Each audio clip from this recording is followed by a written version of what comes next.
Backbone and Psycho instead to play the double flex. You know, playing the Pharah that can poke from afar, but then also the Backbone who can brawl with the Cardiac Overdrive. I think this is going to be really interesting to see what they've got cooked up, because it's something that we typically haven't seen from SSG, where usually they've been pretty central around Sparker as their hitscan player being like their go-to star. Yeah, I think maybe once we see the map pick on Control, it'll make a little bit more sense. We can sort of cook on what their strategies might be. But going up against Peps, Gaming Gladiators Peps, you know, I think this is honestly a really favored match for SSG, but at the same time, you can't write off Gaming Gladiators Peps. I think Exodial is a player we've been seeing a lot of, Naga as well. So on the hit scan, I especially... just realized the map pick is actually in the back here. Look at that. Look Oasis. at that. Okay. I'm not ready. That's a nice detail. Can we show that? Like, I didn't... Why is it there if we never show it? Exactly. That's exactly it. As he just mentioned, I'm going to see by the mapping. But it's interesting because for me, Oasis is a map where, honestly, all the Control maps, I think the hit scan is pretty good. So I'm going to be kind of curious to see what style SSG end up going with. I feel like Venture Genji is like the most viable of the double flex styles. And honestly, you've got your work cut out for you because you are going up against Naga and Exodial, two players extremely comfortable on flex and hit scan respectively. So it'll be a relatively tough test for SSG. However, I feel like really the ace up their sleeve is the backline. It's Landon and Funny Astro on the BAP Lucio or the Kiri Lucio. I mean, Funny Astro, I think seriously one of the best Lucios in the world, if not the best, genuine competitor across any region for me. And, you know, Landon just so consistent, so stable in the backline, keeping everybody up. Hadi has really leveled up his flexibility as well. No longer a rush one-trick player, how I think people characterized him for a long time. He's been playing everything. He's playing the Sigma, the Winston. So I think this is going to be an exciting match. We're going to see a lot of comps come out, a lot of versatility because, you know, these are very serious teams competing at the Esports World Cup. Yeah, and he managed to match those tanks on the highest of levels. I mean, if we're looking at the performance in Dallas against the Korean teams, for example, Falcon as well as Raccoon, like, they actually held their own and then some. They came third. It was a massive achievement for Space Station Gaming. So they have to be considered the favorite in this one. GG Peps, they got their work cut out for them. Also didn't drop a map, also didn't get pushed. A win here would actually mean that they will be advancing to EWC. So that'd be huge for them. So much on the line.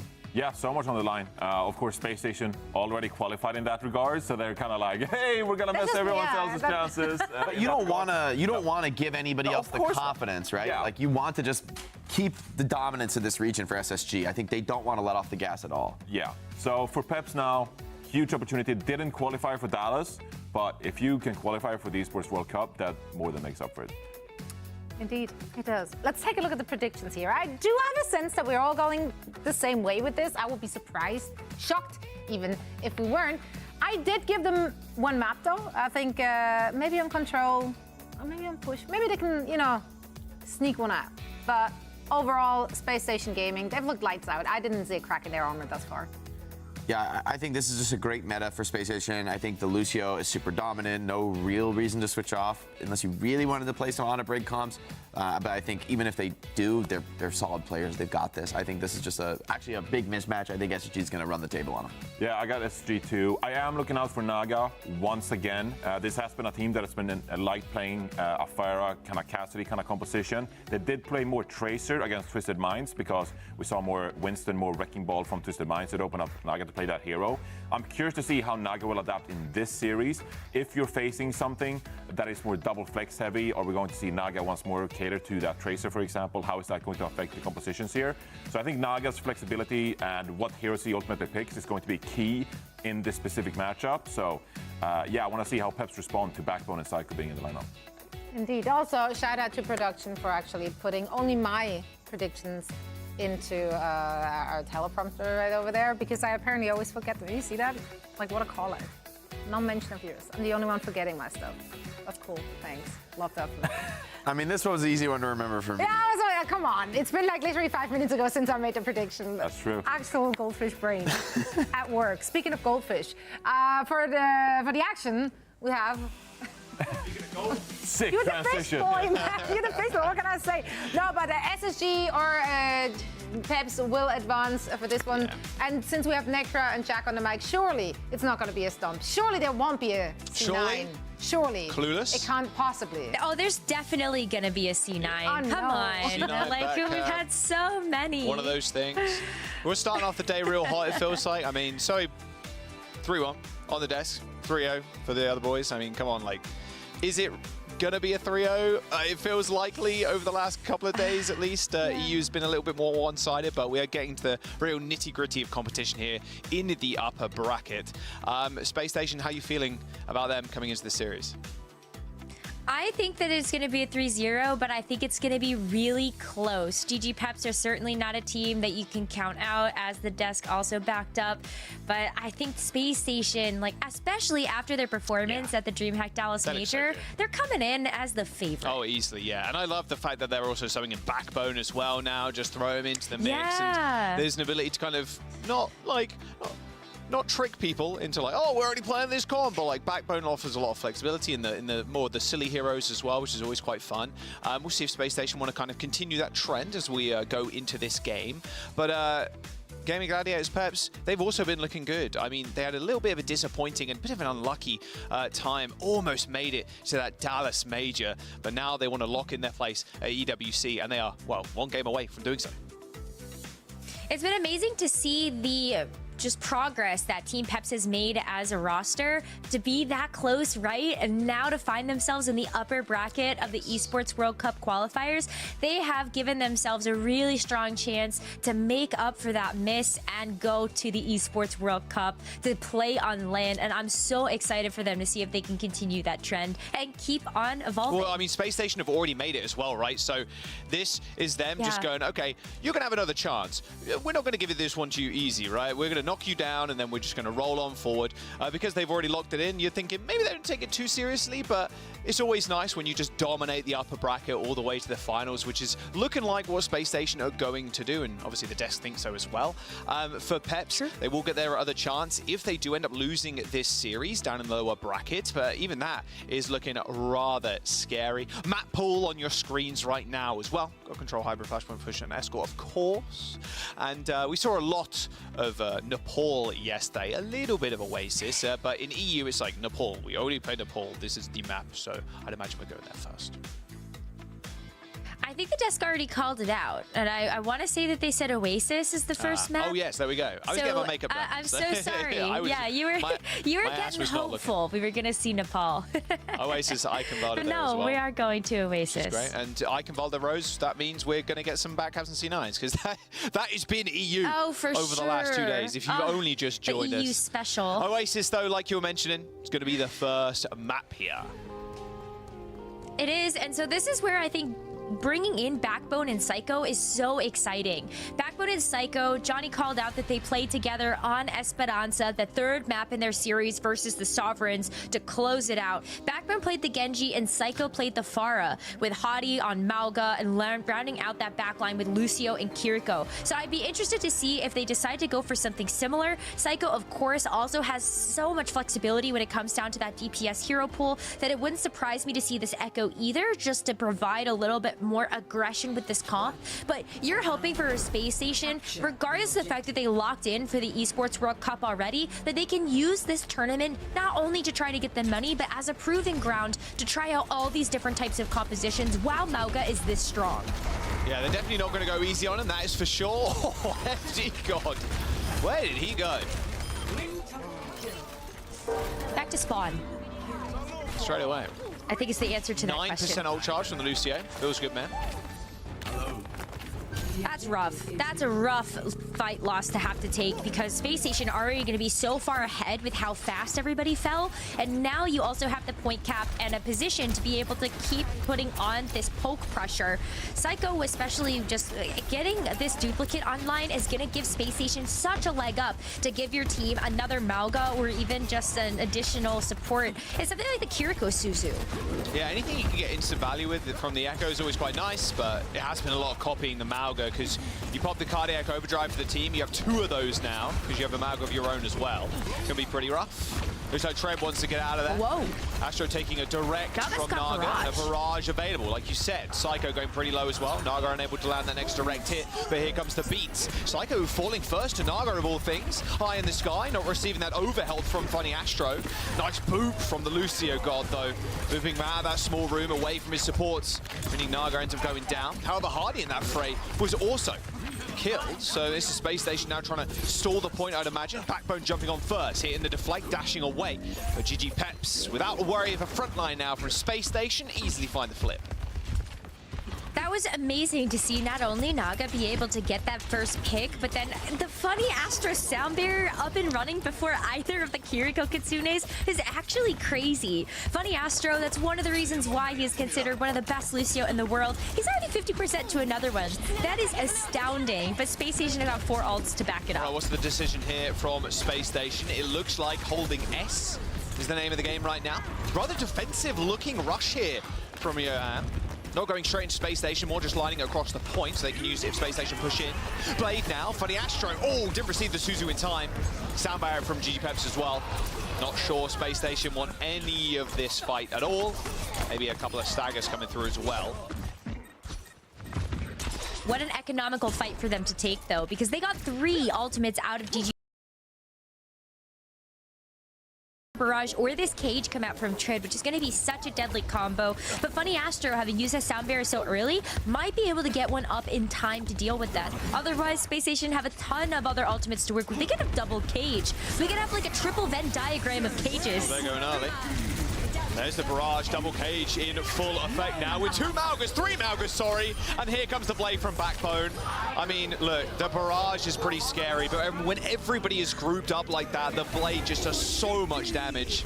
Oh, look at that. A free cage as well from Psycho. Nice fight from Space Station. And a recapping. 73% now for GG Peps as they re-enter with no ults.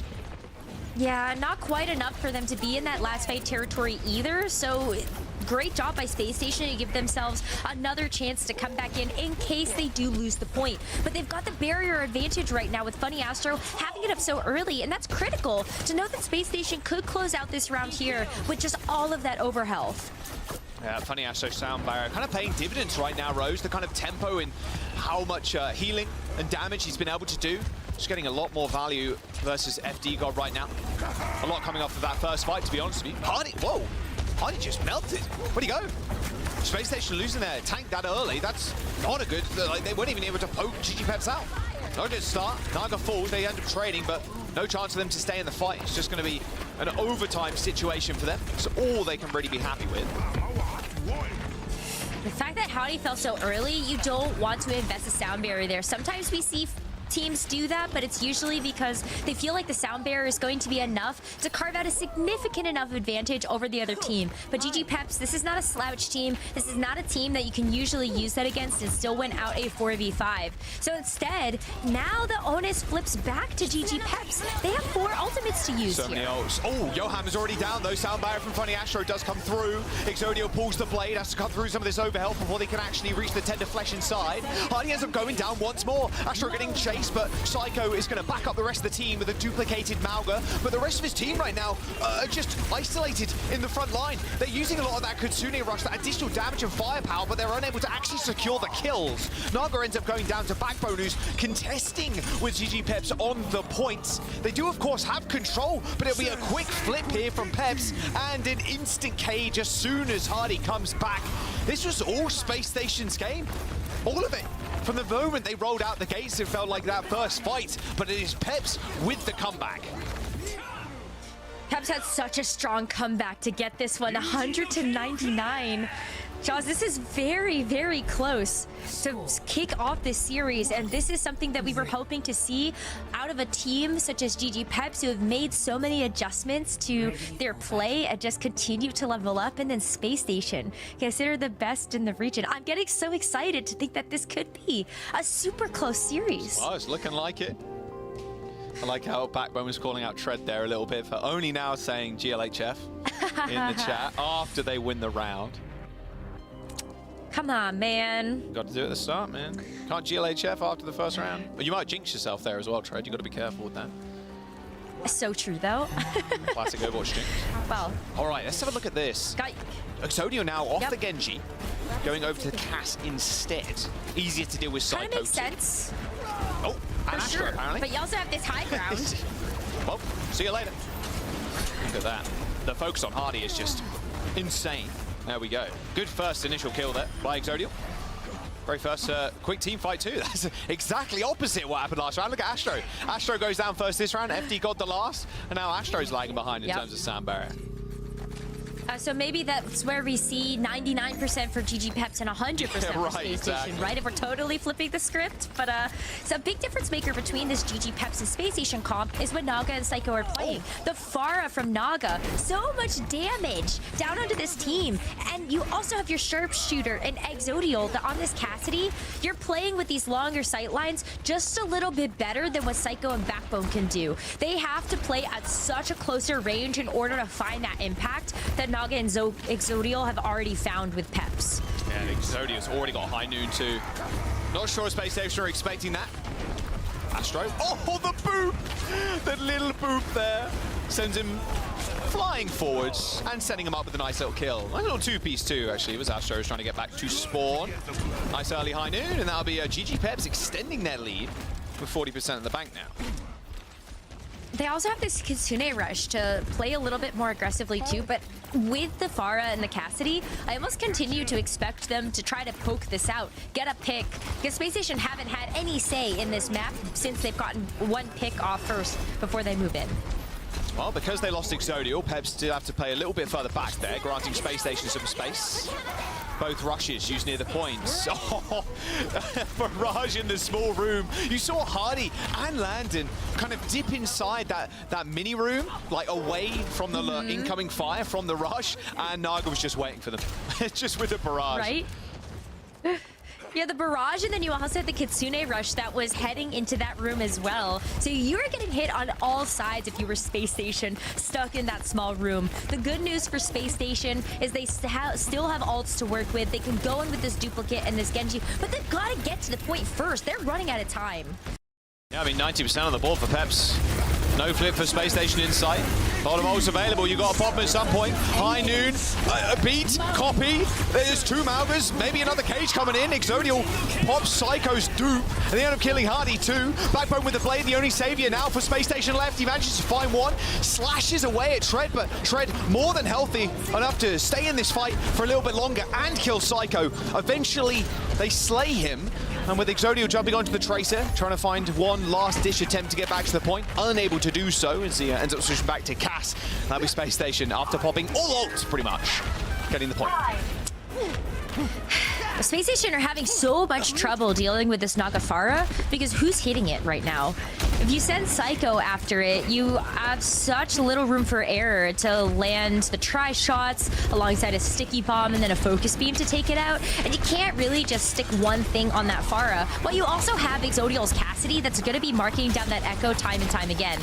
So Space Station, they've got no ults in this next fight. Jack, I see this Pharah barrage, and I think that this should come up Peps' way. Big damage coming out from Pharah. Landon, though, not too far away from that rush. Johan Suzus himself pushes forward, push rush on the point. Same with Landon at this moment in time, and now Naga trying to set up with this barrage, using that increased speed up, attack speed, to fire a lot of rockets into the back line of Space Station, but from a long range, from downtown, Tread gets eliminated by Hardy. A flare from GG Peps is going to instantly go back to Space Station, and here comes the barrage. Hardy down, no sound barrier from Funny Astro, who did have it available, and a beautifully timed Magnate onto Landon, so he can't use that swift step to get away. That Space Station sound barrier needed to be activated. Astro is going to come back from the spawn in just a moment, but they're going to need to be able to touch a duplication onto the Cass, but it's too little, too late, and Space Station blast off again as GG Peps find the win. Zoe has the biggest brain on the desk right now. She predicted a 3-1 and said maybe it's going to be Control, that it's going to be GG Peps taking, and that is what happened. 3-1. Truly the brightest. 3-1 Pred, and now it's time for the prophecy to come true and Space Station to take the next 3 maps. But that was a very, very good start from a GG Peps there. It looked very, and of course going into the series, that Space Station is kind of roll over them, and in that first fight especially, like, wow, FD God got slammed, and then they were very much in control, but slowly but surely, Naga on the Pharah, and then Exodial the second round, which is taking over the game. And what a fantastic start from GG Peps. Of course, a win here, like we mentioned before, will net them a place at EWC later on in July. It was so hard for Space Station to actually play aggressive when you've got this Naga Pharah that you can't touch. Once again, who is going to be going after the Pharah to mark it down? And Psycho is still under the threat of the Exodial Cassidy. And also even just this Genji. Right. Having the closer access in the skybox to the Echo makes it so much harder for Psycho to be able to deal with something like the Pharah. And it can't just be on him alone. 2 fights in a row, back to back. That's on wild. the Cass. Instantly kills Astro, and as soon as that first fight opens up, and yeah, just went demon mode in the front line. Exodo already has been a standout start for Team Peps and the EU region as a whole, mind you. Curious how it would have gone down on LAN with potential GG Peps at Dallas Major. Of course, they'll be vying for that spot in Sweden as well, I'd imagine.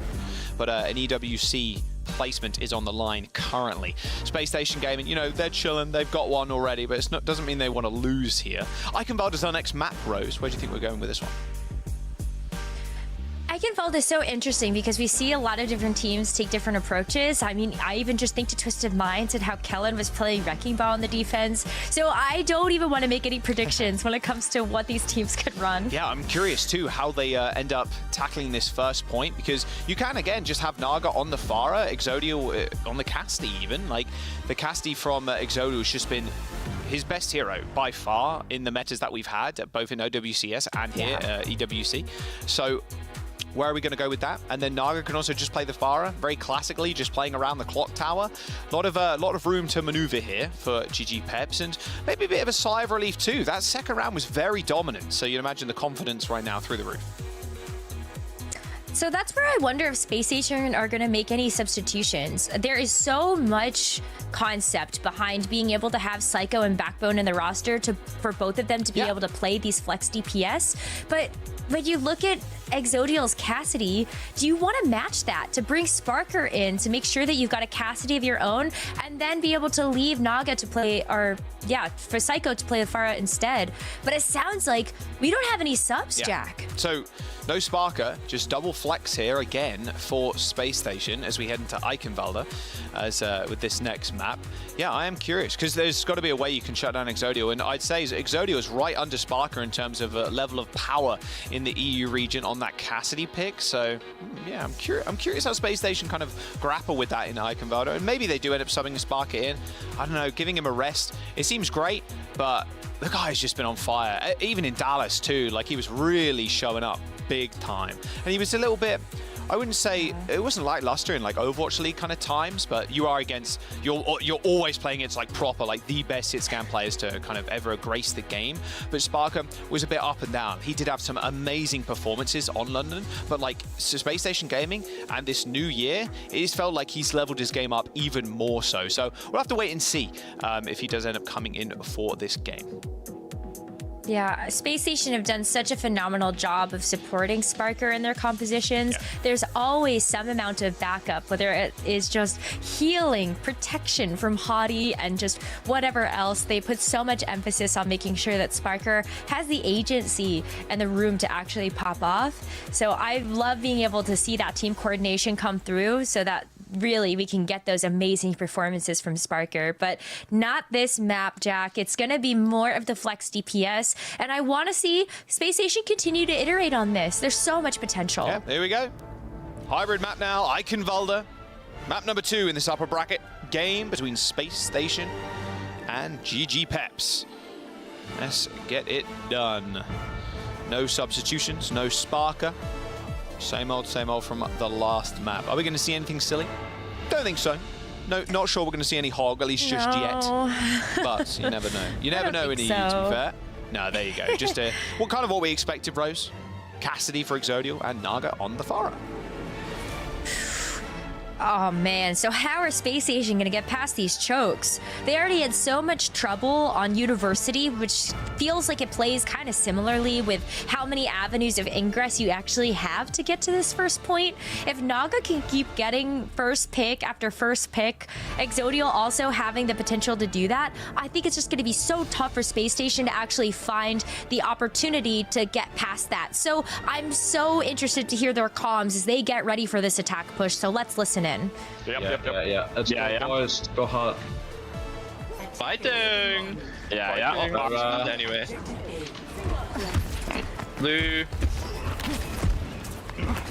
Kaz. Pick one man. Ready? 3, 2, 1. Pick one man.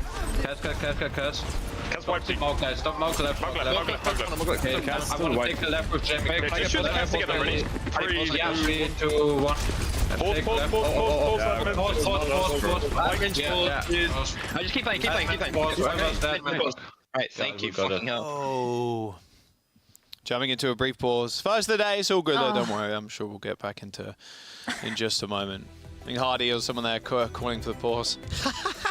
Ben Best just said world record in the team chat, or the match chat even. World record pause timing coming in. Submitted to SGGQ. I actually think the world record was hit yesterday when Infected couldn't get into the match for Energy Shock. Yeah. I think that was the world record of pause. The hotspot gamer. I just saw Backbone said these are in the match chat as well, so hopefully we'll be in. Okay, we're going in now. There you go. Let's go.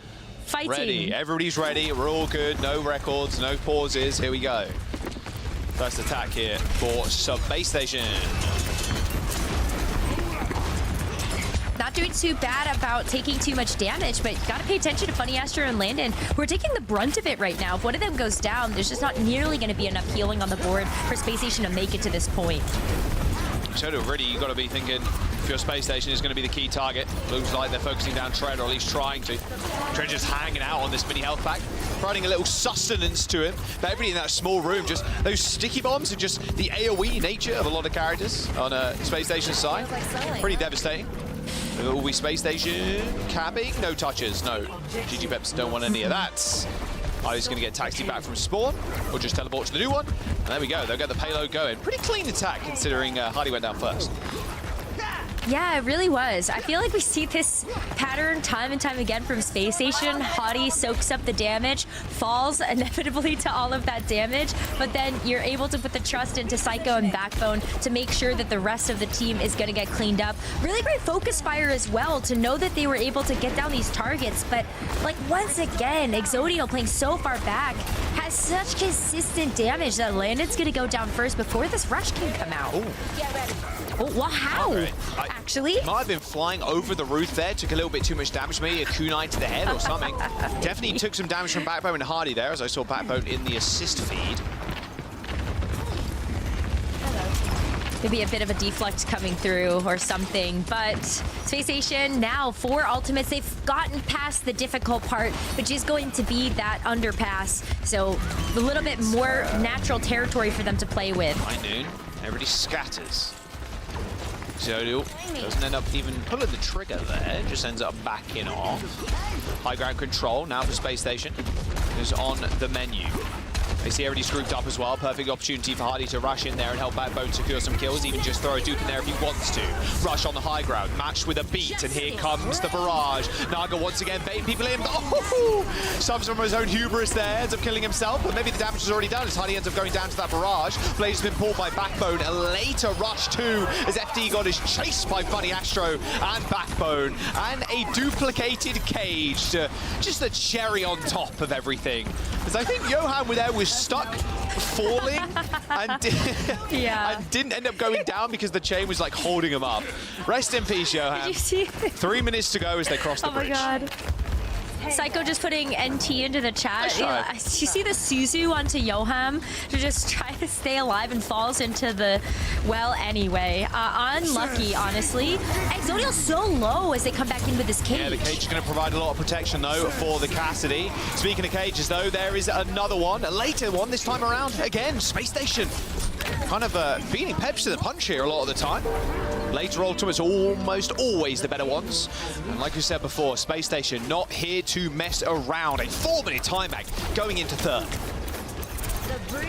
Space Station have looked so good on this attack, but in part because I feel like the attack lends itself really well to make sure that these Malgacoms can keep up the aggression, keep up setting the pace of these fights. As Space Station able to do just that. Look how far forward Hottie is playing. He's creating so much space for those DPS to operate in, and you're able to follow that up with the sound barrier too. Even this duplicate from Psycho could be really big. Naga, in fact, has switched over to the Echo as well. High noon. Exodio didn't even have a chance to get back up again. He got smushed. Actually smushed. Turned into the pancakes I had this morning. Space Station Gaming with 3.5 minutes to go. Now just need to block these doors off. Anybody touching 0.3 meters, and the Rush is going to have to see them through it. A duplication on the Mauga. I mean, double sources of healing here from... oh, there's 4. Just get it off my screen right now. There's the cage coming in. Okay, 2 Maugas down, 2 more to go. Sound barrier ain't happening, FD God, I'm afraid. It's just Johan. There he goes. And a 3-minute and 10-second time bank on what was the 7th circle of hell there as 4 Maugas appeared on my screen. We didn't see any silly heroes, but we certainly saw some silly Overwatch. It never ceases to amaze me when we've got 4 Maugas on our screen and then 4 cages and everybody throwing out the cardiac overdrives and nobody dying. So stupid. That is the correct word to use. 3 minutes and 10 seconds of a time back though for Space Station. Nice stuff to start off with. And GG Peps. That's a lot of time. Yeah, considering how, not dominant, but very close that last map was from GG Peps. Well, I guess the university round was a little bit more one-sided in their favor. It's a very different look. Yeah. Kind of continues to add to the narrative that I've been pushing for since 2018, that Control is a fraudulent game mode.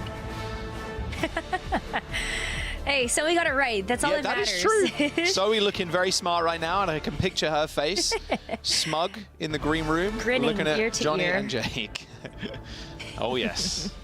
All right, Space Station, again, Rose, like you said before, with the double flexes, no running Cassidy here, but the target priority is always going to be Exodial for the amount of damage that you can do, but also the sheer star power on the squad, and they've been doing a good job of shutting him down. They have. A great example of that was on that 3rd point where Exodial went for the high noon and Space Station just run at him and ran him over. Space Station can keep doing that. I think that it's going to be a much easier time for them. GG Peps just don't support or protect him in the same way that Space Station has for their own Cassidys. Oh, Trent there trying to push Space Station off the high ground. It's going to be a quick fight. A lot of ult charge too for the DPS of Space Station. Tread with 6% ult charge. That is what happens when you die first, as we have seen from a couple of these rounds so far. The burst damage, I think, is worth keeping in mind here as well, Rose, with Psycho. Great point. The beam damage, especially when Shred gets below half, if Psycho's just kind of looking out for that, it's very hard for Johan with the DPS passive to keep him up. Absolutely melts. I mean, take a look at that. Kiriko is just pumping healing into Tread right now, and it's just so difficult to actually get him above half. Oh, that's exactly what you need. Oh, Astro, don't mess with him. Oh, the Suzu saves his life. Oh, peeks on the other side. Exodial waiting for him. Nice little nade too. He's going to get booped away. Backbone surely dead. FD God helping Exodial there. Once again, clean on up. A little bit more time stalled off the map though, like, you know, not going to be nearly as much as what Space Station had heading into the 2nd point, but still a pretty sizable time bank. Almost 5 minutes for Peps to work through to get through this Streets phase. Deadeye already for Exodial, so Psycho can't be so comfortable to try to play up in the skybox for fear that he might actually get his head taken off. But you do also have this sound barrier up already for FD God. Player Kitsune rushes first, makes a lot of sense. If this Exodial, it can't work. Yeah, nice CC again. Coming through, stopping that high noon, creating space. Backbone popping the blade, forcing FD God away. As sound barrier not helping Exodial stay alive in that fight. Space Station still with a lot of ultimates. They can hold these doors pretty easily with this cage and the dupe. That's what they want to do too, because it limits the amount of access that this Naga Pharah is going to have. Because like Space Station just gets to play in these corridors, these walls, so much natural cover. It's the first ult of the fight. It will be that rush from Gaming Gladiators. Peps. Naga. How quickly you fire with the Pharah is insane. This cage coming through from Hardy. He does end up going down, but look at that. They're able to collapse on GG Peps anyway. They do not care for Hardy's life at that point. It's like, hey, you lock them all in place and we'll just do the damage. And all of them standing behind that shield too, not entering that circle. So they're just free firing him without the repercussions of taking damage. And now we're back to that strong defensive position that Space Station would like to have. I thought it was a great effort, though, by Yoham to put the Kitsune Rush to push everybody from Space Station back, but then you ended up playing into their hands. Now it's time for Tread, though, to hit this cage. Yep, Hardy's just hiding around this small little corner, but there is the duplication. Double Mauga for Space Station. Both of them eliminated with the help of that barrage. Nice. Lock everybody into the cage, and I think this time around you don't want to be in that one with Naga. But now that you've got this Cassidy High Noon, I love how far back Exodial is thinking about playing so that you can use this long sight line to try to get this High Noon to find any type of value. Psycho trying to make his way out of the Psycho doors. just gets caught out anyway. Yeah, completely caught out. The High Noon on the point. Any chance to CC here? Oh, Backbone. I assume he was trying to jump out and hit the reflect there, but did not end up working out. That should be the point too. Easy as 1, 2, 3, and that's gonna give even more time for Peps to work with. 4 minutes? That was a very quick point B take, and even heading into the third, they've got a lot that they can roll through to just keep up that momentum. Yoham has another Kitsune Rush. That's going to create so much space for Peps, especially when Space Station doesn't have one of their own. And FD got us a sound barrier too to layer on top of Naga that. playing Splinter Cell in the back line there. Does hit a body shot onto Psycho, but now has to worry about this blade. Backbone doesn't have to care for this rush. He had the deflect if he really needed to use it, but a lot of that overhealth was absorbed by that blade. So GG Pep still in a good position to push forward, finding Astro caught up in the back line, as it looks like Space Station just trying to delay time here, knowing the fight is lost. Killing Tread's going to be a big win, though, for Space Station, as now GG Peps have to play a little bit more cautiously. They do. They cannot push so far forward without the Mauga, especially if they're tracking ultimates and they know that Hadi has a cage. They don't want to get stuck in that while they don't have the Mauga of their own. Even just the Cardiac Overdrive might help for them to be able to survive through that cage. You have the Barrage as well. Great way for you to make this Pharah very unkillable if that Mauga is there to back you up. I knew from Exodial. Sped around the corner. There's the Barrage. Everybody cowering in place. Getting away from Exodial, but it was Naga that you had to worry about. A perfect combo of ultimates there, forcing Space into a position they don't want to be. A duplication onto the Mauga from Psycho. Double, triple, quadruple, quintuple, sextuple cages on the field. All right, eventually, 1 Mauga, 2 Maugas are dead. Well, we'll be coming back in just a moment, though. It looks like Space Station Gaming jumping over to the Mei for some additional sustain, and additional CC as well. GG Peps just scurrying towards their spawn, as that was close to a back cap or a C9, as Naga ends up getting the payload just 1.8 meters away from that checkpoint. But see, this is where the flex is so nice, because Backbone gets to come out on the Mei for more stall. Oh, the rush comes through from Yoham. Surely this is it for GG Peps, as Space Station don't really have much to answer with, and on top of that, a sound barrier. That should be it for GG Peps. And there it is, 1 minute and 37 seconds left in the time bank. Ajax. I think FD got a little rough. All good though, we won. You know what? I stopped inting. It's fine. There you go. You call yourself out, that's all good. Yeah, listen, look, it's fine because FD God has hit so many amazing sound barriers earlier on in this map. You forget about it. You get it, let it to roll off your shoulders, and you're gonna be fine. All good. Shrug it off. We got the point anyway. Don't matter. We're chilling. It's a lot of AJs yesterday, actually. A lot of Ajaxes. Oh my God, so many. It was a really good. All self-called out in chat too. Well, you know, you got to do it. You got to beat them to the punch. You know, the classic. Just laugh at yourself to laugh the pain away. True. Space Station. They only have 1 minute and 30 seconds to defend against. I mean, you're feeling real good with your time back of 3 minutes, but still a completion here for Peps is very, very good. Any kind of second point push would be nice. But we'll see if Space Station kind of shore up their defenses now. I mean, we've seen some teams take the lesser time bank and turn it into something almost unmatchable. Even yesterday, was it? We had a team with 1 minute, and then they ended up pushing all the way through like 0.2. So it's going to be a really tough one. If Space Station can't win out this first fight, you might be a little nervous about just how far GG Peps can go. I'm looking at Naga and Exodio to try to get an opening pick here for Peps to open up this first point and try to get that fight win. Oh, the cinematic camera, man. It's looking good. Landon already dead, though, to a headshot of Exodio.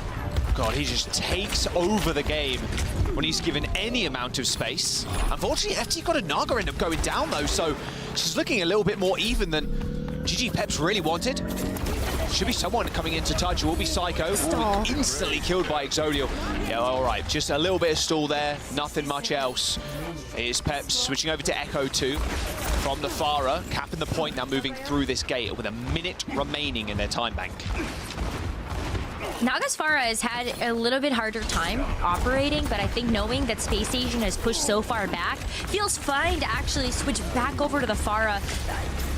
I don't think GG Peps want to get stuffed in this choke, and Naga might be able to help to just grab that extra little bit of pincer. All right, well, Space Station being extremely aggressive now. They spotted their target once again, but I'm telling you, the cardiac overdrive is something to be feared. Oh, good shot from Backbone there. Having taken out Naga and Exodio. Just burning off a lot of time in the time bank too. Just being annoying, basically. It's exactly what Space Station need to do. It's only just now through the archway. Astro is going to survive. That smaller engagement from FD God. But now they're in OT. OT, and now it's going to be some of the first ultimates coming up. Exodeal also switching over to the Genji, so not going to be on the Cassidy any longer after popping that high noon before. But look at the Kitsune rushes, look at these cages. It's going to be an all-out brawl here for both of these teams, just letting everything rip. Cage is available. There's one cage. Blade coming in. There's the dupe. There's the second cage, and waiting for the third as well. The slashes from the Blade are landing on the back line there, but honestly, I can't quite see what's going on. A lot of explosions, a lot of low health bars now, as Shred's going to get focused down with that focusing beam. Now a barrage on top from Naga. It's a whole heap of damage, but Psycho quickly 180s those sticky bombs landing on the stationary targets. And with OT ticking down, it is all Psycho. Just the survivability of that dupe, hitting the cardiac overdrive, and then eliminating 3 there at the very end. Gaming Gladiators Peps halted just under that archway of that second point approach. Now Space Station with a clear win con with 3 minutes and 10 seconds. That was so good from Psycho. Like, you just saw all of that focus fire into Tread, and it backed up your point that you made earlier about how good of a counter Echo can really be to something like the Mauga. Ends up becoming just a little bit squishier when you get it below half health, the focusing beam completely fried him, and then Space Station had a much easier time cleaning up the rest of that fight with Psycho. Yeah, it does feel like the Echo does a little bit more than the Far in some of these instances. The Barrage extremely powerful when it's comboed with the Cage, which is what we see a lot and what we saw there. But the Echo with the dupe, you get another chance at life, even though you don't get like the full HP from the tank. You still are able to hit Cardiac Overdrive, help the rest of your team. If you time that correctly too, you have Cardiac Overdrive for a long time. If your Mauga uses it first, then you use it. And then also you get a cage pretty quickly because you're doing a lot of damage. So yeah, it's definitely pros and cons, but it feels like the Echo's doing a little bit more work than the Far right now. In close quarters fights, absolutely. Because when you're playing in these buildings, Farah has a much harder time being able to get that damage down onto your team when you just have that natural defensive cover. So if you're going to be playing in that room, Psycho can just play with the rest of the team and not fear too much that you're just going to get killed. Hadi can body block all of that damage for you. But this is where it starts to get really tough, because where Farah can thrive is certainly on the defense when you are able to spam this damage down into main and just around this building. Really nice boot there. Suzu forced to be used on Exodio as himself and FD were booped into the wall by Funny Astro. Leaves Naga high and dry. Those sticky bombs, focusing beam, the burst damage from Psycho. What is FD God doing over there? Oh, he's dead now, but not exactly where the Lucio needs to be. I mean, GG Peps now having to back all the way up and Space Station rolling over first. Gives them so much time to work with now to push to this final golden box of victory. It's not that far through this second point if they can keep it up. But take a look at the wraparound that GG Peps are going for. Yeah, big wrap. This is a really nice play from GG Peps, holding this payload here and just, again, burning the time back away. Only 2 minutes to go for Space Station. Seems like a lot, but considering how many fights they have to take. Ooh, Exodial's flanking with the high noon. Oh, well, unfortunately, he's dead. Unfortunately, he's dead just like her.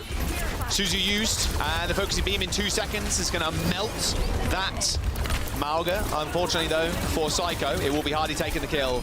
A duel of the fates there on the highest of high points on that clock tower as Psycho and Naga just stare each other in the face with their focusing beams, and Space Station Gaming with 3 ults and potentially a 4th there in the blade for this next fight, and could potentially be the final push too. And it's going to be nice to know that Space Station can match the ultimates coming out from Peps. But they have way more of an advantage when it comes to the firepower, because the blade is just more impact than something like that high nuke can really be in raw damage and kills. Bobby Peps just jumping on them. A high noon from the high ground. A duplication coming in, but Exodial not only kills the dupe, but instantly kills Funny Astro. Psycho down to just a plain of bullets. And with 50 seconds to go, Space Station need to reset. They only expend 1 ultimate there, so they're feeling pretty happy about that. But still, this one fight is what they need to win. But Peps can extend this with 2 support ultimates of their own. And even a push into spawn by the looks of it. And the duplicate. Yeah, Naga just can go dupe another Mauga, so you can get a cage and then roll into treads. But they think better of it. They decide to back up, so Exodial has a bit more space to work with. They're going to quickly retreat onto that high ground too, so they can jump on them if they need to. And it stops Exodial getting insta-killed as well. That's what we've seen time and time again. No need to use Suzu there by landed either. Only a small mag nade hitting the 3 of them. Astro going pretty low. Scurrying to that little bush, but someone does need to touch, and it will be Tread. Jumps down. 1.28 meters to go, and here comes the dupe. Naga duping into Mauga, who's really shocked. Sound barrier saves Hardy's life for the time being, but a sound barrier coming through from Peps to save their lives too. Hardy trapped in the corner as everybody from GG Peps focusing him out, and here comes the duplicated cage, and that is all she wrote. Space Station with a greater time bank, but Peps with greater firepower in that last fight end up taking the map and taking match point in the series. They just had the better ultimates at the end there. How are you supposed to deal with a duplicate, another Mauga, another cage just to seal the deal? Like, just one sound barrier isn't going to be enough to deal with both of those things. So I love the patience that GG Peps had to wait to use that final cage, or to at least rotate through those ultimates and layer them so that you knew you'd be able to deal with the overhealth after it had expired. So, some of the fights we've watched in this map so far have been the silliest fights of all time. So 4 funny. cages, I think 3 cages in that last fight. There was a 4-cage fight. Yeah. Like, my goodness, it's just absurd. Because everybody is so grouped up, and when the duplications come in as well, it's pretty easy for them to get a cage, because everybody is grouped up in one cage, and then another one happens, so everybody has to stay in that one, and then another one happens, so everybody has to stay in that. It's just it's the Royal Rumble. Need GB on the mic screaming about it. It's like WWE, you know what I mean? Like, it is insane. Yeah. But there you go, GG Peps on match point against Space Station. No one from the desk gave them 2 maps. It was only Zoe giving them 1. It's a very good chance for Peps here to net themselves a spot at EWC right off the back of this next map.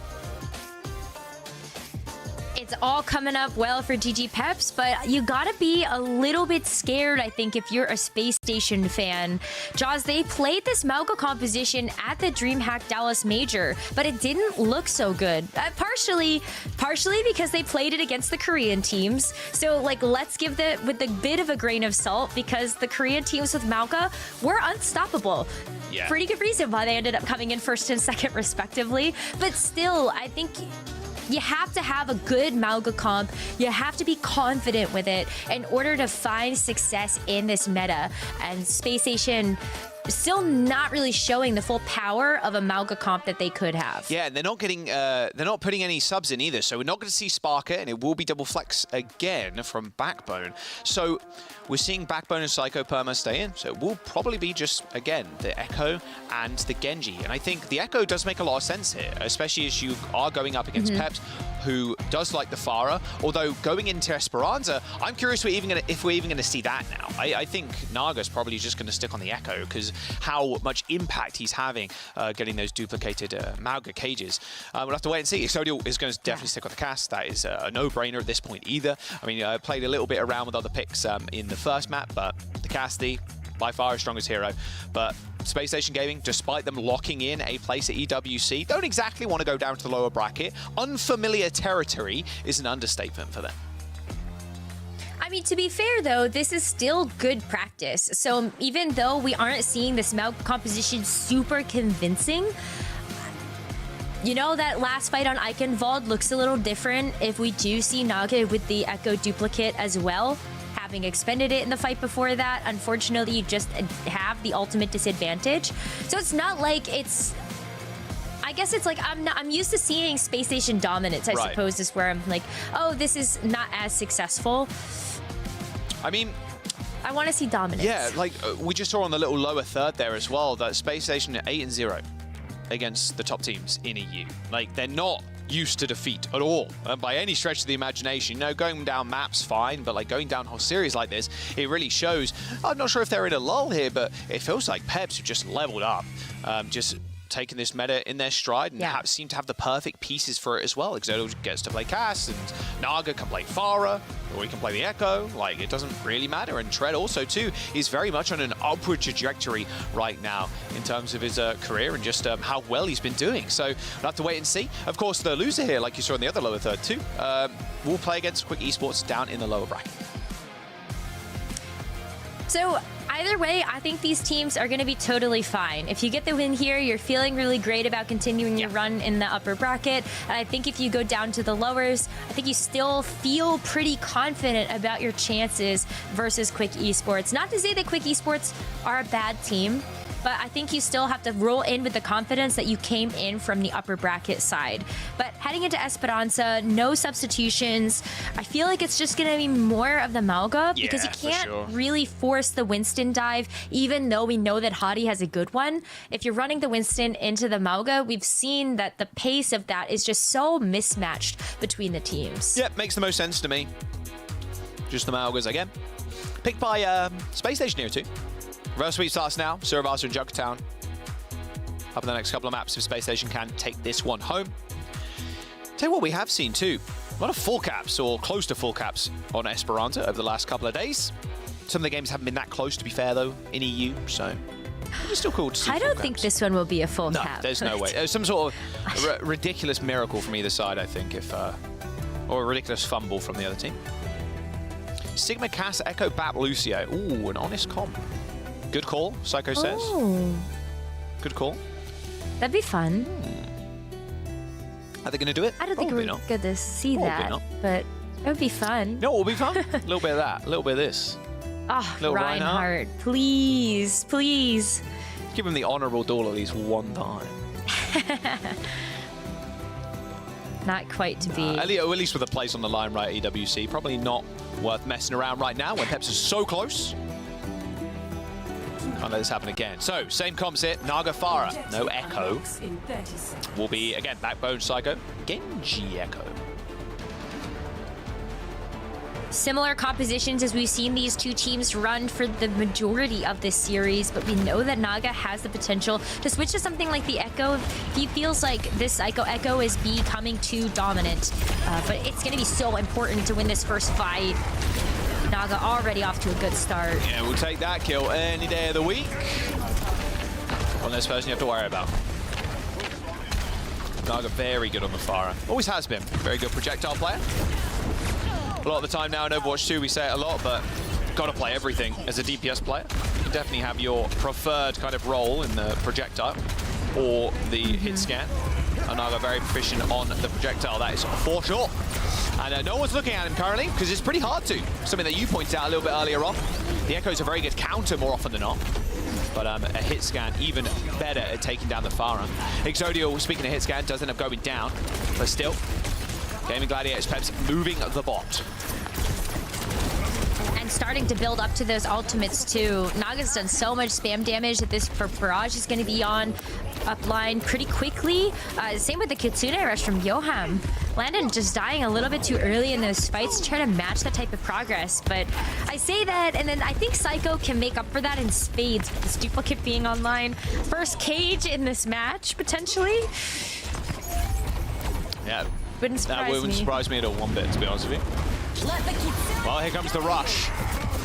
Space Station deciding they want better of this fight. They end up running away. High ground control is going to be quite nice for Exodial. Does receive a small bit of hit damage, and it will be Backbone and the rest of the gang now charging forward with this sound barrier. Gonna need to find something. High Noon pops. GG Pep's all pretty low, deflecting the face of Exodial right now. Oh, flicks back, hits Backbone square in the jaw with that High Noon. And he knows that. Psycho is behind them too. And Naga not receiving any healing there from Yoham or FD. Got pretty hard to heal as Lucio, to be fair, but ends up going down. So a small trade, but a sound barrier from FD God now could just see through this fight. There is the beat. Oh, it doesn't hit Shred. Oh, FD God didn't quite slip in the cage there, so that did not connect. Oh, that's so unfortunate. Space Station, though, are able to take back control of this bot away from Peps, and the bot also didn't move very far. So Space Station get a chance to push this under the bridge. They get this high ground control as Peps are going to be coming back as well, which gives them this opportunity for their own spam damage down into that building. You can see Backbone as well as Psycho trying to lock that down with the tri-shots and shurikens. But back up a little bit. You don't want to get caught by this barrage. Well, the cage and then the barrage. Oh, nothing left but a bit of brickwork. Blood and viscera on the pavement there. That barrage doing its job with the cage. So powerful. Like, no overhealth is going to save you there. Not even a cardiac overdrive is going to save you. So I think that it was always just a fight that Space Station have to take the L on, but they didn't expend anything else there, so come back in with something like the Blade. Very aggressive rush, though. I like that play a lot from GG Peps. I mean, knowing that you could potentially get checkpoint here if you win that fight, and when they do, they end up just crouching around the corner, using the rush, and surprising Astro as it gets deleted, and that'll be checkpoint for GG Peps. And this is where the snowball can start to happen, because they have the close spawns, they also have the high ground control again. Who are you hitting with this High Noon? Oh, close to hitting Backbone there. But there's Psycho needs some heals desperately. Naga from the high ground, little dive bomb from the Farah. Anime Blade in disguise, but oh, unfortunately Backbone losing. Naga is still concerned where Naga might be hiding, but eventually descends down from the heavens. And with 5 minutes to go, a rush needs to be invested here by Space Station to take back control of this bot, but Peps with a perfect disengage, don't lose a single person. Not at all. And they are going to back up pretty far, though. So giving up all of this space over to Space Station means that, you know, Peps can set up on this high ground and come back in with their own rush to push them back. They split a lot of the team, too. Psycho's not really in this fight unless he finds a flank angle right now. Still has the duplication, so could Hail Mary, I suppose. But here's the bot. FD God just taxiing in. Gets a couple more meters for free. Now with the barrage too, Peps, they have 3 ultimates here to work with. High Noon first. Oh, still sees the deflection on the high ground there, or not the high ground, but the Genji jumping in the skies. A trade, Astro for Naga. There's the cages. There's the second cage. And Treads, fortunately for us, cannot put down a third cage. Space Station finally winning a fight, getting a team kill. But now they need to win 2 to get this first checkpoint on launch and potentially even match the progress that Peps have made already. And we're halfway through this time bank. So kind of running out of time for Space Station to be able to get these team fight wins and cleanly. They've got this Blade rush combo that's going to be really nice to have, especially knowing that FD God has a sound barrier. So you're hoping that Space Station is going to be able to win out this fight with that ultimate combo. Blade for Backbone looking pretty juicy though, I must say. High ground control in favor of Peps right now, and there's the rush on the low ground, but landed, sniped away by Naga's rockets. FD God still with the sound barrier in hand too, probably doesn't even need to use it. Doesn't look likely. As Exodial on the high ground, completely undisturbed by Space Station. Can't quite dislodge him. And now they're going to try and steal the bot away. Good kill onto Hardy too. I mean, a slow bleed out here is exactly the opposite of what Space Station want. They're trying to just all int onto the point now to stop GG Peps getting any free progress. Now what, though, right? Like, your hope was for Space Station to pull the trigger first, get that ultimate combo out, and now it's going to be GG Peps that have that ultimate advantage, and Exodial's so far forward for this High Noon. The amount of aggression that GG Peps is showing is working out fantastically. I mean, they're getting so much free progress on the bot right now. I mean, look at that. 85 plus meters, almost nearing that final stretch, and they got a rush and a sound barrier and a cage. I think got pretty much everything they need to put around this final corner. Blade and Beat is going to come out, but not well. Backbone's trapped in here. I mean, he's still slicing away at people and eventually kills Treads. Naga goes on a cheeky little flank, does find one with the barrage, but again, it's just stalling out of time here and just making Space Station burn ultimates they don't want to use. They had to use a lot too, like the sound barrier plus the Genji blade. Just as even a response mechanism to this barrage, cage, and rush. GG Peps did use a little bit more in that fight, but having the barrier advantage right now is so crucial. Not only to be able to deal with this duplicate and potentially just the cage that might come out from here, but also the time bank is already a quarter. We've got 2.5 minutes left on this clock. The Space Station have to win 2 clean fights. Sound barrier might be able to stall out one of them for long enough. Well, this duplication might be what they need, but landing dead again, same exact spot too. They've lost the main source, they're healing, and all their healing now, I suppose. Duplication for Psycho, free cage. They trap FD God and kill him, but at what cost? I mean, Psycho and Hardy, okay, they actually end up coming out with big kills here.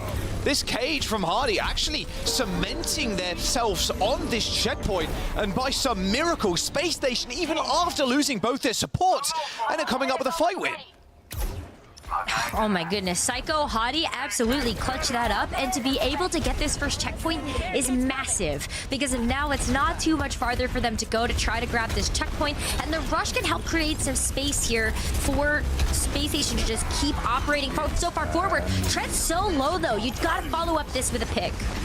High noon, everybody peeking. Ooh, Don't a lot of damage, but a lot of space, and the bot has been stolen. Grand Theft bot. It's been taken away, and Space Station know it too. They're going to try and go low ground here. I was going to say maybe they wrap high, but across to the Mega on the left-hand side maybe, but it looks like they're just going to go the shorter distance here. Okay, there's the bot. They've snagged it away, but now we are back to the mid-fight with only a minute to go. And Naga has such good open sight lines onto the team. Both rushes have been used, Rose. Hardy's super low, charges in, doesn't want to go too far though, receives the beat, but that overhealth's already gone. Later beat from FD God now, and there's the barrage. Landing in trouble once again as Tread focuses him out with the help of that damage from the Farah. I think that might just be it. 40 seconds to go. Double DPS ultimates still available for Space Station, but GG Peps win this fight, have the cage, and with 30 seconds and a 40-meter lead, they are looking good to secure their space at EWC. Oh boy, it fails to see a world where Space Station is going to be able to make a clutch this big against a team that has proven to be so strong as GG Peps. They don't have a lot to work with outside of this cage, so maybe Space Station can carve out at least a team fight win here. But it's all out in the open to have to contest this bot when you know that Naga has free sightlines over you alongside Exodial. Well, here's overtime. GG Peps are backed all the way up to this high ground, and Space Station need to just continually touch this bot now. That job lies in Hardy. There is the cage on the point, a duplication and a blade. They need to blow everything, but the high noon on the other side of the cage. Exodio kills Backbone. Another cage might come through in just a second, though, as Psycho's 20% away from it, but the duplication does end up getting destroyed. FD God falls down to the focusing beam, and Space Station Gaming now losing health. I mean, finding Astro landed their 1 HP. Exodio comes up big with a kill onto Psycho, and Hardy on the point, luckily full HP, is going to be able to push this bot now, but he's still standing in front of Exodio and a rushing Yoham. It is a 2v1 on the point. I mean, the overtime is all but complete, and GG Peps have won a slot at EWC. Holy shit. Let's fucking go! Let's go! Best in the West. Oh, let's go! Let's fucking go! Woo! Hey guys, Gaming Gladiators, we're here in your comms right now, the desk right now. This is an insane upset for you guys. It's Jake here. That's an incredible upset for you guys. What does this mean to you guys? Zago, that's Primus, guys. Zago, that's Primus. Yeah, we're here with you right now. Listen anymore. Here, we're all here. We're listening in. Hello. Oh my god. You guys, like, did you see this coming? Did you feel like you were gonna win and in dominant fashion? Yeah, I actually thought today. Yeah, I thought today. I come to the screen, I say, I have a feeling today we're gonna win. And we actually called everything. And I lost all my ranked games before. That means you're gonna win officials. So. I did too, I think so. I mean, that was dominant, though. That was 3-0. Like, did you expect a tougher series, or like you were just dominating throughout? Nah, I'm not gonna lie, it was just the biggest coach gap in the world. Christopher's a clown. So, We are pretty good on the meta, so yeah, we kind of expected to have a good match there. So Were you surprised to see the lack of hit scan on the other side? Do you think that would have given them maybe a bit more of an edge? I think so, yeah. Yeah, Zerdio just gaps Sparker, to be honest, so it's not really gonna be a difference. I think we would have won anyway. Yeah. letting Exo unchecked is wild to me. Yeah, I don't know why he didn't switch to anything. What about the Hardy theory on the Mauga? What's going on there, Ted? The Hardy theory. What's the Hardy theory? The Hardy theory is when you get to attack first in the overtime round, you win, even though you have less time or anything. You just win. Oh, and we did on Icon, right? Yeah. Yeah, that's the Hardy theory. Hardy's a smart man, bro. I mean, offense first is always better. There's a reason why we pick it. You know how to defend after your offense. And also, Tread on Eichenwalder, just like, oh, I stopped inting and we won. Was that the key? Yeah, that was the key. Actually, that's close to that, to be honest. That was the key. Sometimes it's that simple. Guys, with this victory, you now officially qualified for EWC. How does that feel looking ahead? You are now having an opportunity at the prize pool of $1 million. I'm looking forward to seeing Christopher on the plane. Okay. Personal. We gotta apologize. We didn't believe in you guys. We thought Space Station would be the stronger team. I mean, they were the best team in Europe. Hey, I gave you a warm up, guys. What the hell? Well, I mean, they were the best team in Europe, right? We saw it in Dallas, but now you guys have completely blown those rankings out of the water and changed everything. I mean, that's an incredible. This is a big moment for Overwatch history. No one has really challenged either of the top two teams, and now we've got a third serious contender. We got Virtus Pro on the other side of the bracket, so I think the EU region has just become so much more interesting and competitive now. They're just clowns, I guess. It's just clowns. All right. Sometimes it'd be like that. You know what? Best in the West, we heard it in your comms. It was a very impressive performance. We hope to see more of that. We're going to let you celebrate now. What a victory, what a day, what a match. Thank you guys so much and congratulations. Thank you. Thank you. Thank you. That was GG Peps, their winning moments as we barge in. I love that we do that. They don't know it. They were happy. A little Sound like they were happy. Yeah, I think they're feeling pretty good. It's a huge win. I mean, this is a statement win for the team. This is, I mean, we didn't see that coming, but we do have to address what we saw or what we didn't see. Not seeing a hit scan on the other side, that was an interesting choice. And there's definitely a lot to unpack there. But also, before we do all of that, let's focus on the winning side. Let's focus on how they got it done. I think one of the instrumental pieces, Johnny, you mentioned him in the pre-show, Naga. You said that he's going to be a key figure in making something happen for GG Peps, and he surely did on that Farah map 1. Yeah, I think we're going to take a look at a couple of barrages that I think were really instrumental and set the pace for the rest of the series. So you can see Naga here using the barrage to shut down Hadi, and he's using it in close corners, and he's using the environment, he's using the map to take cover while he's using these barrages. So right here, for example, Hadi pushes over this corner, and Naga gets the barrage going, and there's nothing really to stop him from using that barrage effectively. And I mean, this is one ultimate. You're getting a lot of value. You shut down the enemy Mauga. And I feel like SSG, they felt this pressure throughout this entire series. They had a little bit more success, SSG, on Eichenwalder because it was harder for Naga to get this kind of value. But I think going off to a good start with really great barrages like this and forcing Hadi to maybe back off and hesitate a little bit from rounding these corners, especially when SSG, they're playing a Echo Genji composition. They can't really fight the long range poke game as much. They want to get up there and brawl. I think Naga shut down Hadi really effectively with barrages like that throughout the entire series pretty much. But specifically those two barrages on Oasis, I think, demonstrated how Naga utilized the FAR to shut down Mauga pretty effectively. Absolutely. And as we're looking at the general highlights here, Jake, let's discuss the composition we're seeing there from Space Station Gaming. I mean, obviously double flex DPS. That's something we've seen at the major in Dallas, right? That worked really, really well for the Korean teams.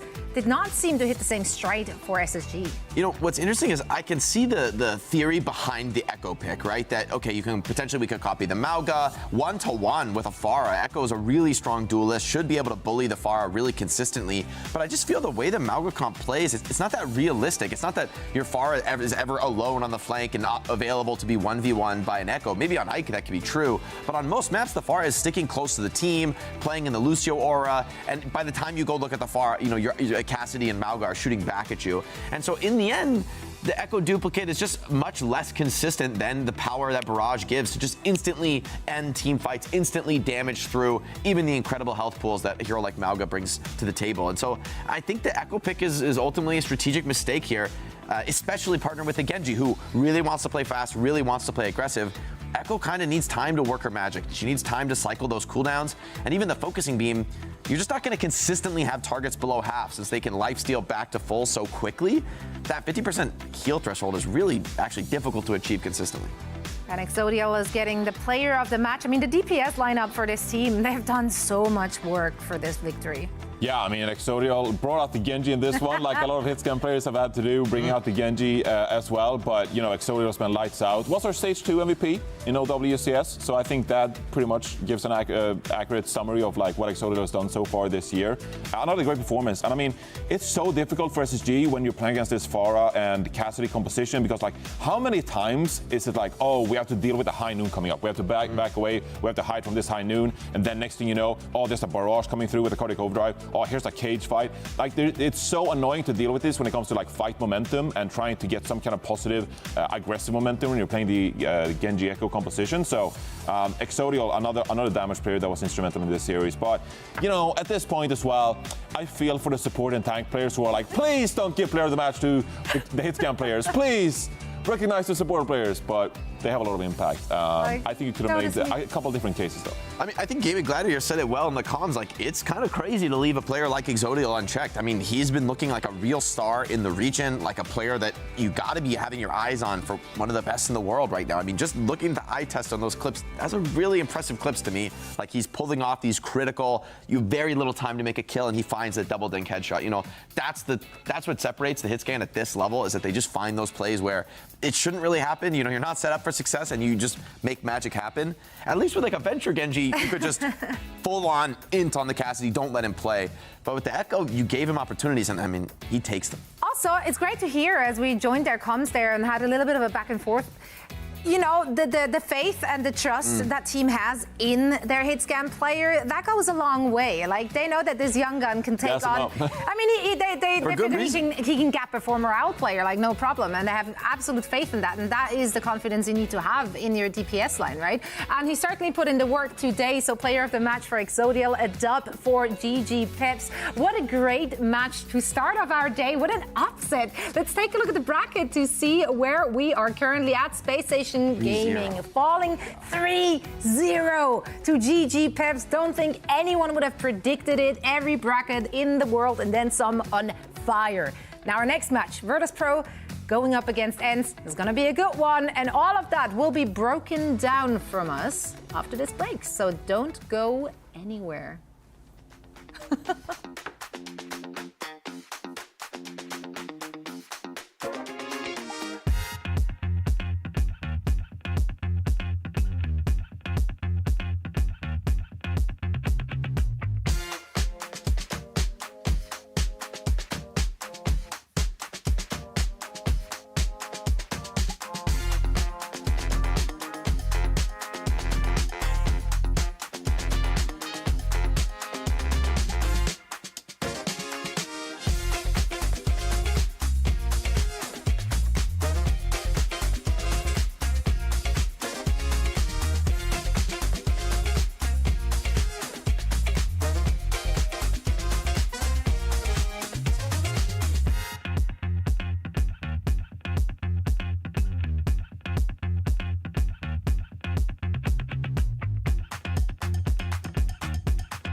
Welcome back. Zoe here, joined by Jake and Johnny. This is day number 3, and I swivel too far.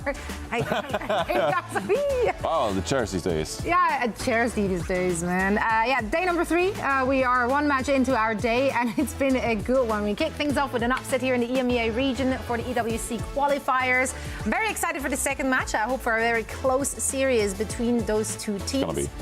I'm manifesting a close series in this one. Speak it into existence. No Virtus Pro going up against ENCE. ENCE technically considered the favorite heading into this, but I think a lot can be said about Virtus Pro and how they've looked thus far. I mean, first thing, of course, is that if Virtus Pro is going to get the dub here, they will guarantee themselves their flight ticket to Saudi Arabia. ENCE, of course, has already qualified thanks to their performance in Dallas at the recent major there. So for them, it's just for money and to stress test the new additions to the roster. But for VP, this victory would go a very long way. So let's chat. Talk about the roster here. VP first, what have we seen thus far? You know, I think Shockwave's certainly the player that your eyes are drawn to when you look at this roster, and it's for good reason. His hit scan is elite, and he also has the flexibility to bring out the Genji to echo whatever is needed if they want to run those strategies. Expect to see plenty of hit scan from him, but if they feel there's a better option, Shockwave can handle it. Sauna as well. Didn't get to see him play as much on the Florida Mayhem when he was on that team for the championship season, but still a very strong player in his own right. Has looked better and better on the Tracer as of late, although I'm not sure that's going to be super relevant in this matchup. It gives them good options should ENCE throw curveballs their way, and I think that's going to be something Virtus Pro is going to have to deal with. ENCE is a pretty flexible team, especially with Chase in the lineup. They can bring a lot of different looks, and so the challenge for Virtus Pro is going to be adapting through the series and continuing to have answers as ENCE continues to develop through the series, because this is a pretty formidable opponent. I mean, yes, we just saw a crazy upset, but still, I think Virtus Pro, as much as I think they're a very strong team, this would be a huge upset for them as well. A team that just hasn't been together and isn't as experienced as this ENCE roster. Absolutely. Yeah, if we're chatting about ENCE here, I mean, let's go back. Let's go back to the very end of our Dallas Major, where, as we saw those double flex DPS compositions really excel. We were questioning the status quo of hitscan players or Cassidy in general in the meta. Johnny, one person on ENCE, it's certainly made a good case for why Cassidy is here to stay. Yeah, I think if you're ENCE and you're reflecting on the past 2 weeks, I think they're really happy the way the meta has gone in the fact that Pharah and Cassidy is really viable, especially if you had to face a team like Virtus Pro, who has already beaten them in the qualifiers leading up to this match. But instead, Cassidy is quite here to stay in this meta, right? And we're seeing a lot of Pharah with that. You also have Kevster on your team who can play the Genji or play the Pharah depending on what you need, right? So I think ENCE are really happy with how this meta has developed since Dallas, and I think that gives them a better chance against a team like Virtus Pro. I still feel like Virtus Pro, they could bring out a double flex kind of composition. I think they could bring out a very brawl-heavy style, playing Genji, playing Venture, put pressure on Kai. But with Pharah and Cassidy being stronger the way it's gone, I do feel like ENCE, they have a better shot at winning this series than you perhaps would have expected a couple of weeks ago, especially considering Virtus Pro and their form going into this tournament. Absolutely. If we're looking at our predictions, though, as I said, this could very well be a close one, so I feel like you could have leaned either way. However, I go with the old and trusted, and there's just so much star power on this roster. Quite frankly, I think if we're stacking those two rosters up pound for pound, they have the upper hand in literally every single role. You can't bet against Kai and Kevster or Massa even, or like anyone really. And then Cloudy yesterday rocked up, had a good time. So I'm a fan. I don't expect to see Cloudy in again, but it was fun while it lasted. So I give this one to ENCE. I hope for one map at least for Virtus Pro. I think there's a chance of a competitive series here. I'm hopeful that Virtus Pro can be another team to enter into that top level in Europe, but I've got to favor ENCE. I think they're the stronger team. I think they got the experience gap, and I think Skyrippa is actually a great addition to this team. I think this really shores up some of their weaknesses, adds more flexibility back to the roster. You're not worried about, do we need to sub Crimzo in, and is Ghost too focused on the Batiste? No, you got Skyrippa to kind of cover all your bases. I think this is a wise pickup, and it puts them in a great spot in the meta. I actually regret picking ENCE because I don't feel like we're giving enough credit to Virtus Pro and the form they've had in the phase leading up to this qualifier. Will they let you flip? Will they let him flip? I don't know if it's possible to flip because that's a nightmare for production, so I apologize. But Virtus Pro, they've been really good in phase of qualifiers leading up to this playoffs. And I would have said Virtus Pro is the third best team in EMEA going into this tournament. That was before Peps beat SSG, of course. Now I'd say there's like a top 4. But I really do think that Virtus Pro, the way that they've been playing, the meta is really up their alley, and they got 2 flexible players. They got their aggressive style going for them. They're really really pushing the pace. They're taking it to the other teams. So I think Virtus.pro, I would not be surprised in the slightest if they actually come out here and beat ENCE in convincing fashion. Let's see what the community thinks. Well, there is Surprising. name value on ENCE, and so You are such a hater for the line. I am officially a hater of name value. But okay, ENCE, they were in Dallas, but again, Virtus.pro, recent form has been phenomenal, and I think they've really hit their stride in this meta. So I'm sticking up for the 21% in the chat.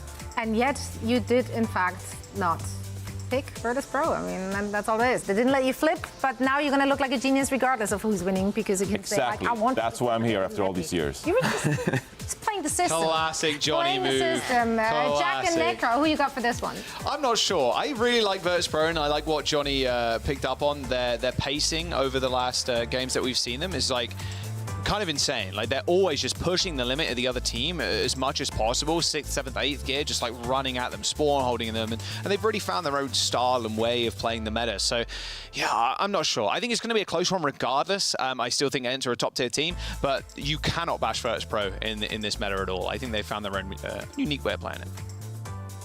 I think what's so tough, though, is that you can expect Chase to have such an aggressive engage every single time that he's going to play the Mauga. And on the flip side, Rajaro, in their series on day number 1 versus Nuage, they were playing the Sigma. So, like, Sigma versus Mauga, how does that actually fare? And does Rajaro actually feel the flexibility and the capability to want to go Mauga? Yeah, questions yes to be kind of answered. And like with the games that we've seen in the EU recently anyway, they've been fairly one-sided. So you're like, is this their true test? Is this their like final form? Because last time they actually met each other, like Virtus.pro took the series 2-0. So history repeating itself maybe. Maybe Virtus.pro kind of have something on ENCE right now, or maybe ENCE are in a little bit of a lull period, and maybe Virtus.pro just kind of rocketing on up. Of course, Rose, same kind of stakes here as our previous game, with ENCE already making it to EWC. This is Virtus.pro chance to make it there. They win this game, just like Peps did in our previous series, and they lock their place in. If they don't end up winning, well, that's fine. They can go down a lower bracket, they can fight their way through there, and they have another chance. Yeah, huge stakes to play for here for Virtus.pro. They would love to be able to play on that LAN at the Esports World Cup, but it starts here against a behemoth of an opponent such as ENCE. Could happen, just like it did for Team Peps, where you do get a smaller upset, I would think, between these two teams, but still an upset nonetheless. In Oasis, maybe this is where we get a chance to see if Rajaro even wants to end up playing something other than the Sigma. And we did see the Roadhog on City Center. I will say, we did see the Roadhog on City Center. Maybe we get to see a silly pick. I mean, maybe. Am I hoping for it? Yes. Are we likely going to see it? Probably not, but I'm all here for it. I tell you what pick we didn't see last series. It was the Venture. That's true. That's true. I think the Venture would have fared really well against something like Exodial's Cassidy. Jake was touching on that on the desk and would have been a great way to be able to shut that down. We also know that Kai has a propensity to lean into the Cassidy and any of these hit scan heroes. So if Virtus.pro want to bring out Venture as one of those flexible picks, Kai would be a great target to go after. But as these gates unlock, Jaws, we are getting a semi-answer to this question where Chase wants to go the Mauga for this ENCE comp, and Virtus.pro are running the Rajaro Sigma. Yeah, Rajaro Sig and Shockwave on the Ashe. They had a lot of success of it in their previous series. Their own style to the meta is very nice. I'm all here for it, especially the Ashe. I love watching Ashe play. Not only because of Bob, but it just feels so satisfying watching Ashe get his headshots. A little bit more so than Cassie, I would say, just because of the ADS. Shockwave having the high ground is the perfect place for him. Already 40% away towards that Bob as well. Kebs is trying to finding an off angle here as Shockwave taking a little bit too much damage. Spotting Master, who was trying to aid in a kill there, or aid Kebs in a little summon, ends up getting cleaned up, but a reflected coach gun kill. An even rarer form of a deflect kill from Kevster. Oh, but it does just stall out the inevitable where Virtus.pro are going to be able to get this first cap. And this is where you can start to see some of those differences between the Sigma and the Mauga that really do lean towards the Sigma comp from Virtus.pro. It plays slower. You can't just necessarily walk into the Sigma, and you buy a lot of time here for Shockwave to get that dynamite damage and Sana to go in and get that cleanup. ENCE Ents now switching chase over to the Winston, hoping this will fare a little bit better to get a jump onto that Ashe. Chase can't hang around too long in the front line. Still always going to be afraid of that rock. And that coach gun apparently is right next to the Ashe there. Didn't expect Shockwave to be so close. Rajaro's already got this Flux Rose. Like you said, with this change over to the Winston, they need to go, but are they expecting this? Oh, they managed to hit one. Rajaro was confused there. It looked like who he actually hit, but it was Master in the end. A little Suzu will help him survive all that damage and a sound barrier from Master too. They still have losing Kai, but with a kill onto Kanair, Rajaro is going to have to hold down the fort on the point, pretty much alone without any heals. A little pulse bomb landing onto the Winston, but Chase staying alive in his own bubble. Virtus Pro is still control over that point. I mean, Ents' backline there carrying that fight. Anything more than perfect would have resulted, you'd imagine, in Virtus Pro just kind of wiping the floor with Ents after that ult from the Sigma.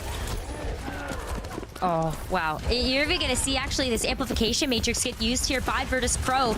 Not before Ents are able to finally get this point capture back and start to get some progress. But with Gala down, Virtus Pro don't have an opportunity to go in yet with this Ramatra that Rajaro just switched over to as they wait for that Lucio to come back.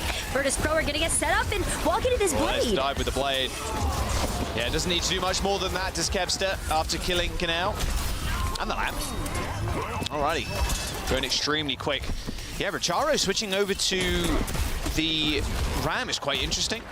A lot less protection for Shockwave as well. I mean, the Vortex does a good job of kind of hindering people, but not as good as Sigma and like stunning with the rock. And like holding down a section with a shield, you know?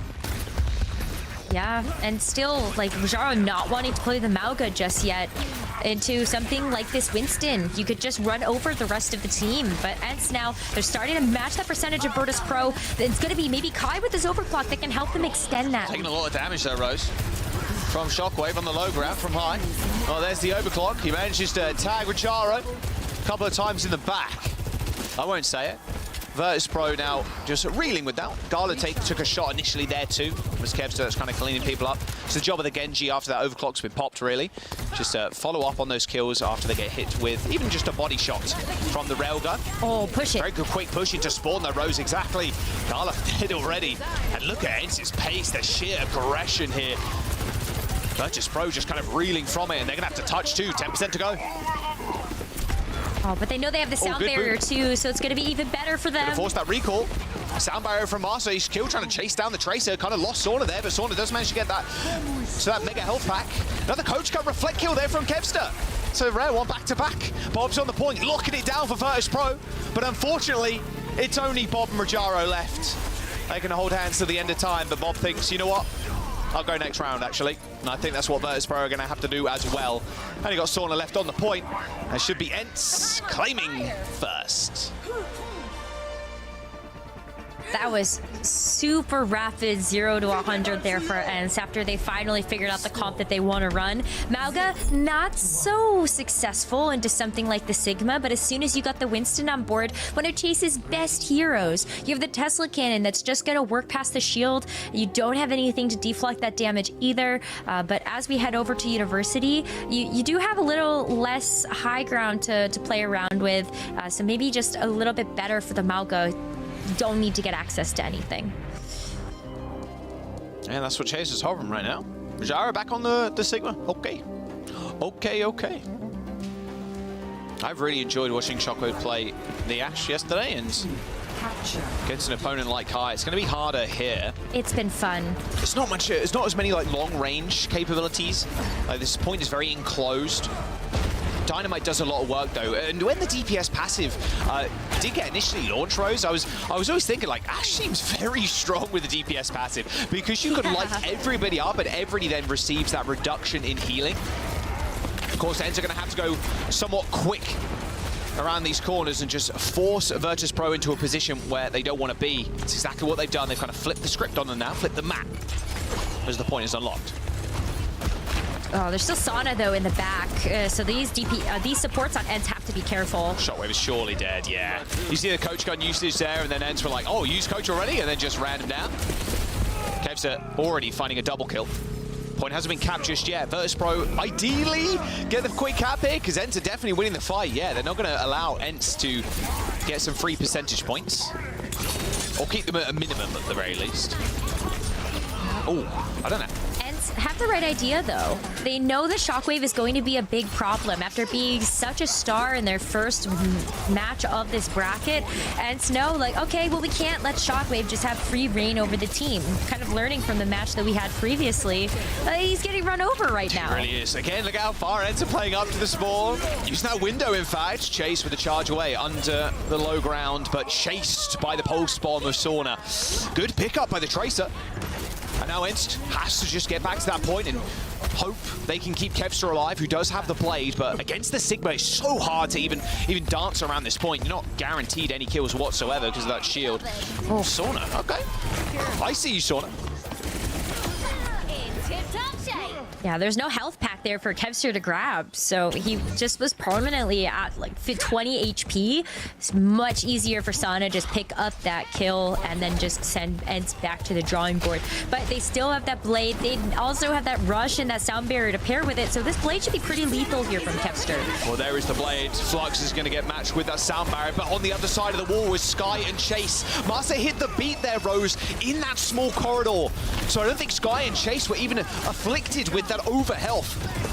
A big positional mistake there from Master, but almost couldn't be helped, really. You can't really blame Master for that whatsoever.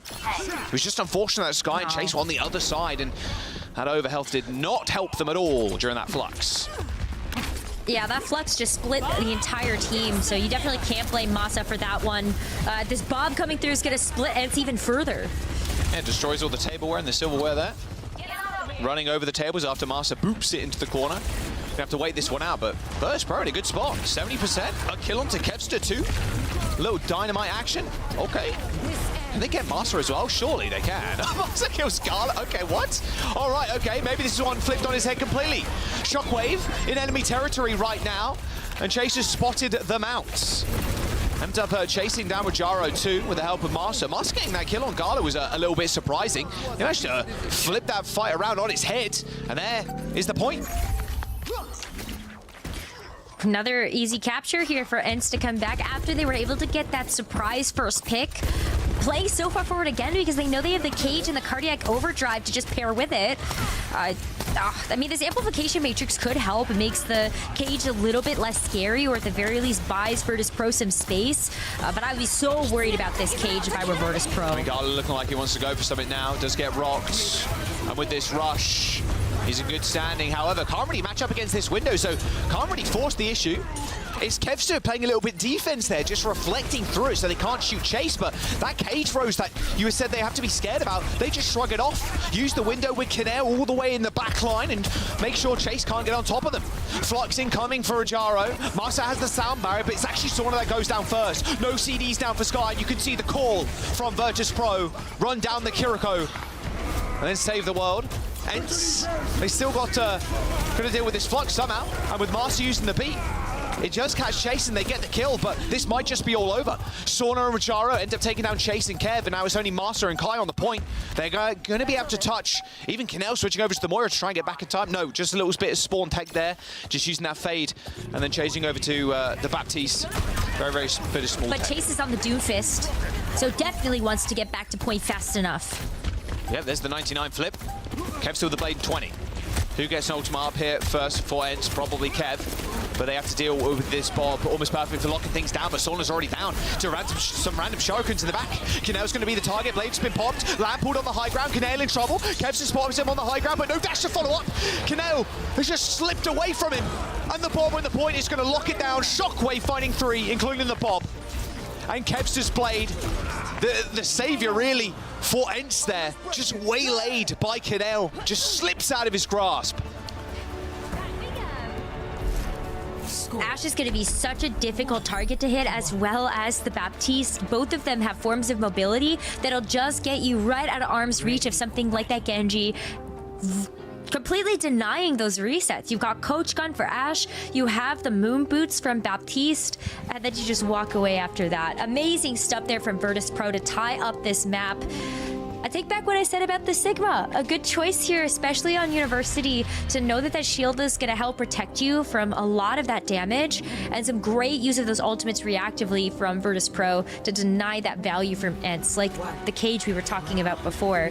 But as we head over to City Center, is the Sigma going to be enough? There's this high ground control that both of these teams are going to want to take, and it's going to be ENCE that beats them first to the punch to try to get this high ground set up for Kai. Yeah, it looks like Virtus Pro there, Rose, kind of almost called ENCE going height. They kind of knew that was going to happen, so they decide better of it. They decide to actually just take the other side of the map.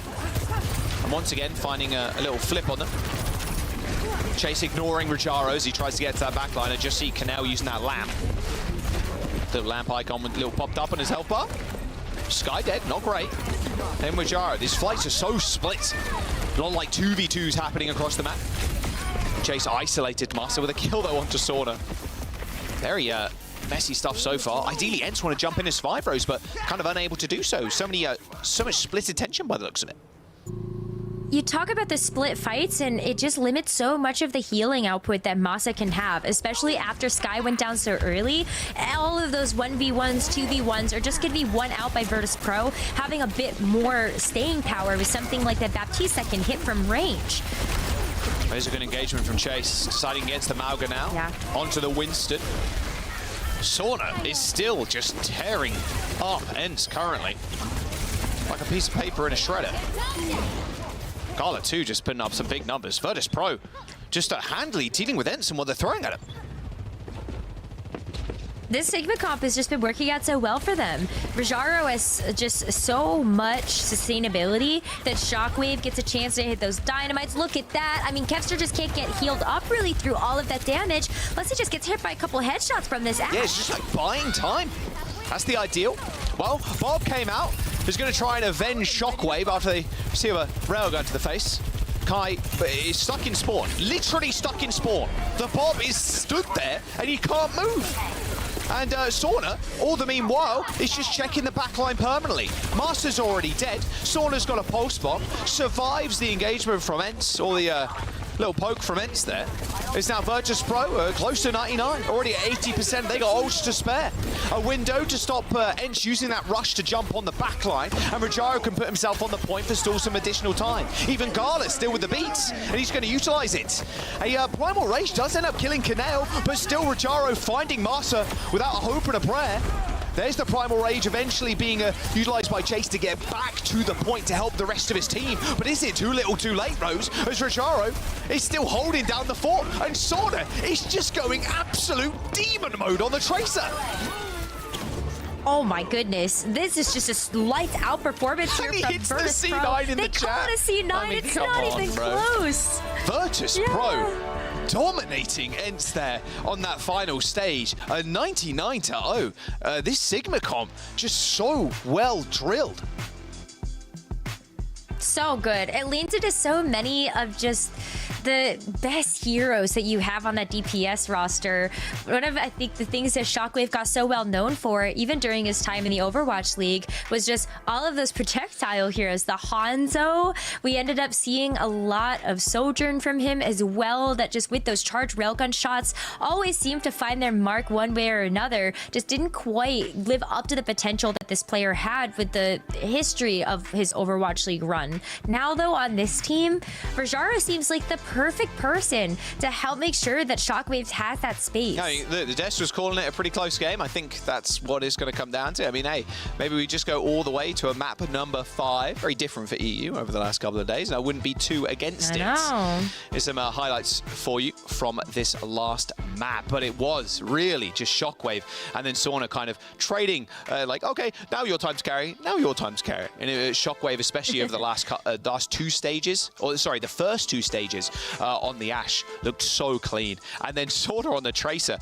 I don't know the stats from that last series, but Sauna, that last stage even, Sauna had to have died maybe once, most twice. Like he was dominant that whole time.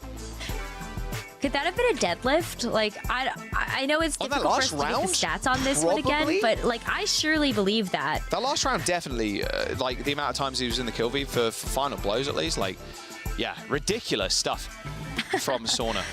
And I liked the point Jake made on the desk too, about Sauna being on the roster for the championship winning Mayhem. He was, and I think something that a lot of people don't remember, though, just because of the firepower that Florida Mayhem had, Sauna has always been an incredible Tracer player, almost a one-trick, actually, during his time in the EMEA contender scene, but probably more well-known for the May that he ended up playing on Team Finland for the World Cup. But you can't count him out. That Tracer certainly has things to say. All right, we're going to Iconvalda again next. So, I'm not too surprised to see Iconvald. EU does seem to be like, okay, we're going to play Oasis, and then we're going to play Iconvalda, or like at least perma Iconvalda. Yep. We've seen it a lot in Nepal yesterday, and now today it's just been Oasis. So yeah, I mean, it's just these maps in the EU pool, apparently, nothing else. No substitutions coming in for either side either. Okay, so we might just continue to see a little bit of the same. Thinking about the Virtus Pro match versus Nuage, they ended up playing the Sigma comp again. They played Baptiste. They actually played some Alari. I remember you getting excited about the Gala Alari, so maybe we get a chance to see a little bit more of that. That'd be fun. I'd be very down. I'm not sure though, because they're so it's with Chase especially, like they can play the Winston, they can play really fast, so we'll have to wait and see. Of course, like I mentioned, Iconvald up next, Esperanza, Suravasa and Shambali if we want to go there, and I hope we do in this series. But Virtus Pro off to a very strong start on Oasis, especially that last round of 99-0. Is it going to be as evenly matched? Not sure. Ents picking this map too, Rose, so clearly feeling very confident on this one. Or it's just what everybody's been screaming for the last, like, I don't know how many weeks. So that and Esperanza. So.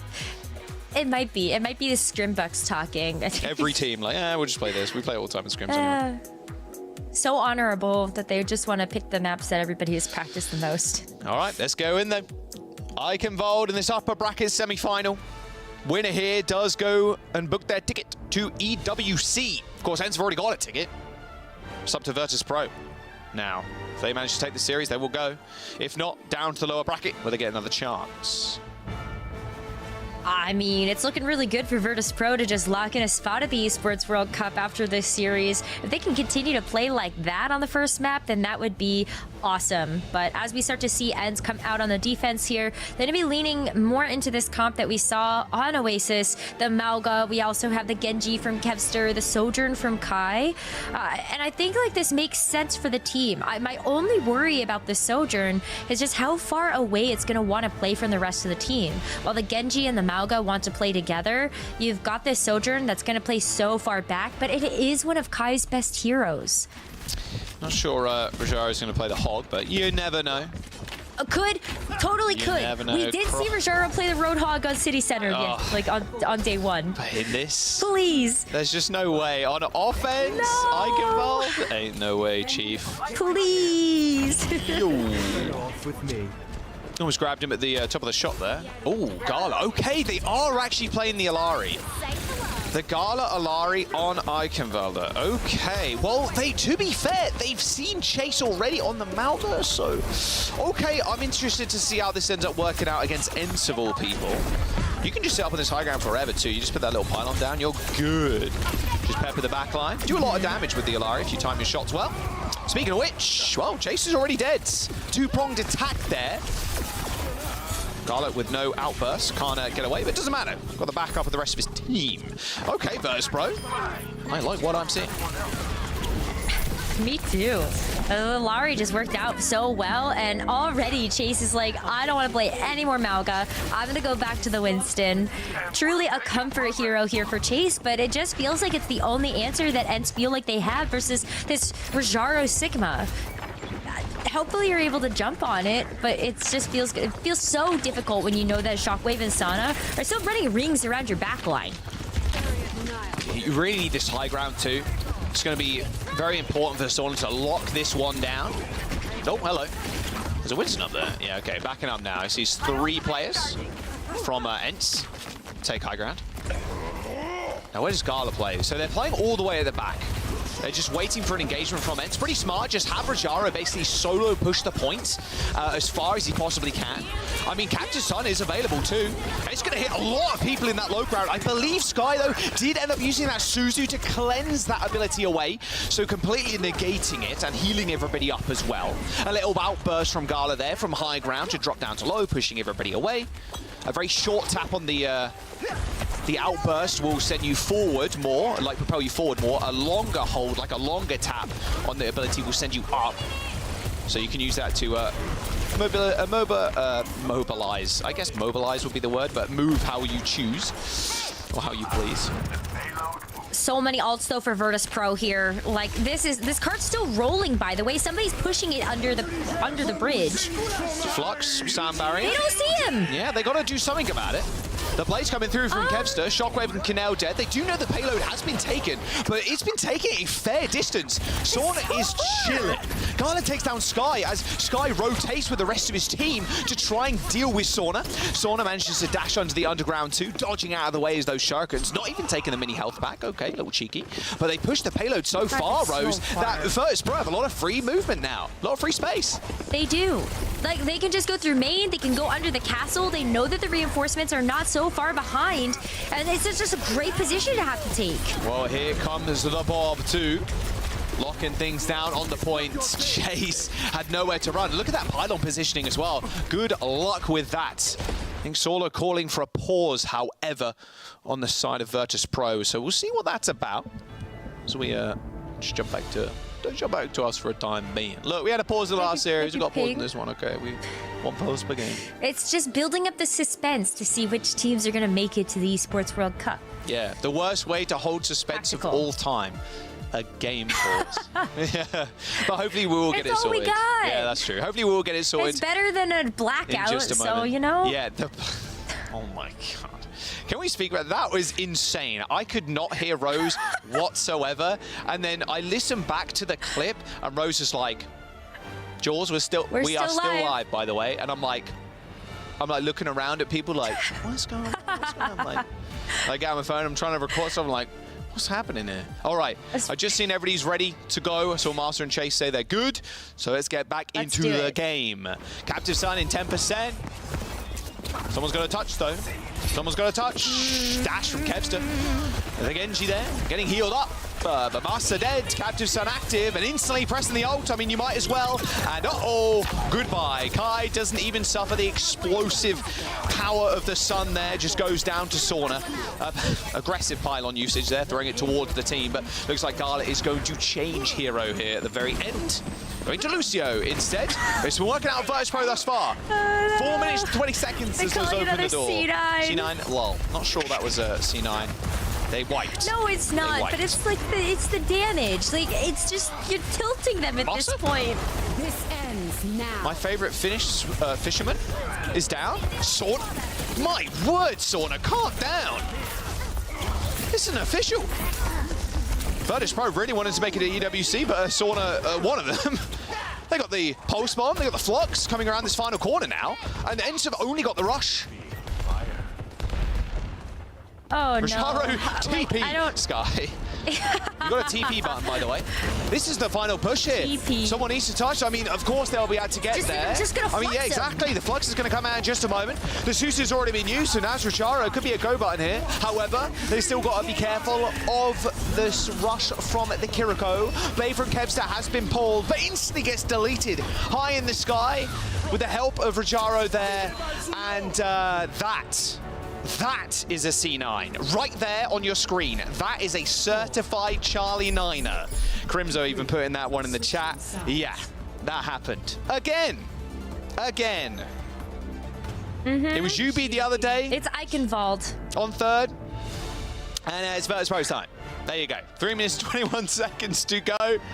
Put a clip compilation out. There you go. Easy one for socials. Oh, like Sato almost got a back cap as well. Like, that could have been disastrous. Maybe it was the that's unlucky. The mental damage like you were talking about with Ujaro spamming. Just keep saying C9 exactly. And eventually it's gonna come to fruition. It's like saying something in the, you know, it's like saying Bloody Mary in the mirror or whatever. I know, you turn around and then there it is. Summoning a demon in like a bathroom when you were like in school versus, the manifesting a C9 Overwatch. They are tangibly linked, but they're there. I see it. Right? Jeez. All right, okay. Well, hopefully ENCE can recover from that one. It's a tough one to recover from, but hey, we're going back to what we saw Virtus Pro play the other day on the defense. They got the Torb comp. The Torb, the Alari. They sure do. They got the Summoner, the Yu-Gi-Oh meta, we'll call this one. They got all the summons. This is the 5 arms of Exodia right exactly. here. They got 2 of them in Sauna's Junkrat and then Gala on the Alari. You need Sim for more summons. That could be one of the other arms, I suppose. What would be the tank? Who has the most summons on the tanks? I mean, Ram can summon a shield, I suppose. Maybe Zarya. I guess the bubbles aren't really summons, but it's tough for the tanks. We need to summon a tank. Oh, don't take that idea. Do not take that idea. All right, anyway, Kevster, Master taking a lot of damage on the entrance. They're so well protected in the backline as well at Virtus Pro. Really tough to kind of dislodge them. Not only just the turret, but the amount of stuff you kind of have to wade through. Although Kai handily deals with Sauna, finds a nice little flank. That healing beam from Gala, making sure Rajaro and the rest of the gang are all good. It's tough too, because ENCE have to, in a way, you have to swing and kill the turret quickly. The turret's that's got that much health, but you take that out and the Alari can't do a lot of healing. Like the beam doesn't do that much and you can expend it so fast. So you do have to focus that down at least somewhat fast. well, it's so tough though for ENCE to even get in here. I want to keep paying attention to like how Rajaro and Chase are matching up against each other, because Rajaro has just been so reactive when Chase is using those cooldowns. You see the overrun come in, you get an accretion to the face, and then Virtus Pro is able to follow up that damage, while the shield from Rajaro is blocking off any sort of healing that Chase can receive on something as tanky as the Mauga. So you talk about the DPS passive Jaws kind of working its magic here onto Chase, and it's very difficult to actually keep him alive to continue pushing forward with these engagements. All right, Chase is going to go in. Almost instantly deleted. Captive Sun's coming out. No Suzu available. Oh, this is going to be deadly. I mean, Chase does take a brunt to that damage, and there's the Flux. Oh, he didn't need it in the end. Masa, he's a Regeki on him, and that will be ENCE just getting cleaned up again. This comp is ludicrous, but I'm here for it. So silly. I mean, you've got Shockwave on covering down one angle, you've got the Torp turret on another, and then you also have Kanale that can just lock down a third choke. So ENCE, they're sub 2 minutes, and they still haven't had a chance to unlock this first point. 33% of the pie, but it's all at the back of this Blade as Sound Barrier. Blade barrier, the Mortal Hall comes out. Now Kevster has to worry about that too. A lot of damage onto that Tor, but taking a lot in return. He's killed Kanale, and there you go. Okay, the summons are down. Yugi has been defeated as Virtus Pro lose the points and inevitably switch off the Kyber comp. Yeah, I don't know. We'll work in title for the summons comp. But there you go. It will be. That was just Chase throwing all of the cards into the water. Yeah, there you go. Wait, guys, switching over to Lifeweaver now. Okay, no Lucio. A little bit of Weaver action from Virtus Pro.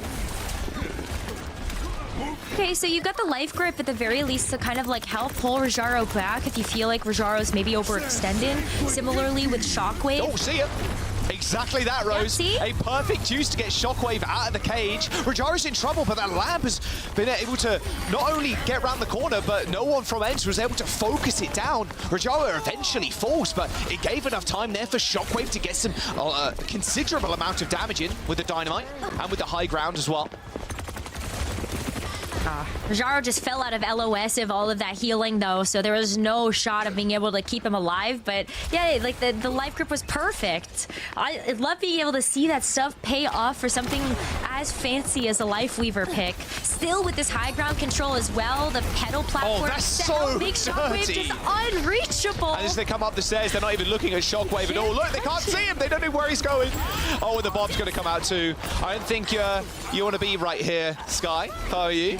Shockwave does end up falling down to low ground here, but because this fight is again kind of breaking down, it's going to leave Sauna again a lot of time to just find picks. Everybody's split up at this point. They have to deal with a bomb.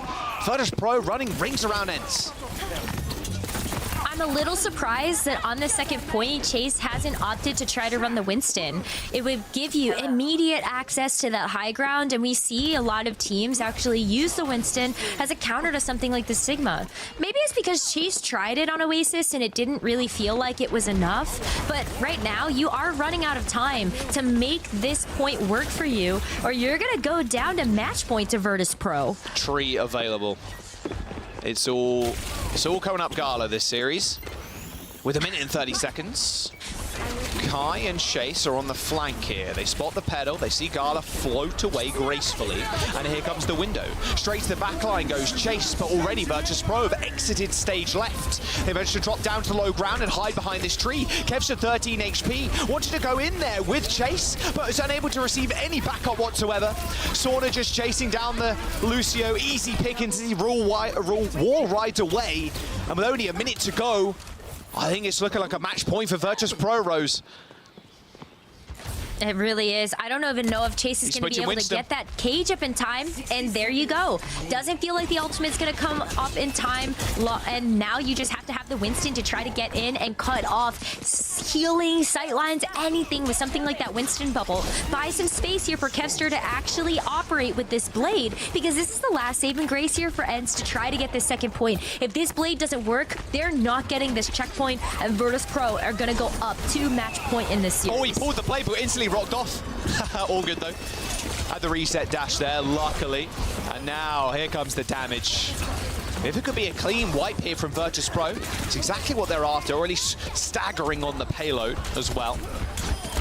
Because now they're going to be able to get another fight quite easily. OT is the best ENCE can hope for to finish this point at the very least.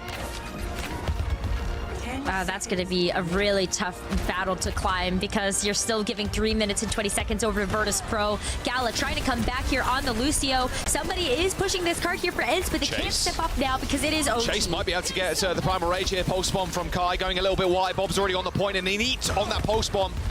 Oh dearie me. Virtus Pro, they're going to take this map.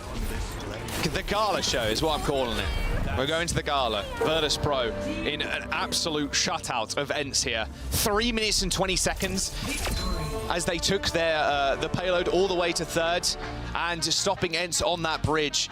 This is Virtus Pro showing up in a big way in this upper bracket. One map away now, Rose, from locking a place at EWC.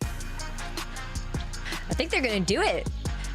There is just so few answers right now that ENCE are throwing at this Sigma comp.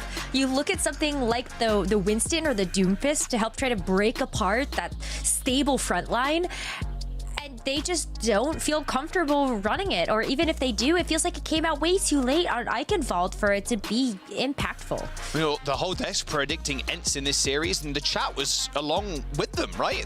A lot of people thinking ENCE just kind of walk away with this one. Okay, you know, second best team in the region, have been for a little while, but even looking before the playoffs, in the run-up to it, Ataraxia, now Virtus Pro, had an exceptional run, and they were up there. They were just under Space Station in terms of score lines. Like, you were looking at a team that is not reformed per se, but just leveled up just over and over. And with this comp, with Rajaro playing the Sigma, it is looking so good. And Gala too. I mean, look, playing the Alari is fantastic, but clearly a comp that they've played a lot with on the defense. The Alari, the Torb, it's very tough for the Mauga comp to really get in their faces because of how good Rajaro is at Sigma and waylaying this push and buying enough time and space for the Alari and the Torb to get work done. Because the longer that comp stays alive, the more damage they're outputting.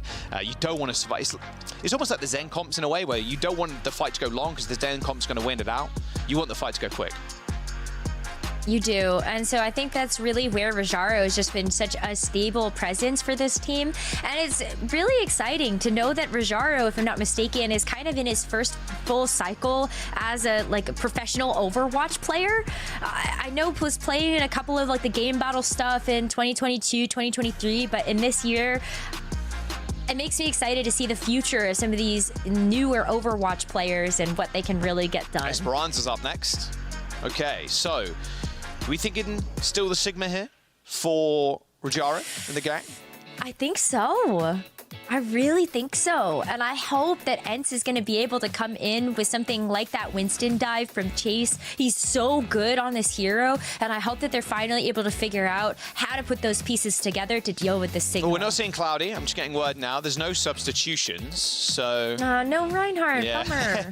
No, I don't fortunately, I think for ENCE, they have a vast tank pool of players they can play from. If they do need the Reinhardt, and I'm thankful when we do see a little bit of Cloudy, they can sub him in. But yeah, for now, I think Chase, and like you mentioned, maybe the Winston coming through here for them, because the Sigma versus their Mauga comp not really working out well for them. Although they did have some nice little plays on the Winston when they did play on City Center on that first map in one of the earlier rounds. Virtus Pro, up 2 maps. ENCE looking for a reverse sweep.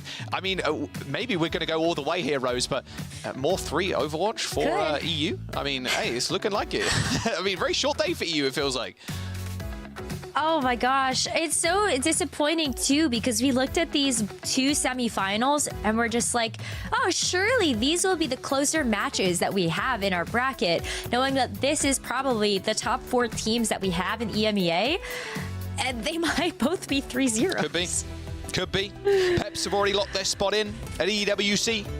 Virtus Pro on the verge of doing the same. Only 1 map now to go for them. And they'll be all their way there. And joining ENCE, funnily enough, and joining Space Station and Peps. Have to wait and see what they want to run out the doors with. Because, yeah, I can imagine ENCE going to go with the Mauga, going to the Sigma. Oh, sorry, not the Sigma, the Winston. What's Gala going to bring to the table? I really hope we see the That is the Winston.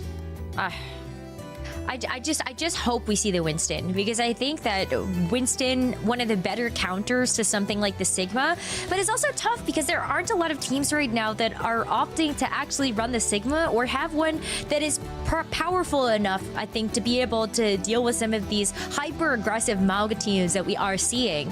But it's something that's really been working out for Virtus Pro, the poke style with Shockwave's Ashe, and just being able to get a little bit more backline access with something like Sauna's Tracer has felt really, really strong for Virtus Pro, and just something that a lot of these teams haven't necessarily been able to practice against multiple opponents. But ENCE, they are going to start on the Winston, and I appreciate the commitment right out of the gate here. They don't even want to try this Mauga comp. They're locking into the dive right away. Exactly what you wanted to see. We'll see if they can get it done. They need something to start here. Got to be careful of Kai's railgun, as always. Pretty easy to charge off that shield, even if you do get lesser charge for hitting a shield. Bit easier to charge off something like a Mauga, but we know Virtus Pro are going to run the Sigma, and so does Kai. Now the slow struggle for this first pick. All right, Shockwave, Kai, who's going to get it first? Maybe it's going to be one of these Tracers, because Kevster is playing the Tracer in this dive. Yeah, I mean, Sauna has been kind of crazy with it, especially on the first map on Oasis. A lot of final blows, a lot of big damage coming out from the Tracer. All right, Kai taking off angle yet again, trying to find a headshot on the backline. Spots exactly where Shockwave is, but can't quite get an angle on him. Slowly but surely, and now the dive comes in, and he's instantly deleted. I mean, he had to deal with the lamp as well, to be fair, but Chase is going to follow that up with a nice couple of kills, maybe even a third one. Kevster jumps on in, helps Chase, who's at a lowly 70 HP. Oh, doesn't quite steal the mega health pack away, as Sauna is there for the cleanup. And there's the box being moved by Rajaro too, so all this time, Virtus Pro getting time in the bank, or meterage in the bank, I should say. Oh, that feels so bad, though, that Kai had to jump up there and then instantly got taken out, because you saw just how long he had to wait with that 100% charged railgun shot to find a target. And then you also just are taking out such a big source of damage here from ENCE that they didn't have enough legs to stand on for the rest of that fight. Pulse Bomb, though, coming out here from Sauna. Goes wide, missed the Winston by a hair there. Now Sauna, okay, he's actually just stealing the bot straight up, hoping his team can win the 4v5. Well, I guess 5v5, Bob's there. Kevs is chilling, dead in the spawn. So not quite chilling, I suppose. All right, well, Kai's at least taking matters into his own hands on the Sojourn. But still a decent amount of space here created by Virtus Pro, and a little bit of meterage extra. A quick regroup here from Virtus Pro as they've got 3 ults online. good ultimates too. You've got the overclock from Kai. As long as you're able to break Rojaro's shield, then you have a lot of key targets that you could hit with that ultimate. But similarly, just knowing that you have the sound barrier as well just gives you a little bit more confidence behind making a play like that, and maybe allowing Kai to actually play aggressive with this overclock. Well, he's in a good position to do so, to be fair, on this high ground. Hard for Virtus.pro to get up there. Of course, no dive tank. So they can actually find a headshot. Still, you can rotate around here like Virtus.pro are doing. There's the Flux. Who's it going to hit? Does hit the Winston. Sound barrier comes out, hits 5. And now Kai using that railgun. They've got to be careful of that window. And even a sound barrier, a later one from Virtus.pro, and he is just caught unawares there. Straight out into the open. Was hoping someone would swing so he could get a headshot, but it wasn't to be. Canel kind of using the lamp a little bit selfishly, but why not? The rest of your team are cleaning up, and you've got a lot of room to work with.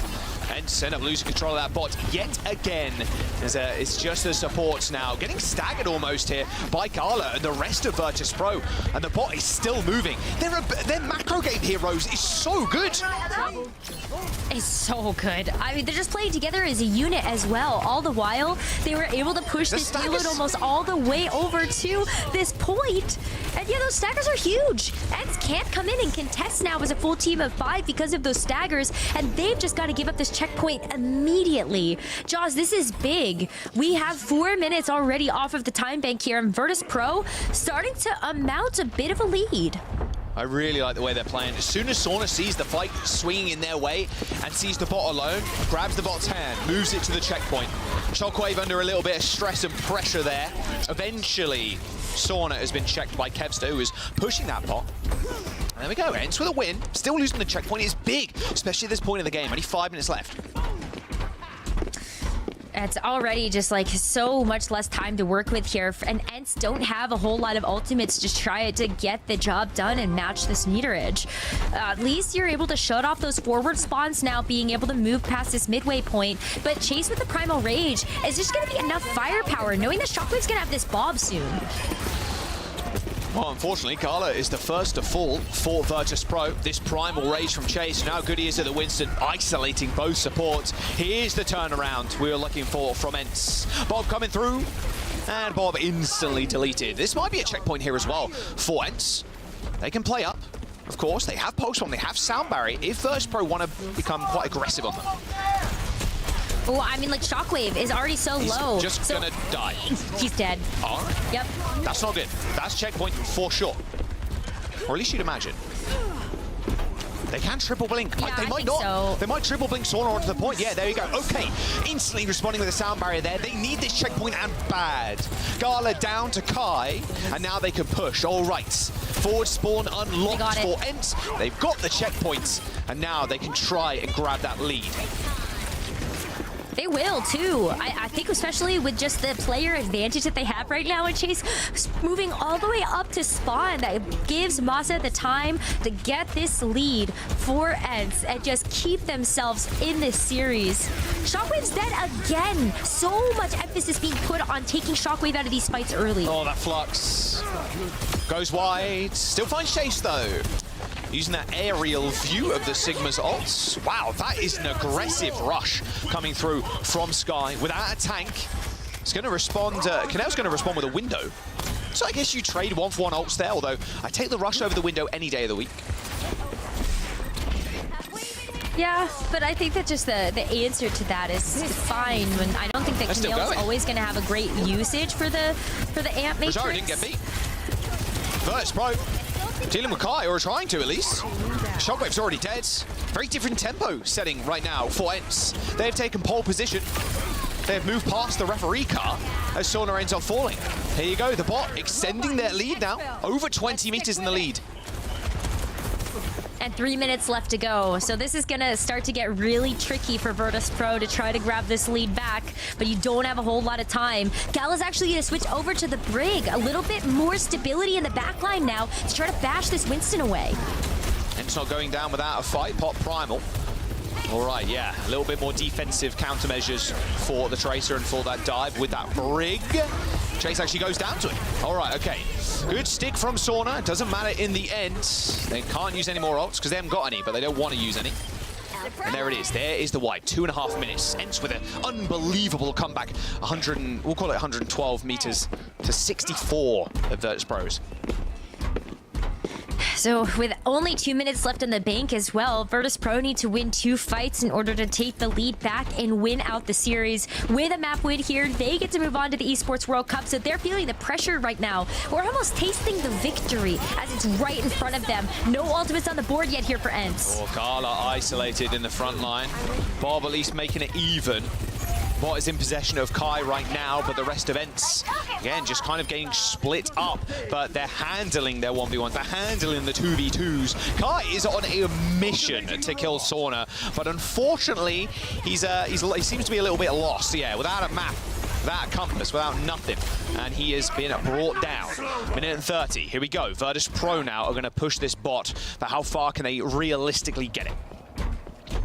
Okay, so Ant Matrix to answer the Kitsune rush from Sky, but it's going to be the sound barrier advantage here for Masa. So a lot of sustainability to answer something like this Gravitic Flux from Rajaro. So the big difference maker to me is just going to be Kai and Shockwave. What picks can they get here when you know that these... Well, there it is.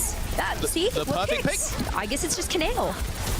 Kaneo dead. Sauna 2. Minute to go. Okay, ENCE. They can stack ult rows.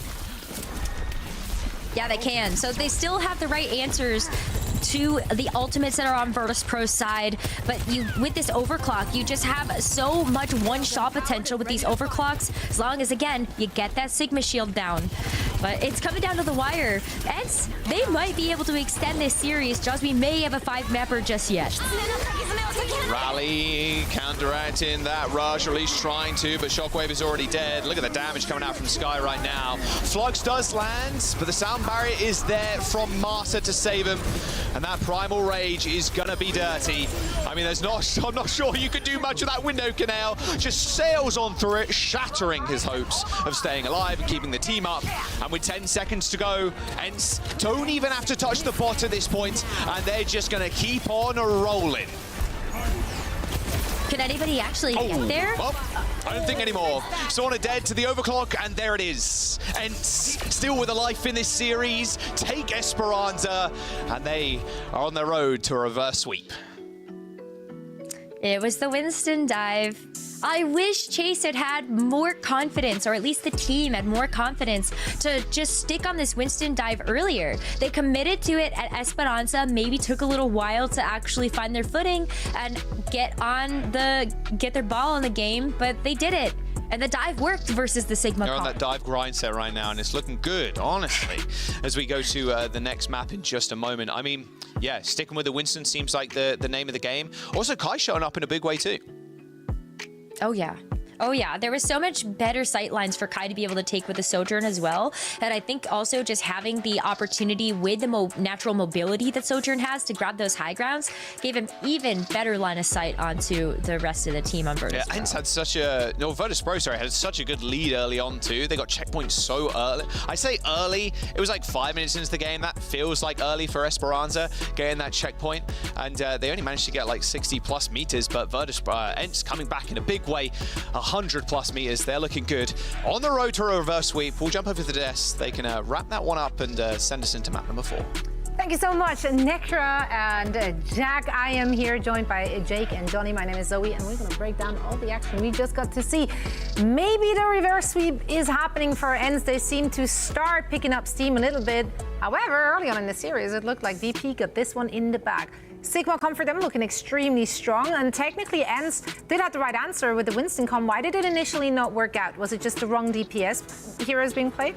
Yeah, I think it was initially some awkward swaps for ENCE. They tried to go to the double flex DPS running Tracer Genji, which strategically I don't hate, but with Kai and Kepster in the lineup, I just feel that's not the best usage of your resources. I think Kai is just so much more effective on hit scan. Keep him on the Sojourn, still a great hero in the dive, but just much more in his wheelhouse. And then I think the lack of the Tracer at times was hurting them. Kepster can do so much on the Tracer, can really take it to Sana and you know, challenge in the 1v1, make a little bit more space for his team, if not getting his own kills. But with the Genji, I think Sana was a little bit too free to find those pickoffs. At the same time, though, I mean, that's a map where dive is especially effective. There's a lot of flank routes, kind of hard to control the game as Sigma, especially when you fall behind. continuing on in the series, I think there's an option to continue playing Winston Dive, but some of those like comps that slow the game down and play much more grouped up on Flashpoint could be really effective. Not to mention Escort, another pretty decent map type for Sigma Poke. And honestly, the way the series is going, it's looking tough for ENCE, right? There's a few good options that Virtus.pro have, whether it's the Mauga or the Sigma, to try and close out the series. And I think they're looking certainly on the front foot. Yes, they took a loss there, but it wasn't a one-sided game at all here on Esperanza. Yeah, I think Rajaro got a lot of value from the Sigma shield, and we saw that especially on Oasis. You're able to play Sigma into a Mauga, for example. You can play that Sigma shield, get a lot of poke down, and essentially shutting down Kai. Like, it's so hard for Kai to get a lot of value on this hit scan hero. And then when we headed over to Eichenwalde, like, if you're on the attack and you're playing a hit scan hero, it's super hard to cross into the castle and not be put under a lot of pressure initially, so Kai forced to swap over to the Tracer. So I feel like Esperanza, more of a map where Kai can play the Sojourn, you can navigate around the flanks, you can play the high ground, and it's easier to work around the Sigma shield. And so I think that is why the dive also looked better from ENCE here on Esperanza. It's just easier to set up around this Sigma shield, whereas on University, for example, how many times did we see Virtus.pro on University on Oasis? They're playing the Sigma shield in a pretty straightforward poke battle, and then you push around an angle, you push around a corner, put pressure on the enemy team, and Shockwave's just behind the Sigma shield, like already damaging ENCE before they're able to walk out, contest the point, right? So I think the first two maps, I think it worked in favor of the Sigma composition for Virtus.pro, but Esperanza, it was a good map for ENCE's dive. Moving forward, it'll be interesting to see how it goes, which team is going to come out on top here. I'd say Esperanza was a good map for ENCE. I think we'll need to see a lot more from them if they're going to complete this reverse sweep. Well, let's find out if they can get it done. For all the action, we're going to send it over to Jack and Necro. All right, thank you very much, Desk.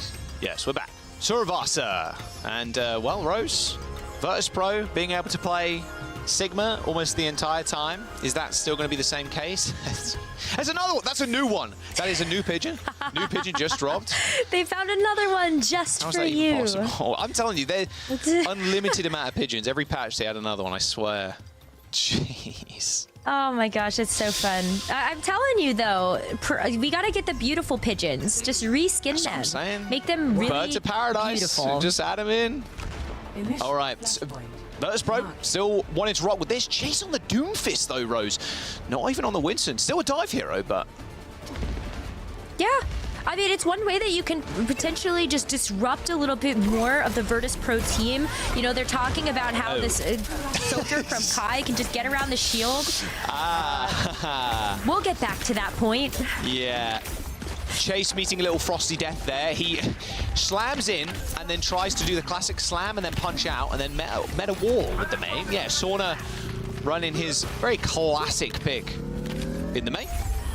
And Virtus.pro handily dealing with the Doomfist. Okay, so Chase is not going to do that again. Probably not, but like the theory is there. Try to punch somebody out of this shield so that Kai can pick them up, but Virtus.pro keeps striking first. Yeah, Kev's dead. Shockwave sitting on this high ground, just such an eagle-eye view. Speaking of birds. And it's hard to disrupt or like dislodge him. I mean, you can get up there if you're Chase, right?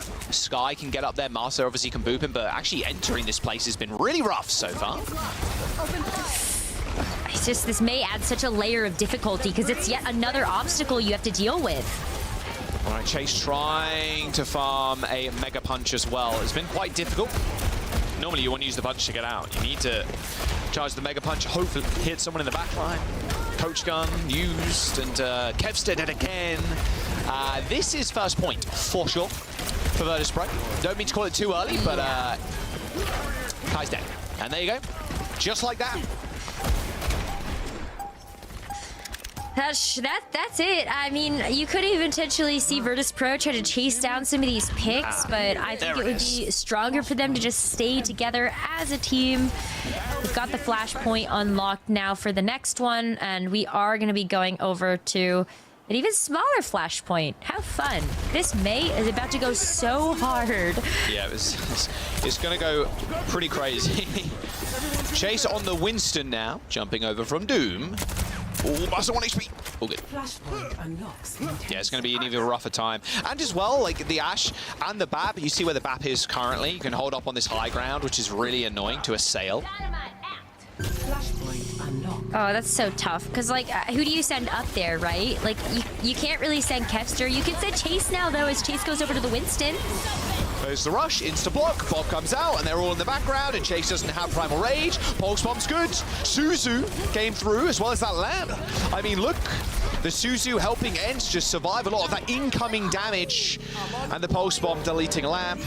Good stuff from Ents. A quick team wipe, and that's exactly what they need in these comps. A quick and clean team fight. And Virtus Pro are going to lose the point.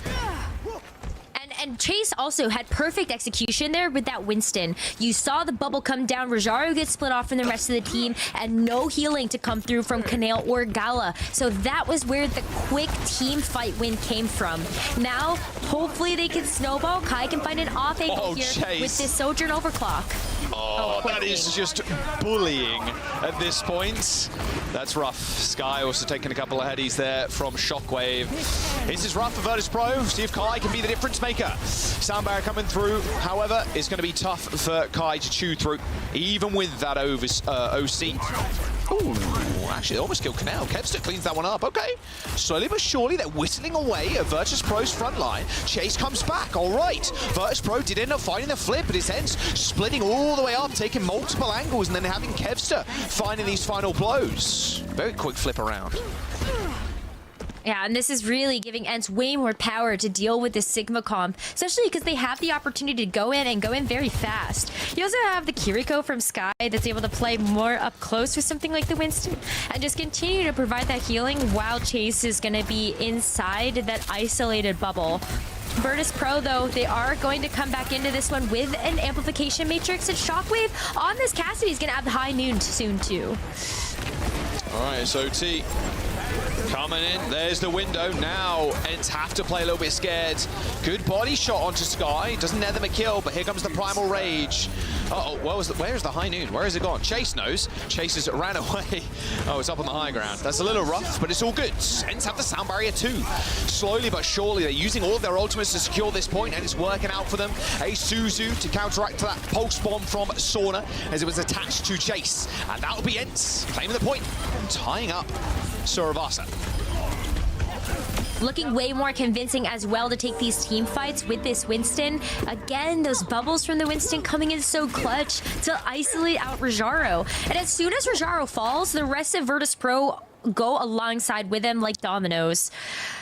It's just been way better here for Ents. As we head over to Palace as well, maybe a bit more open territory to play with, but still, Kai can find these angles with the Sojourn on any of these high grounds. Yeah, they can start off the fight pretty quickly here with this rush if they really want to. They're already positioned on high ground, knowing Virtus Pro are going to try and do the same thing. Shockwave, of course, not on the Ashe.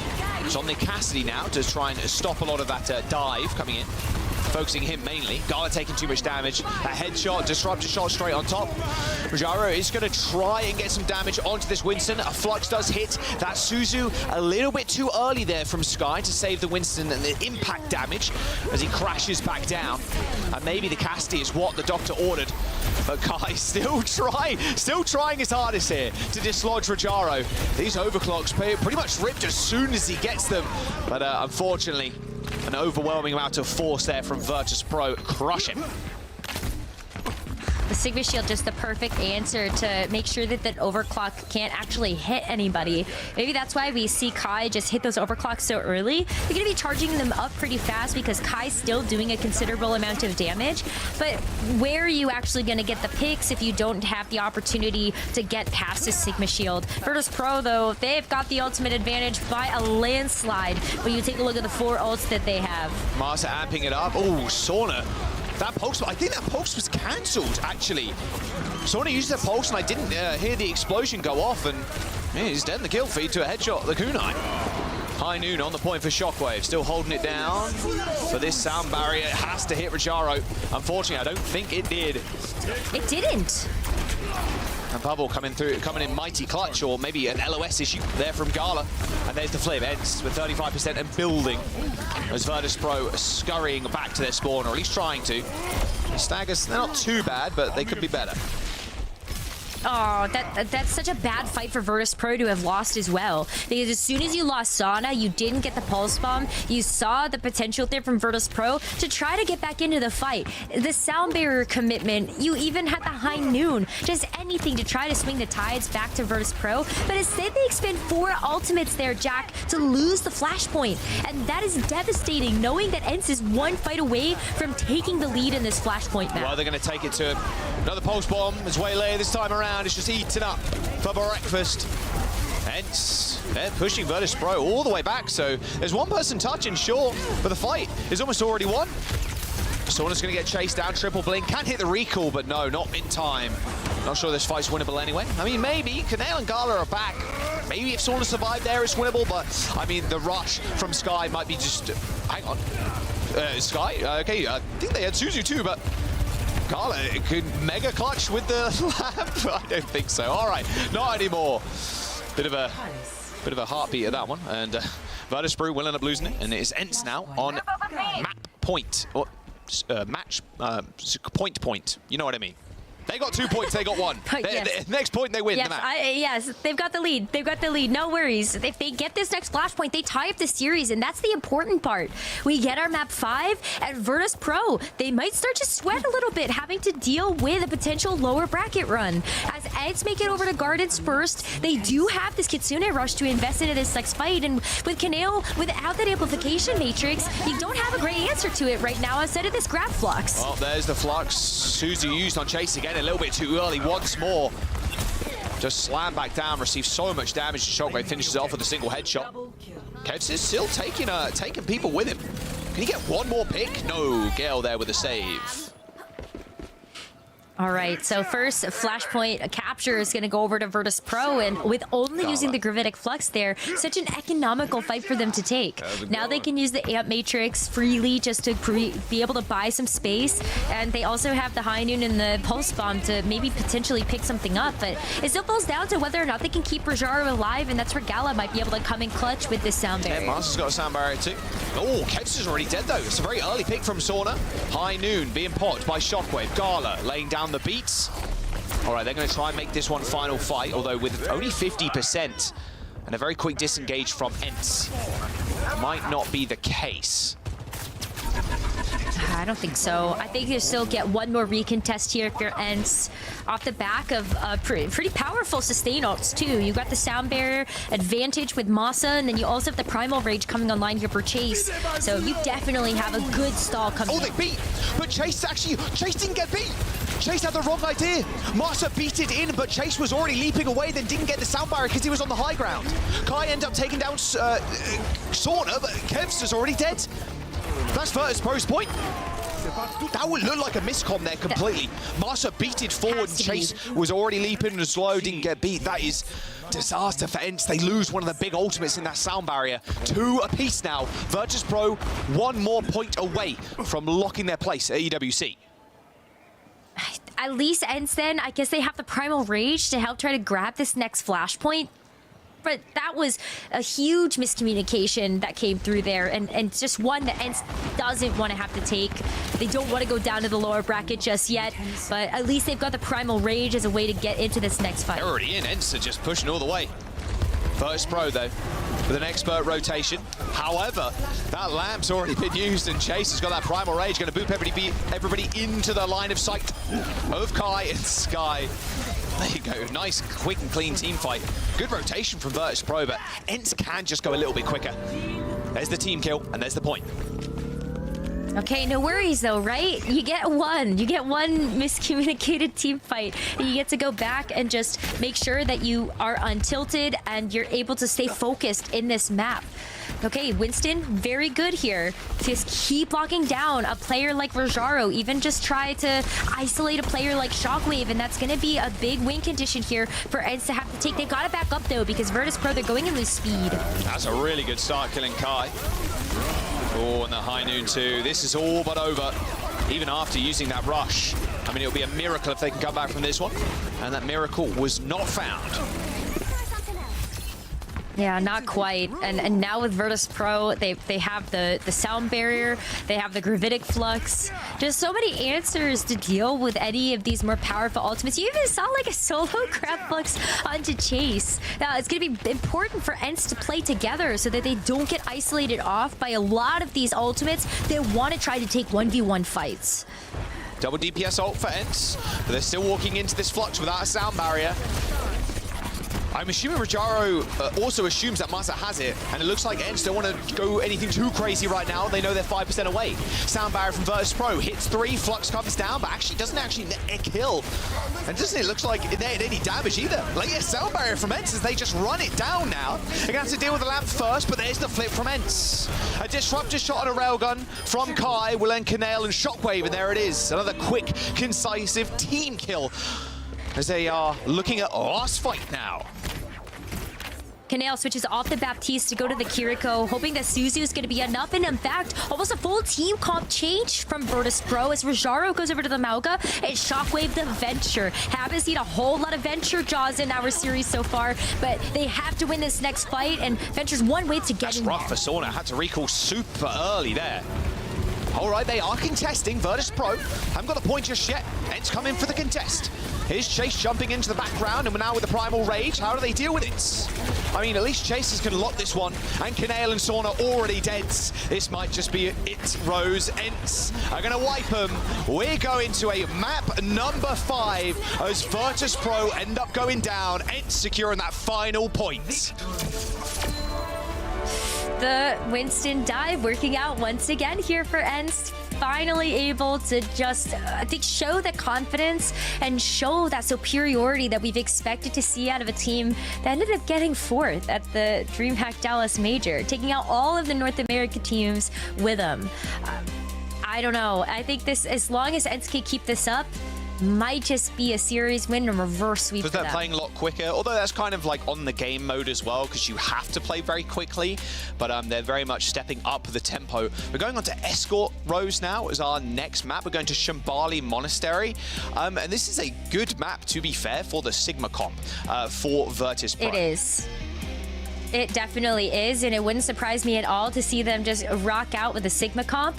And it's going to be more difficult for the Winston to operate on a map like that. You just don't have the same type of ground to be able to play around, and Shockwave might not be nearly as accessible as somebody to try to lock down with those Winston bubbles. But you can see just the examples of why this Winston has been so powerful, even if sometimes there are a couple blips in communication of where they're actually going to focus fire.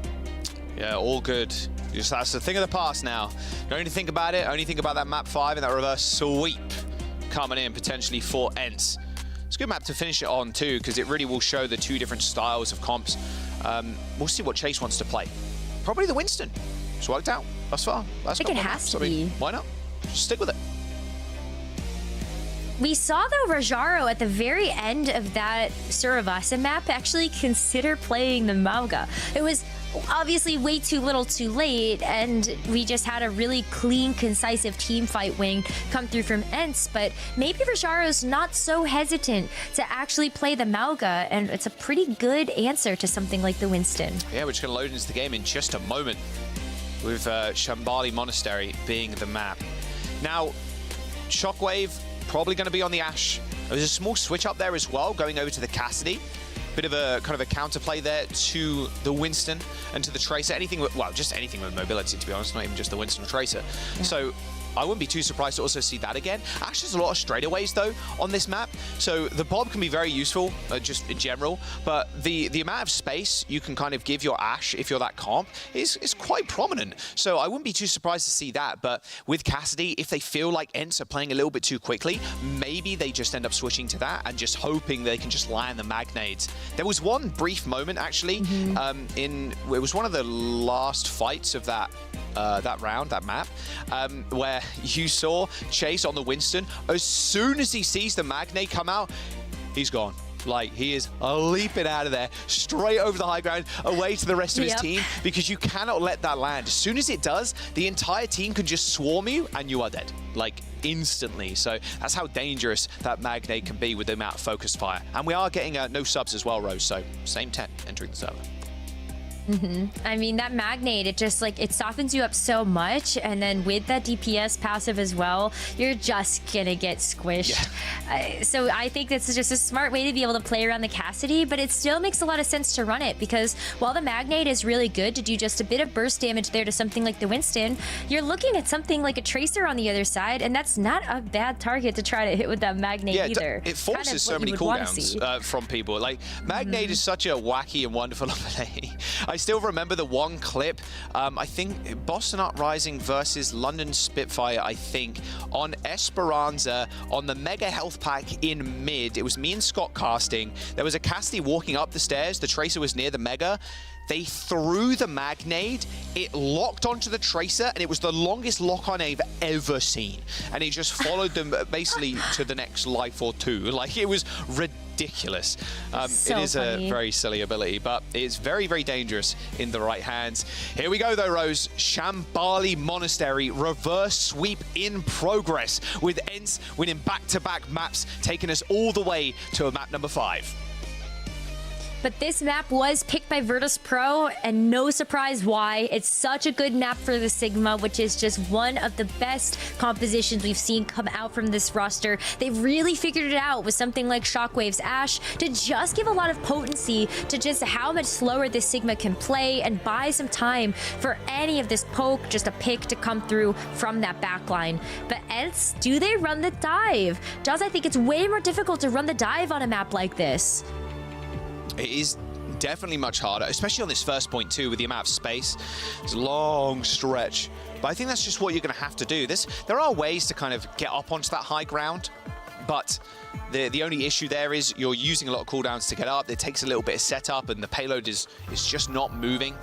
Maybe Kevstick can even open this up with a Widow shot. I'll have to wait and see, but what we know for now is Virtus Pro are going to run the Sigma. They're going to run Shockwave on the Ash. They're going to be up on this high ground. We know the game plan. Let's get a quick Ents listening to see how they're going to deal with this first attack.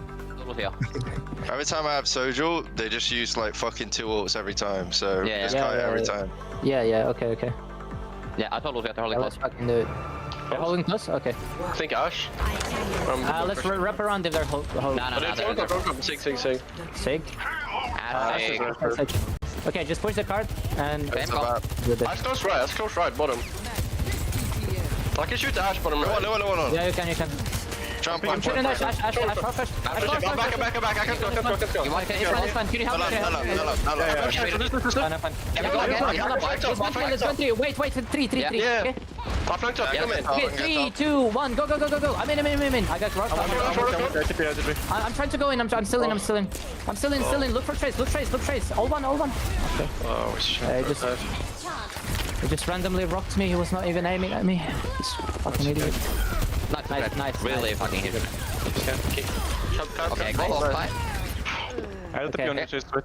It's fine, they have an ult. Just close. I'm here. Okay, go for it. Yeah, just push that.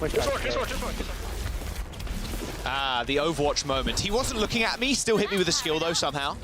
That was Chase versus Rajaro's rock there. Good trades though. You saw Master in the comms, like, good trades, guys. Like, we need to find something here. Otherwise, Virtus Pro are just going to lock this point down. And they found a couple of trades. Now they're getting this payload up the hill. Good positioning here too for the Winston to try to just isolate out Rajaro. Excellent. Play around this corner, and Ents can just kind of even jump into the backline if they want to invest any of Chase's mobility. Sorma, you don't want to test this. No, gets out of that. Kai not willing to sling a rail just yet. He takes the little health pack there just to stop burning alive. Gala too getting out of dodge quite quickly. Pulse bomb, Suzu'd almost instantly as Sky's playing on an off angle with the Kiriko. It's a dangerous position for Ents to be in now as there's a window coming up. There's a lot of additional heals, damage, pretty much everything there thrown in. But unfortunately, Rajaro ends up falling. Canal now having to 180 there as there's a Tracer in his backline tickling him. However, Ents, having to use that beat, are going to continue fighting this fight. But with the Bob on the points, I mean, Shockwave looking a little bit worse for wear on the high ground, sadly. Even the Bob can't do their dirty work for him. Yeah, you just hide yourself behind that payload on the other side of that Bob. You're able to get this first checkpoint, and this is a pretty fast pace that ENCE is able to set. They did not get stopped for very far, and even when they were able to take those trades, they just kept up with the momentum. This is a lot of time, very healthy amount of time for them to try to get through the second point. And with the Primal Rage as well, Chase can buy them a lot of space here. Look how far in he's going. Okay, he's got Primal Rage as well, so not really fearing all of anything right now. Virtus.pro have to set up, takes them a little bit of time, and now they're rounding the corner. Flux for Rajaro available. Spots Master trying to clamber up that high ground on the Lucio, and Rajaro have to back off now. Flux lands, hits 2, no beat from Master, but there's no follow-up damage from Rajaro's Flux, meaning everybody from ENCE can kind of shake it off. A Primal Rage has been popped by Chase, so doesn't have that extra lifeline now to stay in the fight if he really wants to, but Virtus.pro have no ultimates here. Maybe a Pulse Bomb, but they're still dealing with an OC, a Rush, and a Pulse Bomb from Kevster. This should be ENCE taking this fight. Kai going a little bit too far forward there, actually gets taken out by Rajaro, gives him a swift left hook, takes him out. He's traded by Kevster, and it is an overwhelming amount of ultimates, Rose. Like you said, really hard to win these fights, but they're still miraculously finding trades, but with the payload in his position, surely Virtus.pro don't win this fight. But of course, Sauna and Gala are alive, so honestly, anything is possible. Yeah, truly anything is possible. ENCE should have reinforcements coming back, but the respawns for Virtus.pro are just that much closer. So they're not actually able to One Pulse Bomb versus 3 ults. Win. The Pulse Bomb No team way. wins. A Russian OC and a Pulse from ENCE used that fight, Rose. That's wild. And now they've got this rally as well from Gala, so they can really play comfortable around this card. Kev's dead to a shield bash. There's 2 minutes to go now. ENCE struggling to get off this hill. Virtus.pro dishing out dessert to them. I mean, this is really rough, and the payload slowly moving its way back, and the cycling of ults from Virtus.pro. Look how many they have, basically 5. Withdrawing the barrier. Yeah, they still didn't have to use the rally in that fight, so regardless, they have so much point presence available with that, the Gravitic Flux, even the Bob. Virtus.pro, like, they're coming up big right now. ENCE are going to have to work really hard to try to get out as many of these ultimates as possible. And as Kai said, the overclock is out in the pocket right now. They're going to force him out. Rally, here's the Flux, has to hit, misses 3. Everybody just scattering there to the 4 wins. Scala and Shockwave eventually eliminated. Apparently, Rose, if you have more ults, you just lose fights. That's crazy. It was another Pulse Bomb diff. Let's just call it that, because Kevster had one and was able to land it later. I don't know. It's just wild to think about the fact that ENCE were able to actually win out that fight, especially with the rally. Booping away Gala, not enough overhealth or shielding to go on to the rest of the team. Now Virtus.pro with their backs against the wall in this 3rd point, have Rajaro on the Ramatra. Okay, completely flipping things up here. Hold that Nemesis form. Look at that health just evaporate. He's so low. Window coming through to aid in a lot of that damage there and the healing and stuff. So Virtus.pro chilling for now. Using a big ult, and ENCE can go in with a rush. Even a TP into the backline after Winston jumps in. Hit the rush, right? Hit that Suzu in a couple of seconds. There it is. They're perfectly cool. Wow, it's like I play this game sometimes.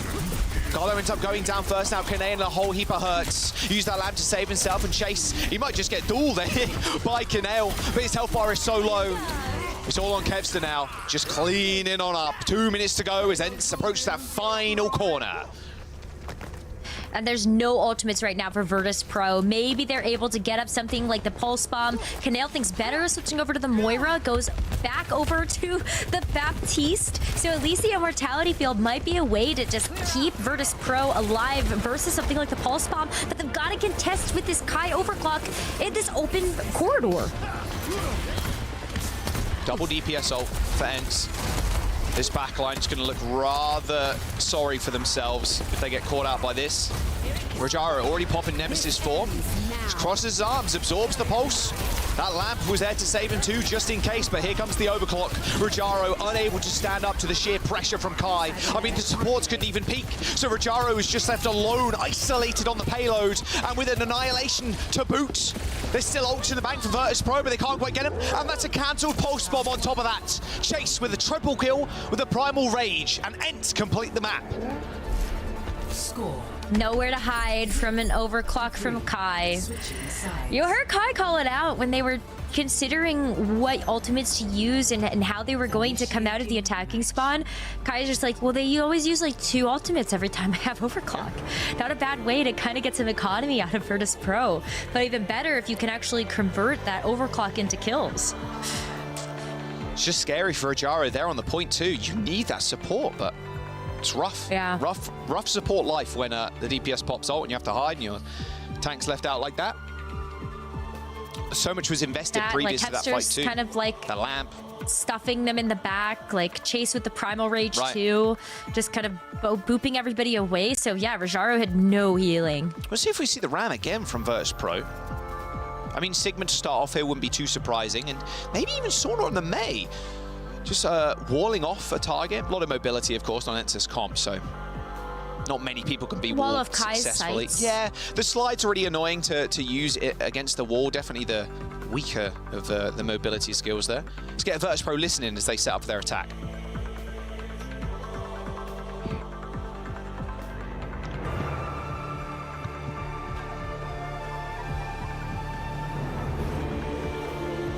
Fucking up last. Yeah, they're gonna be on same. They're gonna be on same, 100%. Yeah, they're not picking. I can just push point for a bit. I think monkey close right. Maybe. Yeah, monkey close right. Yeah. I can swing top left one time. No bubble. I can swing. Yeah, I'm just holding point. I can go top. I can go top left. Yeah. Get there. Top 3, 2. 3, 2, 1. They want to point. No ball, no ball. Swing after. No ball. Keep swing. Single side. Yeah. Sono shift. Say low. Clean out the pin. Lulu as well. Wait, go chase Sana. Behind, on ping. Come on. Okay, back up. I'm walked up in point. No rail. Taking bubble. Fake ball, swing after. Stay right. Alright, Someone stay point. Stay point. Stay point. Jay flank top. Flapping. Keep burning. Jay behind you. Hold up, go in 3, 2, 1. Swing and go main. Come on. Yes, we try. Slide up. Go straight. Nice, even. Push one top. Rush. 1-1. I can't.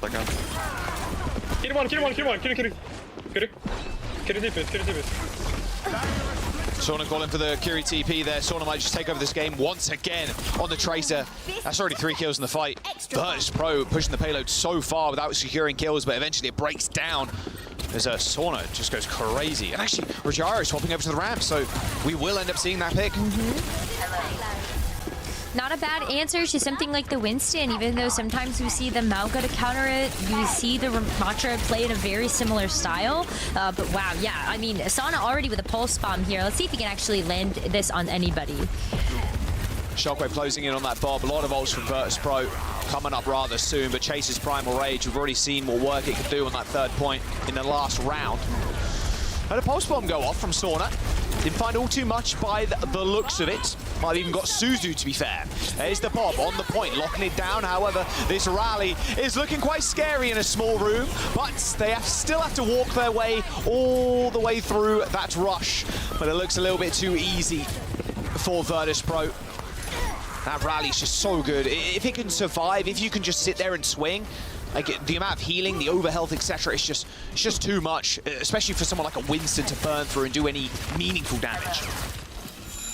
Especially when you're playing around the cart too. Ents have no choice except to try to come in and contest right around there. So you're getting even better healing and overhealth from just being able to have that rally hit everybody on Ents all grouped up. But it's time for this overclock, and Kai's got the high ground. They're gonna be. Oh, Kai dropping down to low 2. Surely this is an easily won fight by Ents. They still end up losing Chase here, which kind of sucks. Tagala's shield bash. Kai's at 50 HP. Kev's is going to make sure Sauna doesn't kill his DPS counterpart. Don't worry, Kai's got it. I mean, that was exactly how you would want to execute that. You've got Kai that's able to drop down and shoot behind Virtus Pro. That shield just not going to save you. But we're seeing a pretty big switch up here. Jaws, it's going to be Rajaro on the Mauga. It's Shockwave going over to the Venture. A powerful comp that we've seen just kind of run the tables here at some of these high-stakes matches in the Esports World Cup qualifiers. But not a composition we've seen Rajaro feel confident in running as too much. I'm really seen it this whole series at all. As the burrow from Shockwave, booping people away, and that's Rojaro peeking his little head up too. I mean, the CC coming through from the drill dash is so frustrating to deal with. If you've already used your mobility skills, you are just pushed into a corner, and the rest of the team is going to descend on you. That will be 2.5 minutes now as Virtus Pro make their way through the caves. Now the fight gets harder. It's going to be ENCE that has this Primal Rage as well as this Pulse Bomb. As long as you can play a little bit tricky around this Venture, then you can limit the amount of impact they can have. Primal Pulse. Tectonic Shock coming up for Shockwave as well. True to his namesake, it feels like. Wow. But Canel's already dead. He's chasing the Soj. Soj stole the Mega Health back. A little bit of AoE burst damage. Oh, missed the drill dash. That was really nice from Master, actually. Booped the Venture up, so the drill dash didn't connect. That was really cool. Not sure if he meant it or he was just booping for some additional damage, but it worked out. It did save Kai. Minute and 45 now. No, that was calculated for Masa. Come on now, we got to give the man his credit where credit is due. The one thing Venture does not like is being booped around. Like, to land drill dash, to get the burrow too, it takes a little bit of time to get underground. Uh-oh. Goodbye, Lucio. Wait a second. He's alive. Gala lives those. Chase with the Primal Rage, so low now. But the Tectonic Shock is going to clear the way for Virtus Pro, but unfortunately that bubble absorbed most of that damage as Kai and Chase clean house. Virtus Pro now with only a minute to go is ENCE holding it down on second. I think it was always going to be difficult there for Shockwave to actually land any of that Tectonic Shock damage. You called out the Winston bubble is a great way to block that, especially when you're going to be playing on that corner, but that bubble is covering all of that area. Virtus Pro still have a lot in the bank to use, though. Sana has this Pulse Bomb. He's been pretty good with those lately, if not to even just kind of force ENCE out into the open. Kai. Oh my god. You see Shockwave there went into the animation of hitting the burrow, but Kai was able to snipe them out before they could do so. Team kill, very quick here. Virtus Pro, 4 ults, 35 seconds to play with. And they've got to go all the way up to the high ground where that card is rolled to. That's going to be so difficult to contest because you have to maybe throw this Kitsune Rush out there, pepper it in with the cage. You want a clean team fight win. Burrow. And look at where ENCE want to push the objective. So everyone's got booped again. There's the cage, and now the killing can commence. Oh, they're so easy locking down a dive composition with that Malga cage, and with 10 seconds to go, they're going to be able to touch. But the payload has regressed quite considerably, like you mentioned, Rose. And if ENCE are quick, Master could launch back into this fight with a beat. And then maybe even just follow that up with a Kitsune Rush as well. But Virtus Pro had the same. Might come down to this Tectonic Shock from Shockwave as the next ultimate up to the board. The rush comes through. Sound barrier from Master. Gala wants to hold on to his until the very last moments. And there it is, the latest sound barrier from Virtus Pro, and they kill the Sky. A little Tectonic Shock action might be needed from Virtus Pro, but Gala makes sure it's not overtime for Virtus Pro as they make it to second point.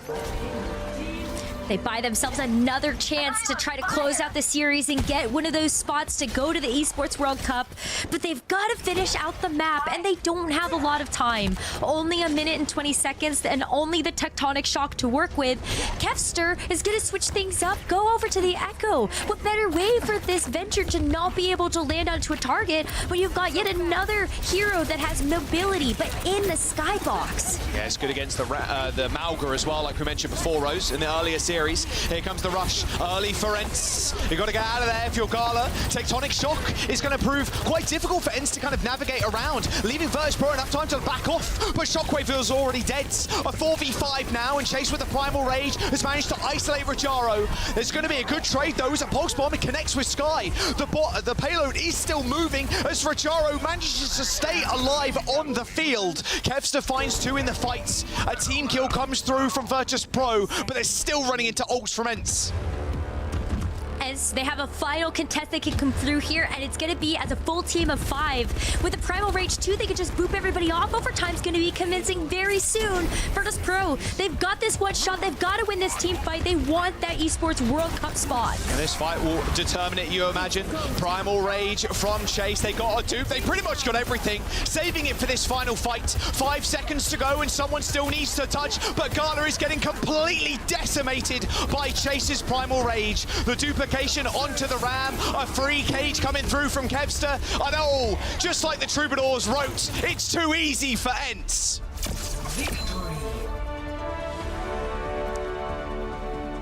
We start playing the game, it's just the freest game ever. Yeah. I was wondering the Oasis. Yeah, not even close. What's up, guys? We're the desk. We're listening in on your comms here. And so I don't know if you guys can hear me right now, but we're coming in to see how you guys are feeling. I mean, that was almost a huge upset, but you guys smashed their dreams, brought back the reverse sweep. What's the emotion right now? Is it relief? Are you guys excited? What are you feeling? So fucking triggering. Wait, you can't say that. You can't say that. You'll be all right. You'll be okay. Don't worry about it. Protect you. It's all good. But you guys found the solution. What was it? Where did it come from? Was it a player? Was it the coaching? Who gave you this? Like, what'd you guys adjust to come back in the series and win so decisively after map 2? Yeah, their tank is pretty bad. Their tank is pretty bad. We just abuse that factor, to be honest. Stop trolling. Those are good answers. Kai, yeah, we just came together after map 2.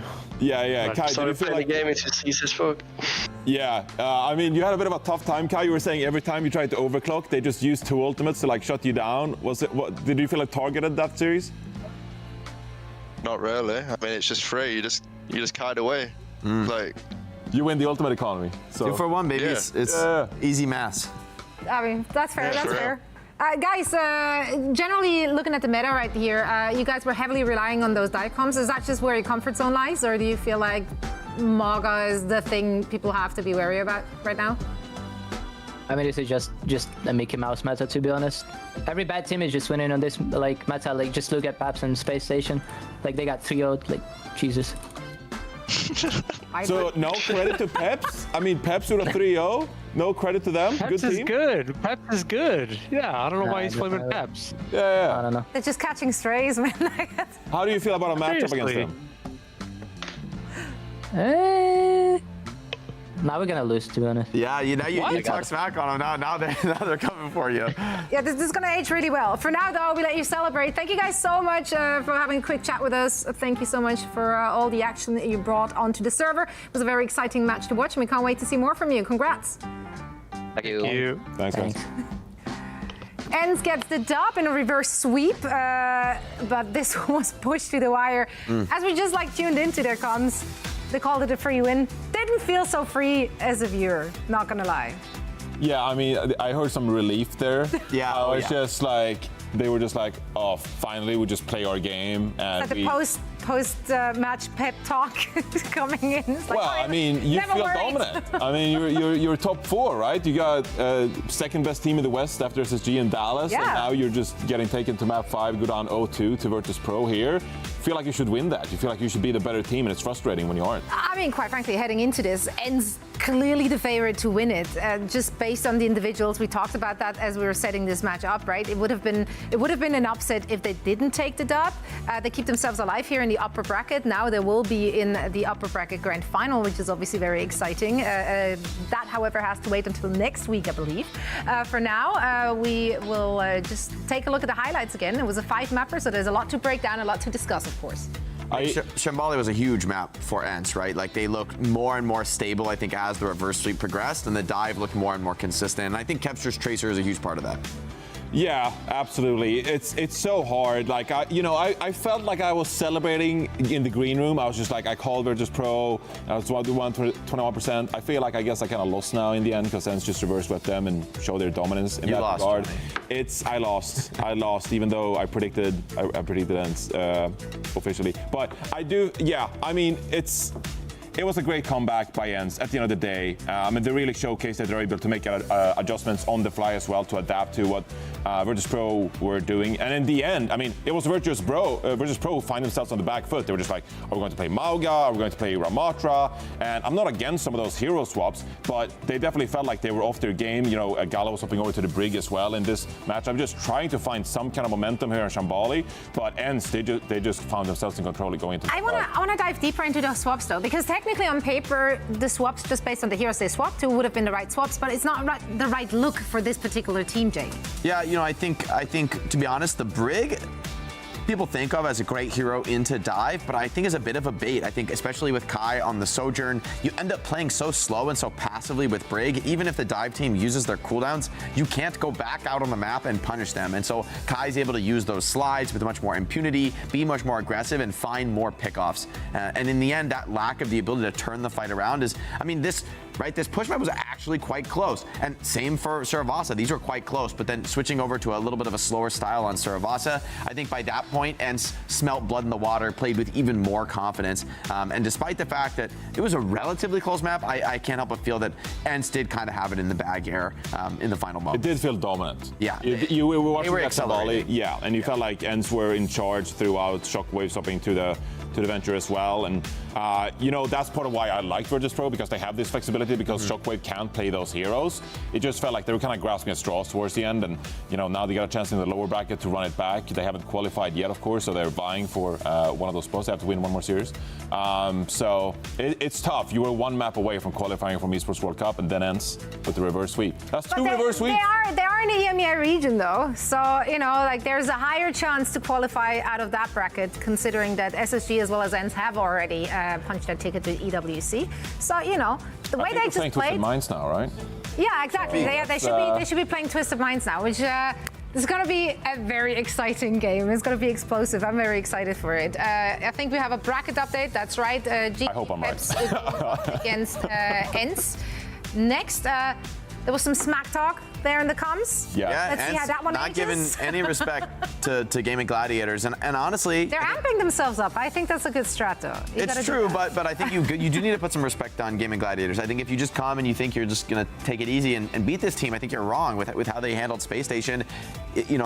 Say what you want about the meta, but Peps look great at it. They have a great understanding. Their team play is very effective. They're aggressive at the same time. It's not easy to do. Let's take a look at the lower bracket, as ENCE did take the dub against Virtus Pro, and as we just said, that means that we now have to set up a Virtus Pro and Twisted Minds. Twisted Minds, they had a rough start into this, not gonna lie, but they turned it up yesterday. Yesterday, they looked keyed in. But is it enough? Okay, well, that was against Sovereigns. I was just about to say, but is it enough to go up against Virtus Pro? Because quite frankly, they nearly took down ENCE, which is pretty much considered the second best in the entire region. Yeah, look, it's a tough challenge. Also, the reminder, of course, that even if you lose that series, the Virtus Pro Twisted Minds, there will be a tiebreaker between the two teams on the other side of the bracket too. So if you happen to lose that series, as long as Space Station make top 3, as long as they make top 3. It's a great point. So if Quick Esports just knock out Space Station, then we don't know what we're in for. It's going to be a crazy second weekend. But yeah, there's a lot of drama in the lower bracket. We can safely say that. We're in for the drama. We love that. We're also in for good plays, and we got a few of those to show you right now in our $1 million play. Still love that graphic. Cash money, babe. It's great. Good stuff. Roll the clips. There they are. Naga very much impressed. Aerial superiority on display here on that Pharah. Yeah, I love this lie. I like that. Yeah, also good title. I mean, great play on the Pharah in general. I think he really managed to get the most value out of the character without dying, which is really Pharah's biggest issue, is just that she's very, very easy to kill, but he's really maximizing that explosive burst potential through combos with the team and without dying. Ball and weave, Shockwave. I said this to you as well in the green room. I just love when we see some Ashe being brought out. And I mean, especially if you're playing some of these Sigma compositions, there are ways you can play this hero. We've seen Tree, Vision from Luminosity bring out the hero as well, and Shockwave, bit of a signature hero for him, really, playing the Ashe. I don't mind it against these Mauga comps. That Dynamite can just get so much value. Bob can disrupt them. Even though they can burn the Bob down, I mean, it takes a few seconds, and Mauga is all about that explosive damage. So hope to see more Ashe, especially for these Sigma preference teams.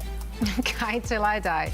I mean, why not? Honestly, Kai on that Soj. What he does best. Yeah, you keep this guy on a core hit scan. I mean, he is going to deliver time and time again. Just consistent performance. I think his weakness is he's not on that same level when it comes to the flex DPS, but heroes like Sojourn are just great in this spot where it still gives you some of that mobility, flexibility to participate in the dives, and yet he's just going to deliver kill after kill when it comes to those overclocks. There's a reason the other team is popping a few ults when Kai pops overclock. As much as that flex DPS style looked great, but if you have players like Kai or Lip, it doesn't matter. They can still play their Cassidy's or Soj. They make it work because they're just that good.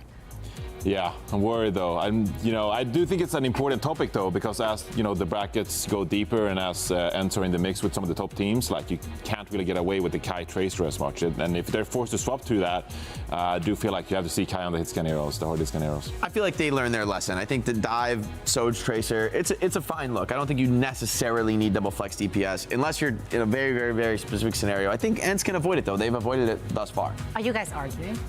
No, I wouldn't say we're arguing. Okay. But I appreciate the attempt, Zoe, to... I'm just starting some drama on the desk for no reason because we have some time, you know, we have some time. We're heading into a quick break now. When we're coming back, we're going to kick things off with the NA side of things. Of course, TSM will be going up against Toronto Defiant. That ought to be a good one, so we hope to catch you on the other side of this.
everyone. Welcome back to the EWC Qualifiers here live from Burbank. We're ready to set things up, set the stage, in fact, for the NA region. What? Not again. Was this important? Yes. Jack. My bad. Hey heroes. Season 2 of the multi-divisional Overwatch Faceit League is back. Join with your team or look for teammates on Faceit. Compete in weekly matches against players at your skill level at a time that works for everyone. Win your matches and rise through the divisions.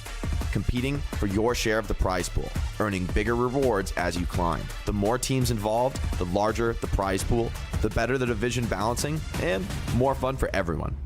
Rise to the top with your team and start your path to becoming a pro Overwatch player. Or just play for fun.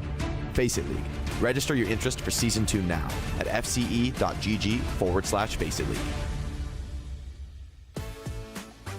Welcome back to the EWC Qualifiers. Zoe here, joined by Jake and Johnny, and we're now diving into the NA region. We've got 2 matches for you today. It's going to be very exciting. I especially can't wait to see the first one pop off. But first things first. Today is also an important day because it is Father's Day. So a very happy Father's Day to all those who are out there showing up for their kids. You guys are the real ones. We, of course, also have our a resident Overwatch daddy.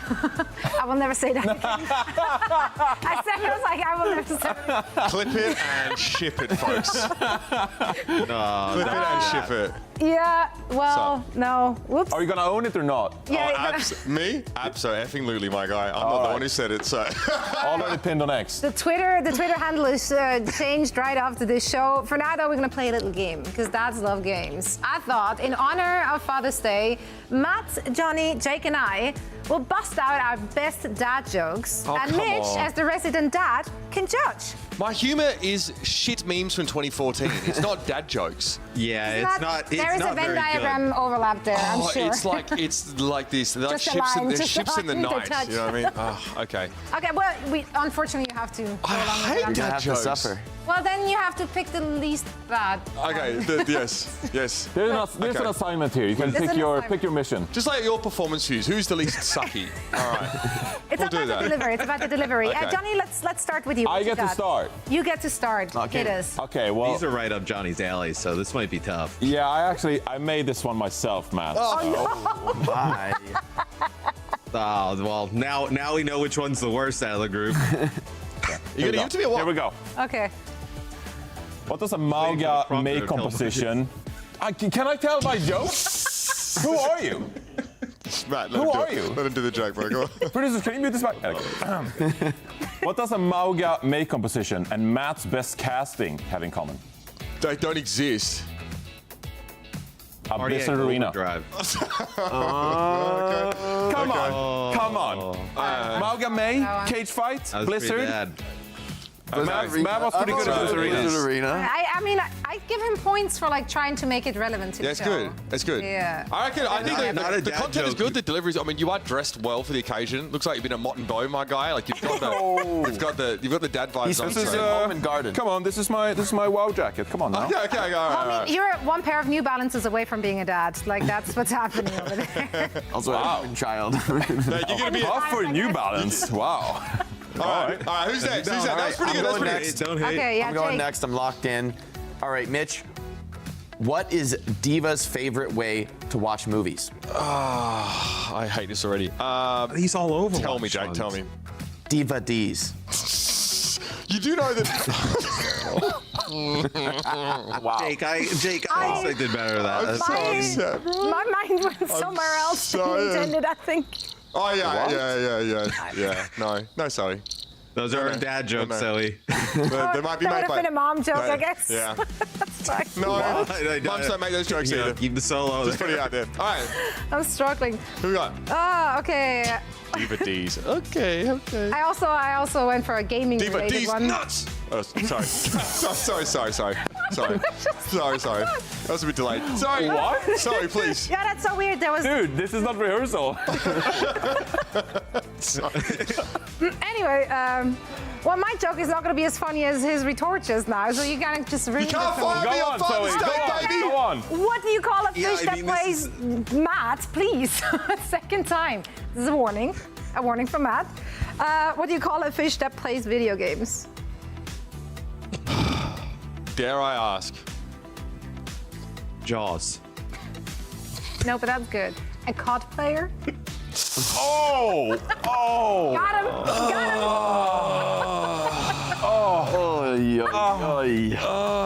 I personally. I'm in physical pain. Can I have a second one? You want to go with those I COD have a better one if you want. I need an Advil. That's a woofer. Holy! Okay, thank Bit of a you, stretch. COD player. You are welcome, I think. All right, Matt, you what's had your- better. You had better have something better than this. Yeah. What kind of shoes do frogs wear, Mitch?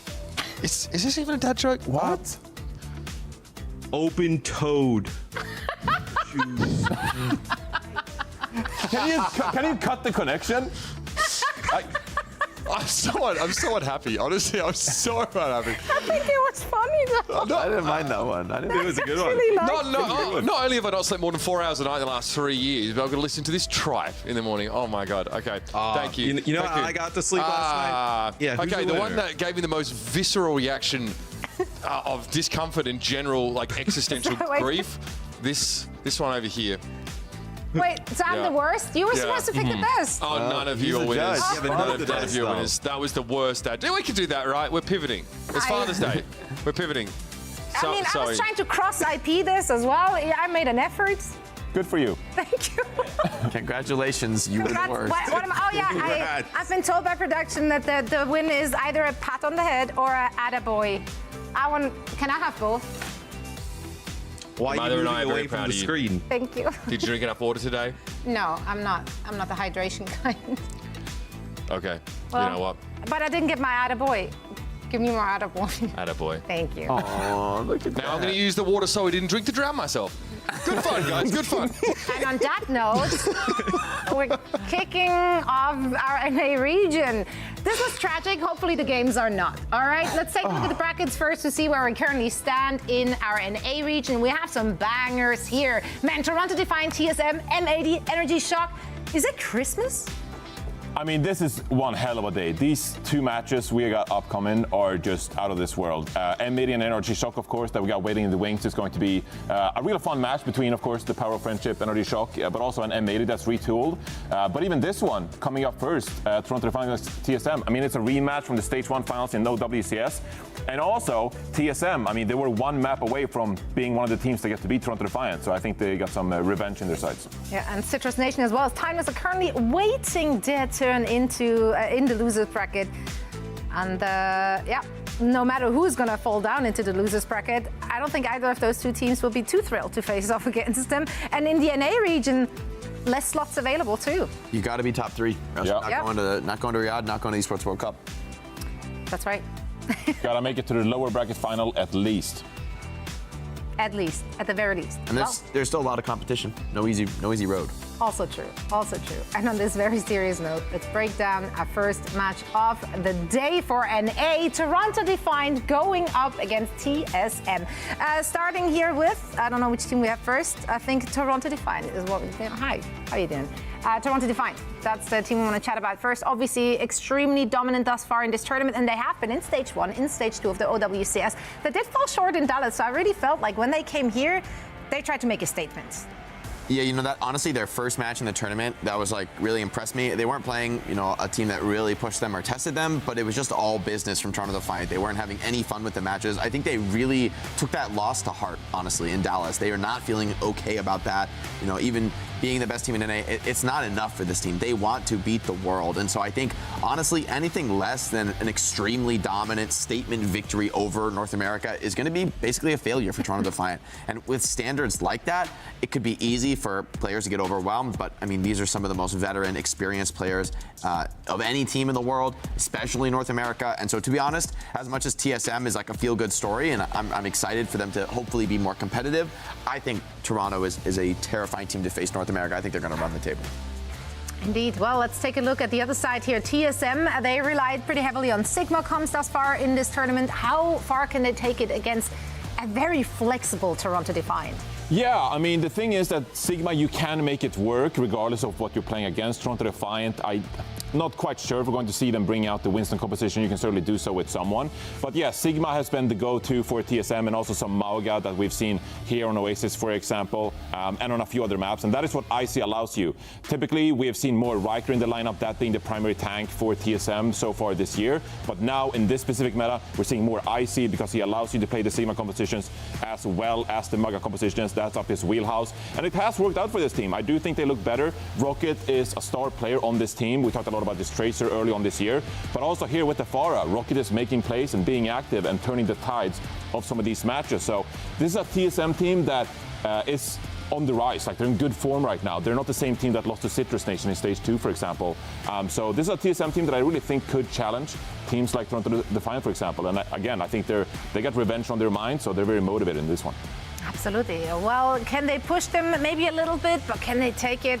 I personally do not think so. I did, however, give them one single map in our predictions because, you know, on Control, maybe they can steal one away because Control is not a real map type anyway. So, What? you know, in my opinion. It's worth points. You can win the series. It is a point. You know, it is a point. That opinion draws a crowd, so That's okay. that's good. It is a popular I'm opinion. pandering. I'm not a fan. I think, you know, as exciting as TSM is, and despite having a lot of players that are going to be really fun to watch, you know, continuing to move forward, I think Toronto Defiant really looks in peak form, and I think they're going to bring heat in this match. I think it's going to be a beatdown 3-0. Yeah, I'm going with Toronto Defiant as well. A bit similar like SSG earlier in the day, where SSG, you know, best team in the West, they are the favorites, of course. Toronto Defiant should be the best team in North America, and that's why you have to predict them in a series like this. Well, I'm ready for the action. I want to see. I want to see this one going down. I want to see that dominant performance. 7% of our community do, however, have faith in TSM. Good luck. Yeah, good luck to you, 7% out there.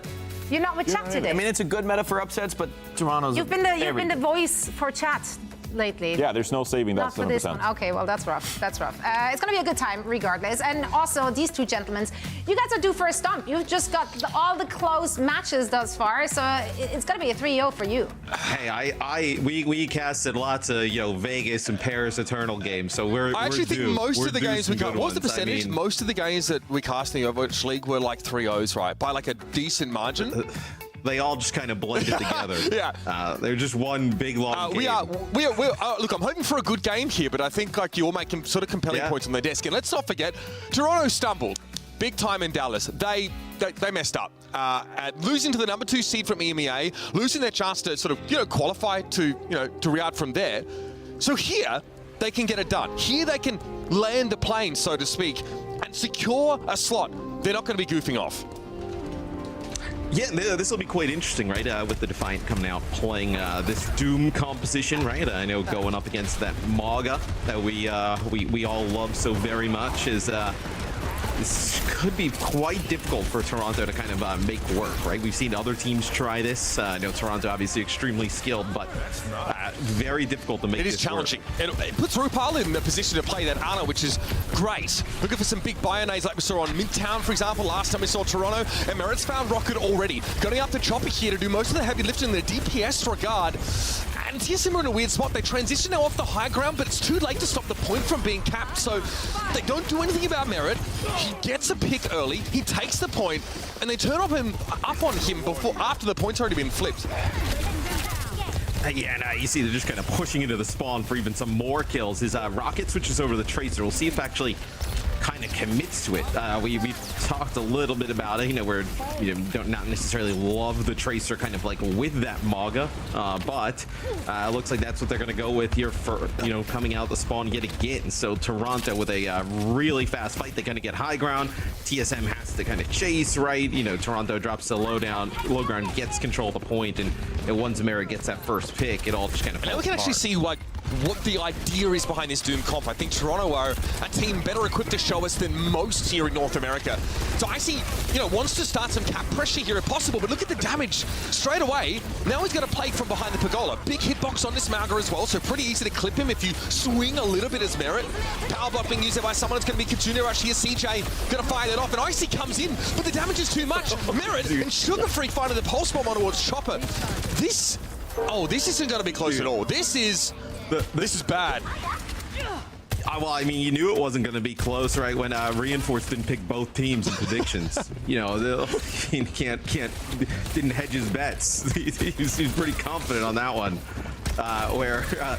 You know, Toronto, I mean, that's just a sick shot by Merit. It looks so casual, right? Just kind of like flicks 360, just takes out Rocket on the flank as this first point may end up not being very close, like you had mentioned. I'd love to see kind of, you know, this kind of war between, you know, a Doomfist kind of composition and the Maga TSM continue throughout the series. Rocket's been forced off the Pharah purely on virtue of the fact that Merit exists, apparently. Sojourn, too much for them to deal with. Over to the Tracer now, someone mostly ignoring Rocket. Sound Barrier comes out, it's too late to save Chopper's life. Surely that was the plan for Magic 8 Ball. CJ can wall climb all he likes. It's going to have to be a swift step to get him out of that kind of trouble. And Merit was waiting for them. Huge. What a rail. Big three-player Bionate here. The Toronto Defiant are putting it all on display for us right now. Someone will drop. It doesn't matter. Too much for Toronto to work with. Magic 8 Ball, the only one being credited with any impact in that fight. A drawn-out overtime will eventually expire, as do TSM's chances in this round. Man, that was brutal. Just a brutal round there for TSM, as you kind of feel like you're playing a comp that has an advantage just about everywhere. You know, according to pretty much everybody at the moment, right? With that Maga in play, and you just kind of get rolled by Toronto just coming out playing like a Doom dive with a Sojourn and Tracer. So looks like Toronto potentially changing here, for this next round. Sugar Freak could pick up like probably the Pharah, could be like an Echo, could be even potentially a Genji here, right? So some options for Toronto, and TSM, it seems like they're kind of locked in on this. Yeah, look, I think they need to roll out with this Pharah composition, and they're probably assuming that there won't be Sojourn on a map that's a little more enclosed like this, so... And they're right. It's going to be Merit on the Cassidy, no less terrifying though, I might add. See here now over the top is Sugar Free on that Pharah. Great hero pick for him. Icy just far too low, taking far too much damage, and there's nothing CJ and Magic 8 Ball can do to keep him up. That is so rough. Well, I think Vega actually just kind of like booped Magic 8 Ball like completely out of the way. It was like a 3-player boop, onto Chopper, Rocket, and Magic 8 Ball, and there was no way that they could like kind of disengage at that moment. The Lucy wasn't even on the platform up on the high ground, and then Toronto just able to just kind of like run on through with Cardiac Overdrive, get an easy fight win. Toronto here looking to illustrate what a tier break looks like in North America. Cardiac Overdrive gets him back to the point. Rocket, this is a little awkward of a spot to play from now. There's not really anywhere to go, but someone is felled by Icy, and the damage from Rocket as they tried to challenge the Pharah inside that left side room. So signs now of life for TSM. Finally, a chance to stabilize. Yeah, fight on the point ends up, going in their favor. Chopper just kind of pushing up here, seeing if he can maybe get one on the, off the spawn. But TSM's actually in a pretty good spot here, Mitch. Kitsune Rush here coming into this next fight, and then you also have the, Deadeye to work with. That they want to go aggressive here. It's going to be the Rush and a barrage from behind that. Nicely done here. You see Toronto Defiant try and outmaneuver them here, but they get caught. 3-for-2 trade eventually, but Vega will fall. There's not enough left for the Defiant to work with here. They tried to get away from the rush, but I think Rocket's barrage really caught them off guard from that flanking angle. Yeah, he came on like the opposite side. Like the rush kind of comes in, and then they try and rush towards the other side, does the Toronto Defiant, like away from that Kitsune rush. And Rocket's right there with that barrage. But now Toronto, I mean, you can go pretty fast, right? You're going to end up with a sound barrier and a rush of your own.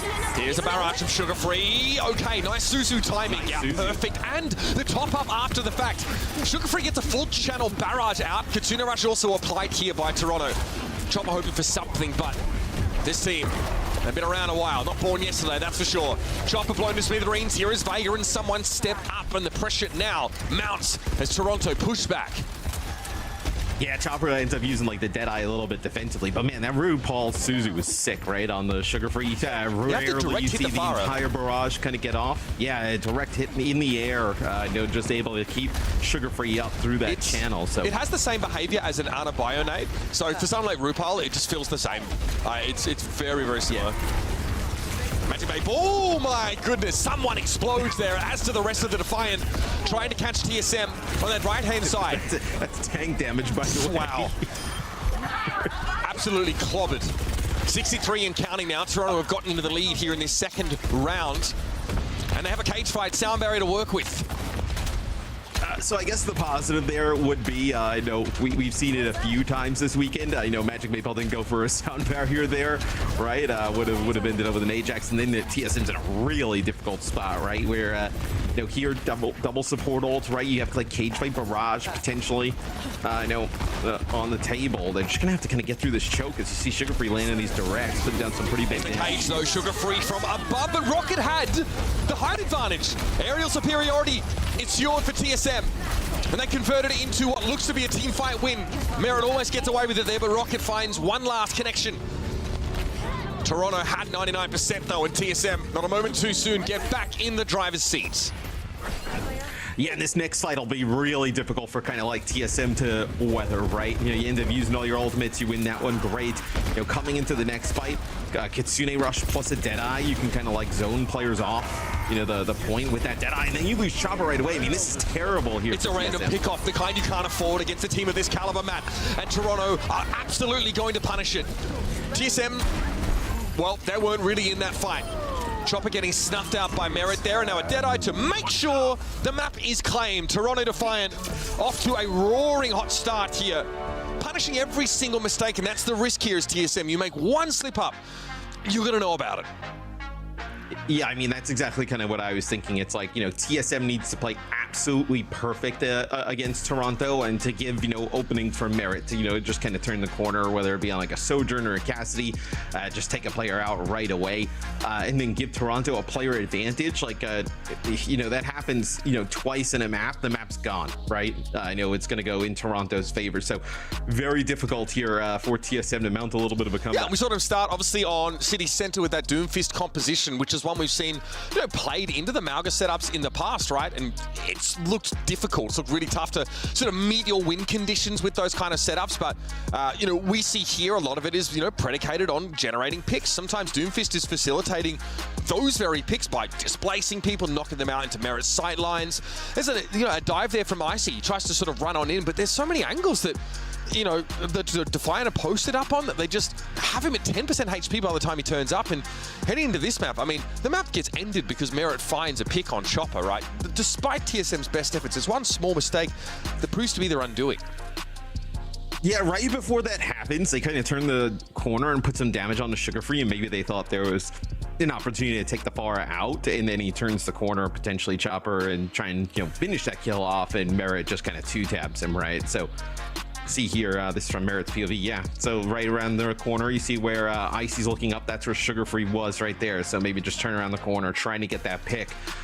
Step out a little bit too far, and Merit. Sugar Free looked like he was actually at risk of being caught there. He was standing on the ground, I think, as TSM rounded the corner, and he quickly, Rocket boosted up, and the rest of the team came in to respond here. That's obviously what you want to see from a top-level team, one that will cover those small errors from their teammates and turn them into advantages at times. We're going to have some substitutions coming into the next map. Of that, I am quite sure here. I think it's Hollywood coming up. So that's also a map, Matt, where, like, historically, we've seen if there is a skill disparity or just a general level difference between two teams, it looks really exacerbated on a map like that. Yeah, and Toronto loves these types of picks, right? Where there's, multiple tanks in play, because someone can play absolutely everything, right? You can play the Maga, you can play the Sigma, you can play Doomfist, right? And Winston if need be. So there's really not like a weakness here, or even, I mean, obviously they don't have another tank, but like there wouldn't even be a thought, right? Of like bringing somebody else in.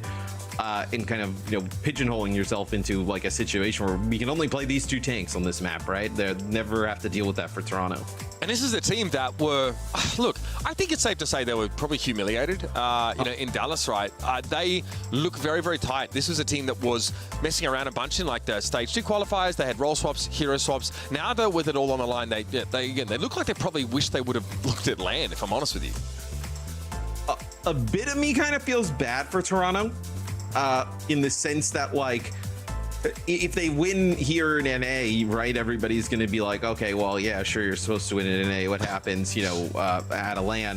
If they were to drop a game in NA, then it's like, oh my God, they're the worst ever, right? Like, they're in like kind of like a no-win situation in terms of like, the kind of community like perception will be, not maybe, everybody's super close to it, but just kind of like the more, general kind of consensus. It's like, okay, well, show us that, LAN with the teams from APAC, right? Like they're expected to beat everybody in NA. It's like a really interesting spot in that, like, yeah, they look awesome, but like probably won't be given the credit that they look awesome until we see it, against like a Falcons. This is why so many teams have spoken about it. I think Liar actually talked about this in an interview, why so many teams enjoyed being the underdogs because they didn't have this lose-lose of expectations like applied to them constantly. Toronto were expected to be like, a top team at LAN. Proper even got on an interview and said they were looking like the scariest team. I can't tell if he was being impish or trying to sandbag. You can't trust anything. That was so suspect. It didn't pan out that way anyway. Toronto, if you remember, lost to ENCE. Knocked out by the number 2 seed from EMEA. But we digress. This is a domestic matchup here, and one with it on the line. That's right. Qualification to the Esports World Cup. It's what's being played for here. And Hollywood is indeed going to be our second map. Yeah, and we'll take a look here as some of the kind of rosters as we'll go into game. Now, obviously, no subs there for Toronto, potentially for TSM. We'll have a look as I'm curious. I think for TSM, you're going to continue to play that Maga, right? Toronto shows that they can kind of play just about everything. And no subs whatsoever. Maybe TSM with the same lineup here. Don't see too many anyway from TSM. I haven't seen Riker in for quite a while, for example. Someone who featured a little bit more earlier on in the year. But we'll be trying to find rolling out. Okay, so they're playing on a brig here? No. Okay, maybe at least looking to swap the brig. Look, sometimes we see teams forgo Lucio on this first point just because they don't feel the speed is as relevant. But Rupert will stay on this Ana. So the upsides are, Matt, that the Pharah kind of has healing on demand a little bit more comfortably, and Sugar Free can probably play a bit more aggressively now. Yeah, a little bit. I also think, obviously the Bio Grenade really strong against Maga in general. You have the Cleanse on the other side, but I know we see how Cleanse is used at just giving like invulnerability to people, right? So just not have it for, just kind of force it out. Right, so a Widowmaker attempt there. Rocket thought he might have had an opening on Sugar Free, but can't hit the shot. So we'll be back to brass tacks here as TSM walk up with that Farah Cassidy composition.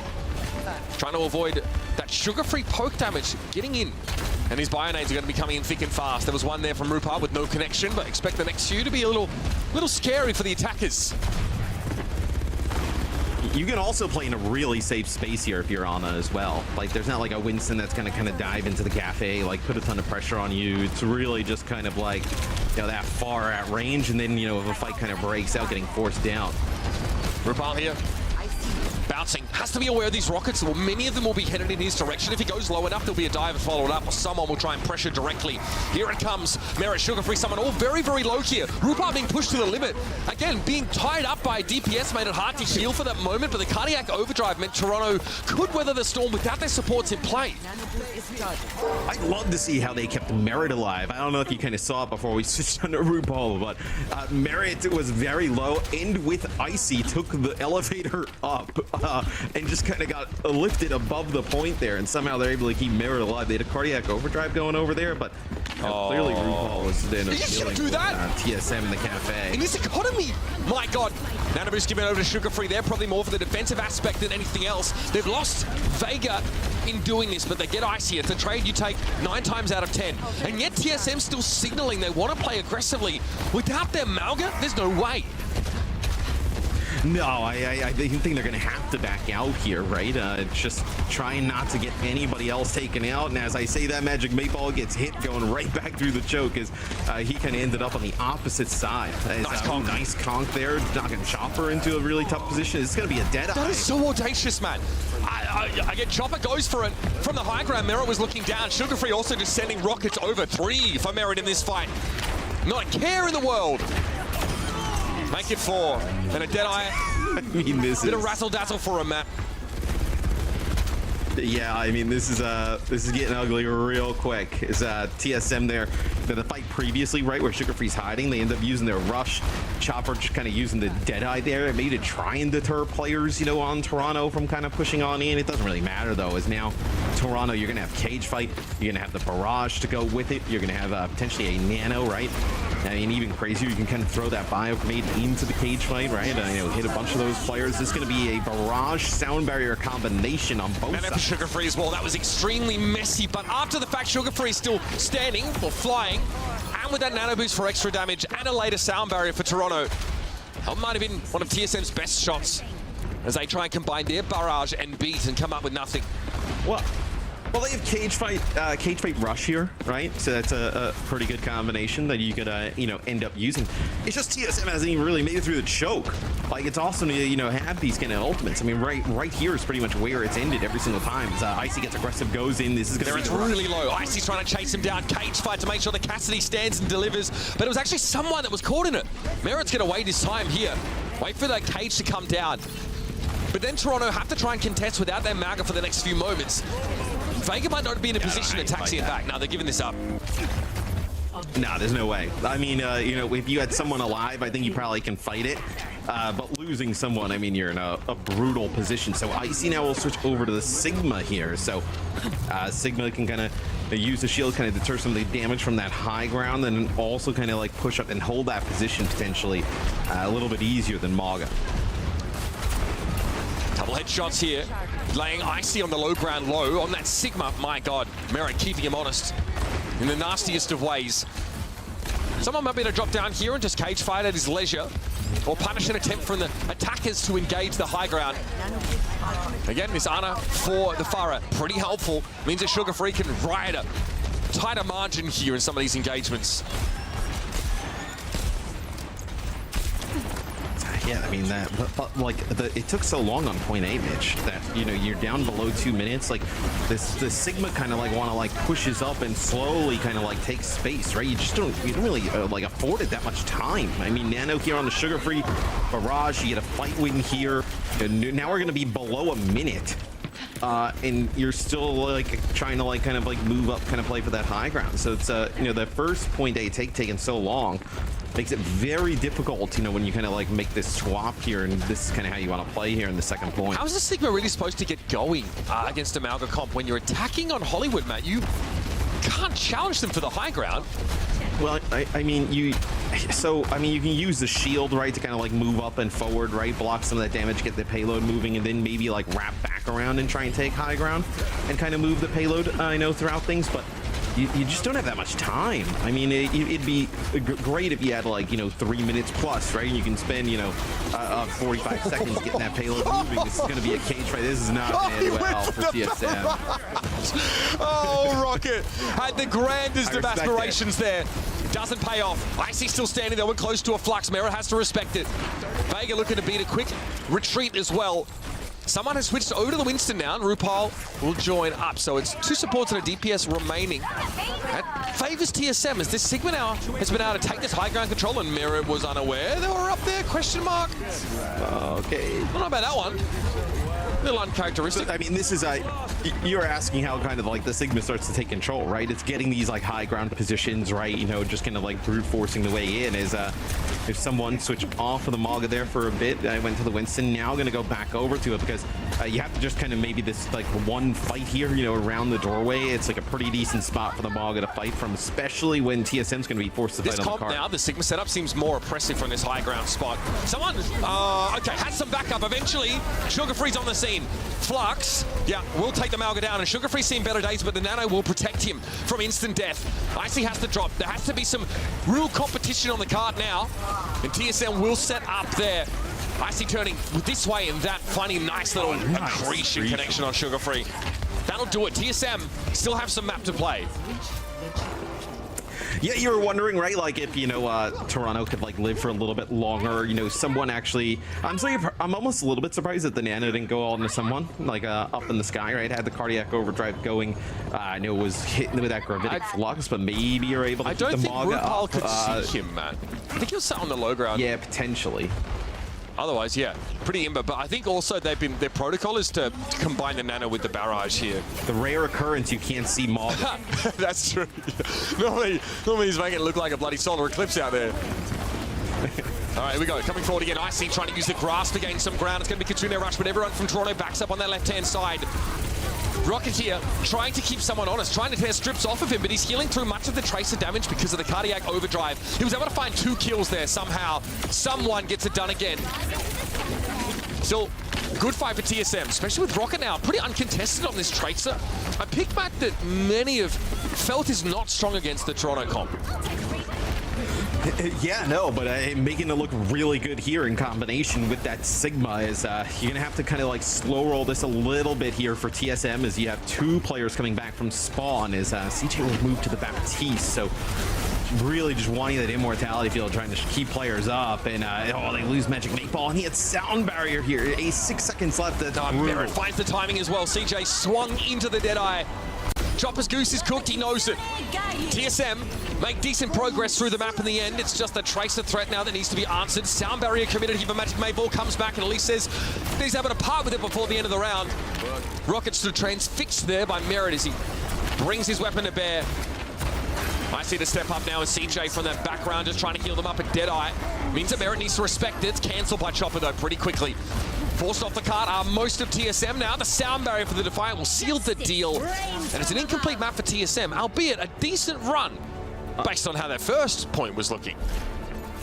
Yeah, I mean, it's obviously, you know, much better than they're kind of showing in map number 1. And then also considering it took them for ages. Right, to kind of you know, get the first checkpoint, right, to kind of move through the second one and then almost complete the map.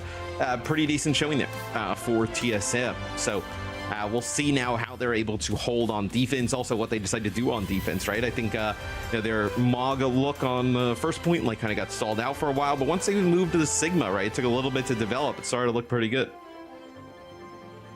Now Sigma comp, when able to push up to the second building on top of the saloon, looked very powerful, so much so that, yeah, someone runs up there, apparently solo, joined by Sugar Free, who nano barrages, and it's still kind of an even fight here, so you can kind of see the concept that TSM are trying to make happen. It's just a little bit awkward when they have to play on the low ground with the Malga comp looking down at them. At some point, Icy has to brawl against the Malga, which is never what you want to be doing against Sigma. It's uncomfortable, but when needs must, you get your hands dirty. Yeah, so they're actually going to play the Sigma on defense, right? So the BAP obviously essential here to kind of play around. You know, with that Sigma, it's going to be very difficult for Rocket to kind of like get any type of support. You know, we've talked about this where, you know, if you're playing that, you know, Sigma, you kind of want to BAP. It can be very difficult without the Kariko in place to kind of heal the Pharah really at all. It's going to be kind of Rocket kind of playing a little bit more, you know, on the ground, so to speak, you know, just kind of more around the rest of the team to get a little bit more of that healing quite easily as Toronto, they're just going to play the Maga into this. Yeah, more than happy with that standard look here. So again, I see we're looking for good cooldown rotations from the Sigma to make sure he can back up and not take too much damage, also not get stomped on and then just flattened. Concussive Blast here knocks Toronto forward, but they don't really mind that. Outside of the fact that Sugar Free's a little low, someone also very, very critical health. And now they're split off Toronto. This is awkward. Rocket able to drop in from behind them now. Needs to respect Merritt to some degree. What? Merritt just springs forward and finds 2 quick kills. Okay, forget about it. Just bloody forget about it. It's cooked. Man, it would be so fun to be able to aim like Merritt. It's just, I mean, that is like a fight where, you know, TSM looks like they have an advantage early on, right? Toronto's split. We're watching from Rocket's POV, getting an awesome, like, off angle there with the Pharah. And, you know, Merritt inside of, you know, that cardiac overdrive. So with some help from the Maga, able to just take out 3 players. And then that's the entire fight. So you kind of playing it right for most part as TSM. You think you give a really good look there and just, you know, Merritt just lands some shots, you know, right? Nothing you could really do. You know what's that. Unexpected when our observers, who are very high-level players, are watching Rocket expecting him to, like, dominate, and then Merritt just kills 3 people. Oh, man. Crazy how he turns the game on its head. This will be interesting, though, like, I know, trying to dislodge the Sigma from the high ground with the Maga, right? I know we've seen teams kind of struggle with this at times. It seems like Toronto, instead of, like, trying to maybe just take the fight directly, like, move the payload, kind of, like, force, you know, some of this, taking this further back high ground, right? Not the close one, and then maybe you can kind of, like, open up, I know, a fight up on that bridge. Okay, all things considered, Toronto doing reasonably well at weathering this poke damage storm. I say that just as someone takes 80% of his health pool in 0.5 seconds flat. Now, how do we set up here? We don't have the option for like a nano barrage. We do, of course, have the ability to combine the beat if you're trying to formulate a plan for the Defiant. Because someone has struggled to really push out and push the card up without taking a faceful and having to run back inside again. Okay, Deadeye here. Icy, unbothered, yeah. He's able to rotate those cooldowns like we discussed earlier on. Kinetic Grasp that would cancel, or at least eat up the shots from the Deadeye. And he's close enough to Merit to basically protect his team with it. So here comes the cart, moving up again. Sugarfree wants to fight. What a shot from Chopper, though. Sugarfree flies past on the low ground and gets his head torn clean off. And that was part of the plan for Toronto. They needed to get the Farah in position. Now, they themselves are split and someone is run down. Yeah, as the fight previously, right? Merit's using that Deadeye, trying to go up to the high ground. Someone body blocks the accretion, and that's going to get the Amp Matrix out from the other side, right? So that's why we saw Merit kind of drop, not use that Deadeye and try and get it off. And that time, Sugarfree just trying to cross that gap. See how kind of deadly it is when that high ground control is so favored for TSM. So TSM gets about 2 minutes off the clock already. So pretty good showing here on this second point D. Merit here just getting tagged up constantly by those hyperspheres. He's getting fluxed, no doubt about it. Oh, Sugarfree was low. Icy gets a freebie. Yeah, the beat comes out, but because Toronto don't expect Sugarfree to just die to that first tick at the flux, they can't save the Farah. And all they do is stop themselves from feeding more ult charge to TSM, who don't really need it because they have two DPS ults and a beat already. So do you try and cage fight fast here? If you're someone, he's just been kind of like looking at that elevator for a while, and now still trying to move that payload, right? Get it into a spot where maybe kind of open up some of the high ground here. Looks like he was going to go up there for a second, potentially got booped off of the elevator. Oh, man. That is so difficult to Sugarfree is trying to knock anybody down. Somebody gives him like a... They were going to rush on the high ground, and it got booped down to the low ground, and they're getting cast down below. Like, that's what Sugarfree is trying to set up a local player advantage on the high ground by knocking someone off, but that just did not work. So now a completely different approach. Switch over to the Tracer here. Rupal on the Ana. Okay. You have my attention now, Toronto. I was saying if you ditch the Maga here as well, right? But you have this cage fight, right? So potentially you want to get some value out of it. I mean, yeah, the issue is not so much that someone is, getting pummeled here. It's just that the squishy DPS are exposing themselves to Chopper and Rocket for a little bit too long. Well, the Tracer's pretty good here at moving the payload. We talked a little bit about this yesterday, right? Where, without that Tracer, it can be difficult to kind of get the payload moving. You see, Sugarfree there, they're just playing off of the health back, trying to get that payload moving, just kind of force some action from TSM. And Rocket actually, Rocket was looking at Sugarfree, and then Merit comes from the side. And now the space has been created on the high ground. Well, I say that just as very quickly TSM re-establish themselves in this forward position, but they can't contest the card at the same time, Matt. That's their problem. They don't have a Tracer. Well, yeah, and you see when the card starts to move in this direction, it becomes very difficult, right? For TSM, what do you do in terms of decision making? A cage fight locks a bunch of players in. Is someone just going So finally, I mean, Toronto get what they wanted. They wanted a good cage fight. They needed TSM to drop down. How do you give them a reason? Put a Tracer on the card, push it up, force them to try and contest. Nicely done, Toronto. Elegantly find a solution to that problem that lost them about 3 minutes of time. Yeah, but they actually are set up in a pretty good spot here, right? Sound barrier, nano boost potentially. Who do you, Tineno, Merit, Tineno, someone? I mean, I think either of them pretty decent targets. And you're gonna have a pulse bomb, so you don't even need a full map completion, right? You see where that gold box of victory is. It's gonna be Merit just opening things up with the Deadeye. Gets taken out. Standing in front of a Sigma who he knows can throw accretion at him, which is so surprising to me. But the pulse bomb from Sugarfree is perfect. CJ clearly did not have the immortality field to save himself. It's unlikely this results in a map finish here. It's far too far to go, but no, decent for Toronto to break around this first corner and get the cup basically to the cul-de-sac. Yeah, I mean, Vega's beat doesn't end up saving Rupal. Rupal kind of falls straight away. So really, the only thing available here is going to be that Nana, which is huge here for Toronto. One more fight here for TSM. They at least have a chance to contest. Rupal sitting in a very safe position, though no one is going to be able to threaten him. Nice Sigma comp, unless it's Chopper. Rocket poking him down. Nano boost here for Malga. Yes, this is Rupal really trying to line someone up there as he charges on in. All right, doesn't want to go. Well, sometimes... Okay. Yeah, sometimes... Happy Father's Day. Yeah, shout out to all the dads there who love C9s. I don't know about you, but that doesn't really do it for me. No. No, I get it. Was half tucked in shirts do it for you? Yeah. Honestly, it was funnier than your dad joke at least. So I'll give it that. This is not what you want to see for Toronto. They bought 3 minutes of time on that second phase of the map. Looked really good with the Sigma comp. That was so oppressive to the Malga setup that wanted to get up in their face, and then, well, it happened awfully quickly. Well, you mean for TSM, right? It's pretty rough for TSM. They kind of actually were putting together a pretty good defense there in that second checkpoint area with the Sigma up on the high ground. Really gave Toronto some trouble. And then to kind of like lose in that fashion, especially when you're getting down near kind of like final fight territory, is a really nice sleep there from yeah, exactly. Yeah, for TSM, just getting undone by a tracer switch essentially. It's a bit more nuanced than that, but all of a sudden it went from someone contesting the car and taking like almost all of his health instantly as he tried to move out to Sugarfree being able to push it up almost to the end of the map, which forces TSM to drop down, which is exactly what Toronto want. Throw the cage down.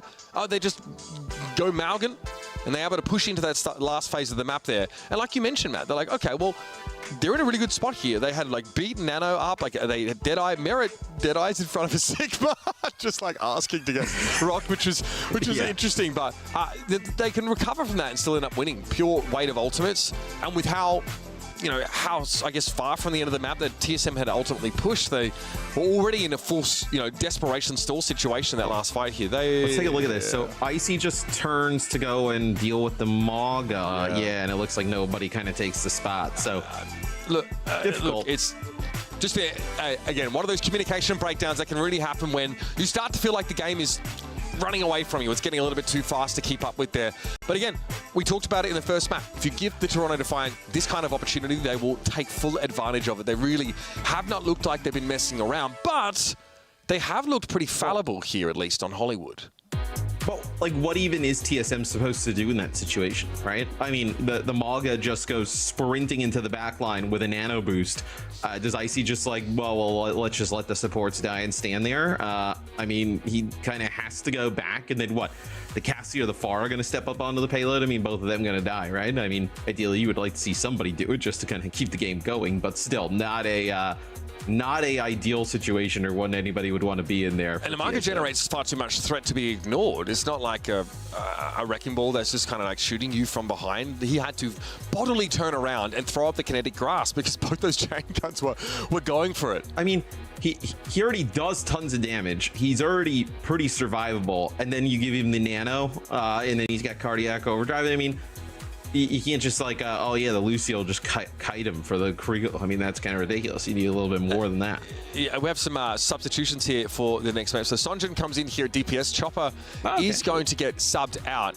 What do you think about the Ana comp in general? Because it's really just Toronto that we've seen have tried to play it. We talked about how it like maybe plays with that Pharah defensively, as RuPaul was on the start of that defensive side. Thoughts? I mean, I think the Karigo kind of offers a little bit more. Like, I think the cleanse, whether it be for like the invulnerability or if the other team decides to pull out an honor or something, is just so good. And then I think Kitsune Rush just provides so much more to the overall team than just like the Nano. The Nano just obviously, whether it be really, it's gone on to Sugarfree, I would say, most of the time outside that last fight, but. Yeah, onto the Pharah, like, makes the Pharah really strong, but Pharah already seems to be pretty good in terms of putting down the damage. Where I think the Rush ends up giving the Maga and the Cassidy so much more power. And you saw just how comfortably that RuPaul was able to sit back on that Ana, just take his time and make sure that the Margot did get that nano in the end. So. As the start of the series, like before the series starts, we have our maps picked and banned. This is a Toronto Defiant map pick as we head into Colosseo. So must be feeling pretty good to have a decider here on an arena of your choosing. And we probably don't expect to see any huge changes comp-wise. I think that Toronto are more than happy to continue playing this Malga setup, especially when there's not a ton of spots like for them to run into the problems that they did with that defensive Sigma that was just giving them hell from the high ground on Hollywood. There are some spots you can play from here, but I wouldn't expect TSM to be able to abuse that to the same level. No, and I think it's way more on TSM to react. I've never seen that picture there. That's quite interesting. That was like, what, a cat with a glass of wine? I just saw there. I'm pretty sure I saw Johnny wear a shirt like that once. Yesterday, he had it was a tiger. It was a tiger. Oh, well, that was yesterday. Tiger. I mean, completely different. Definitely different. Yeah, entirely different genus, of course. I mean, the only person who treated a cat like a tiger is Mike Tyson when he got it as a pet. I mean, there's a little bit of difference there. Like, what? Oh, you don't remember that when he had a pet tiger? I do. Anyway. I mean, they do that in Dubai anyway. It's kind of commonplace, I've been told. So Sunjun comes in and plays the Sojourns. This is like what we've seen a lot, you know, when we've observed the OWCS. So they're going to try and play, you know, Sojourn's really good here, right? Like long range, you know, just kind of corridor. We see a fight here kind of go for, you know, extended periods of time a lot. So just trying to farm up, you know, a railgun shot, like a little bit of a better effective range than the Cassidy. This is another Sigma team, though, as we know, TSM have more often been happy to put Icy on this role. Someone says at some point I am going to walk up on you, friend, and you had better be ready. Good poke damage, though. What's that health pool? 725 HP, a lot to work with, you'd think. But it goes in the blink of an eye against this kind of setup from TSM. Especially if Sonjun's going to hit some of these rails, which they have been. And a BAP as well, that extra survivability when push comes to shove will be heavily leaned upon. It just feels like as soon as a player gets a little bit low, whether, you know, it's a sugar-free directs or, you know, a merit, you know, shot, it's just going to be go time for Toronto, right? You're just going to kind of press the pace forward. You're also building, look how fast they're building towards Sound Barrier and Kitsune Rush, right? You've given up 7 meters here, which is absolutely nothing, and you're going to get double support ult to just kind of run them down. Timing's going to be everything when it comes to that rush. I think they want to use it straight away. How telegraphed is this? Matrix, which could be difficult. They definitely make it clear they want to come forward. TSM trying to fold back a little bit now. Rocket with the barrage. Beautiful. That is, oh man, you can't ask for much more than that. Toronto don't use anything, in fairness. They almost like they signal that they want to run up on them, and that triggers a whole chain reaction of events from TSM. That's not good. Yeah, they end up using the Amp Matrix there at TSM, so they probably thought that like a rush or, you know, beat was going to come through. The Amp Matrix kind of comes down, and Toronto just ends up taking a load of damage. But you probably feel okay, like you mentioned, for Toronto, where 22 meters is like nothing, right? You know, you don't even kind of make it through that, you know, initial difficult choke, right? So you hold on to both support ults and your Deadeye, and you can actually now kind of push and probably even get even higher percentage. Vega speeds forward, someone follows up. There's the stomp. Rupar stunned by an accretion briefly in the sound barriers. Ooh, it's a tight one, but Vega makes it work. Merit, okay, nice Suzu timing there, maybe slightly early, but Merit was healthy enough as they gave him invulnerability, so he didn't go below half. It's good enough. Rocket and Sugar-Free both traded now. Bird's wings have been clipped. It's someone knocked back by an accretion inside the cage, but an Icy ain't going anywhere. I like it. Look, oh man, that was actually incredible. He backs up with a kinetic grasp. Really There's 2 players sat behind him. He protects them, all with that ability, and it gives a window for TSM to actually fight back. That tank play was unbelievable from Icy. Yeah, I mean, it's like a knockback from Magic Maple, and then also Icy just body blocking with the kinetic grasp, just soaking up all of that damage going down inside of that close room, where that's the fight that TSM, Toronto Defiance is really playing for, right? You know, with the double support ults, you know, getting on in, getting aggressive, and TSM able to come out on top and, you know, even further their lead. So, really good start here on Coliseum. We talked about how Toronto will exploit those mistakes that TSM have made, Matt. On this map so far, none of them, not a one. TSM have been absolutely rock solid, no pun intended, so far. But again, there's still plenty of time in the round. Mag grenade there, just thrown in. Sugar-Free might be able to interrupt Rocket here, and yeah, Rupar's going to find the kunai hit. So Toronto only have to commit the barrage here to the fight to get back in a position to stack some meterage of their own. Yeah, TSM ends up using their Amp Matrix there, right? So Amp Matrix Barrage invested there from TSM, like the Barrage from Rocket, you know, throughout the entire series, a little bit more, you know, used on the defensive side of things, right? When they see, you know, the rush coming in from someone, and Sugar-Free there decides to pop it. So now this is going to be difficult, right? Because Toronto, you end up taking the lead. You have a rush here on the high ground as you're going to get aggressive towards the spawn. Sound Barrier, good response here from Magic Mayfall, but you're going to have a later Sound Barrier here from Vega, which is huge. Beat. That is very good. Sonjun here mostly uncontested, but that's because he's kind of playing inside of his own spawn. And as a result, doesn't have great sightlines. All the while, the bot has been pushing. Now, under the bridge. TSM looking to spill some blood. The beat timing there is sick from Vega. I mean, everybody was so low and gets it off right in time. Freebie from Merit. This position for him, right where he's standing, he's done some dirty things. From this spot, this one is no different. Bruh. I was thinking another 3K. Not quite like the railgun collat that we saw a couple years ago, but still, would have been quite something. And all of a sudden, Matt, this game is just taken a turn for the worse for TSM. The complexion of it has completely changed. You watch her play hit scanning, you just like, how do they lose? like just unbelievable shots there, you know, just 3 kills, just all headshots, just makes it look so easy. As Sugar Free now trying to find a little bit of an angle here for this barrage potentially. All right, well, it's a pretty obtuse angle. He just dives in there just to try and find the kill. Toronto looked like they were happy enough here to play aggressively and see if they could push a little further. But 85.2 meters here is very respectable. They had, what, 2, maybe 3 consecutive fight wins there as they pushed right under the TSM spawn and have given themselves a runway here to secure victory and a Esports World Cup slot. I mean, they went from 35 meters to 85 essentially in just like one go, right? I know they win a fight, then Merit is just kind of pushed up on the high ground, ends up, you know, dinking 3, and then all of a sudden now you've gained, you know, 40 plus meters, right? So really impressive there from Toronto. And look at this, you can just contest this. Like the TSM's the team that has to be aggressive, and then also playing a comp that it doesn't exactly want to be the team that kind of like pushes the pace. Sunjun, they needed that overclock to be big, the TSM.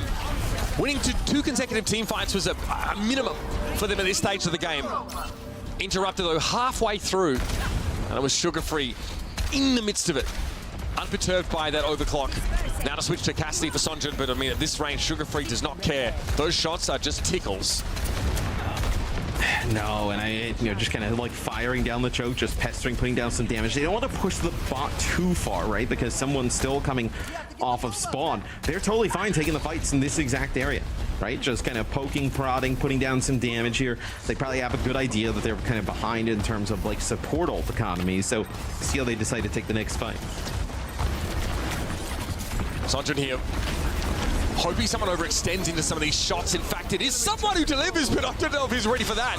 Oh, buddy. I mean, this time Vega actually has a proactive beat as opposed to a reactive one to turn a fight around. Yeah. And TSM didn't have an opportunity to make use of theirs. That was over far too quickly. Yeah, it allows someone to just kind of charge headfirst straight through the Amp Matrix and not even care, right? I know it's almost impossible. How do you even keep Sunjun alive through that? And the Immortality field thrown in, Amp Matrix, it's not even close here. It's going to be someone eats the accretion here. Oh, but nothing. Yeah, you got a head pat from Icy there. Attaboy. No way to make use of that Deadeye. Again, he's been popping that happily in front of Sigmas. Such is the level of trust in his teammates, I think, that he will do some of the most ridiculous things. As it stands, though, 2.5 minutes to play with, and TSM have a lot of climbing to do. Hello.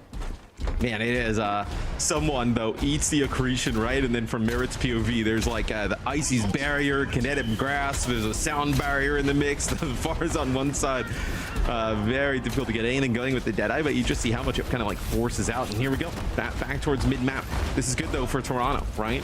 No Kitsune Rush, you know there's no support ult on the other side. It's going to be a flux here. You're gonna just catch someone, but you're gonna lose a player on the other side. Very low, but even Vegas still able to stay alive. Just that flux looked like it could almost have encircled someone. He was that low. And TSM now, they're in deep trouble. They're a long way from that sound barrier. They're also going to be in sync, so Magic Maple needs to think about how he plays around Vega, and they're going to keep going, keep the pressure on. Immortality field has to be hastily deployed there by CJ to keep Icy standing, and it's not enough. Someone wants to push up here, use the masonry to obscure his burly bulk and get that healing as he needs it. Nice shot from Sunjun. Sugar Free perhaps bites off a little more than he could chew, but the guy has had a 3-course meal already. He's happy. No, I mean, you're going to need a miracle here for TSM to kind of battle back into this one, right? They would have to get like 4 or 5 fights in a row. Then you got the time with the butt scratch, right? 1 minute and 11. Just not looking good here. As Toronto is definitely just taking control of the game. Amp Matrix here drops, but it's going to get nothing. A lot of damage there. Coming down as the cage fight was deployed. So Toronto can still make use of this, and they do. They abuse the fact that TSM are going to be tethered and can only look on in dismay as this map and match continues to slip through their fingers. One more chance to come in. Even if they do recover, even if they do get the card, it's almost unconscionable that they'd be able to win the map from here. But he got no choice at this level to just go for it. Drupal down first, Rocket on the Tracer, Icy on the Doom, whatever it takes, TSM, try and plug the dam. Yeah, they got to all make switches here to come out of the spawn and try and get back towards the bot as fast as possible, as now you're going to make some changes to potentially something you'd rather play. So Rocket not going to go back to spawn, switch off that Tracer, although you may would have wanted to. Is Icy going to go play the Maga here? So last-ditch effort for TSM. You're going to need a miracle. Soundberry comes out to start the fight here, but much of it would have dissipated by the time they can even engage, and they're going to be forced back. And again, like I told you, the beats are in sync now. Vega was ready for it. Icy, though, was not. He is nothing but a bloody pancake on the ground as Magic Maple tries his best. With all the daring do in the world you could muster, it's not enough to put a scratch on this Toronto Defiant squad. They're off to the Esports World Cup. Yes, I know. TSM, they have to use their sound barrier really early to kind of keep Icy alive. They push on in, and Vega is able to just hold on to it for so long, and you just have that extra advantage. And then just someone getting right into Sunjin's face using the Deadeye. Doesn't get anything. The Maga just causing chaos in the backline of TSM, and that looked easy there. There is a lot to take away from this game for TSM because they started really well on multiple maps. This one included. They had an early lead, were able to get some really cheap, team fight wins in terms of the ultimates they had to commit. But the moment they lose their footing, it's bam, 3 team fights lost in a row. Bam, checkpoint, bam, 80 meters. All of a sudden, they are hanging onto the edge of oblivion. That is wild. And there's a lot to teach from there, I'm sure. We've got our best teachers on display and on site here to give us the lowdown on that match. Toronto off to the Esports World Cup. Shocker. Yeah, I would say everyone would have expected this match to go pretty much this way. But as you just mentioned, guys, it was TSM also putting up a bit of a fight there. They have the right idea. Obviously, there's a skill gap a little bit between them and Toronto Defiant, but yeah, definitely a lot to take away from. Let's dissect it a little bit, talk about what we just saw from both of those teams. I mean, Toronto Defiant, they kind of started running away with it, and they looked a lot better in that Maga meta than they did in Dallas. They look stronger, they look retooled, and this is just match Merit doing Merit things. He's eating them up on the hit scan, just crushing Rocket so many times when he's going for these flanks.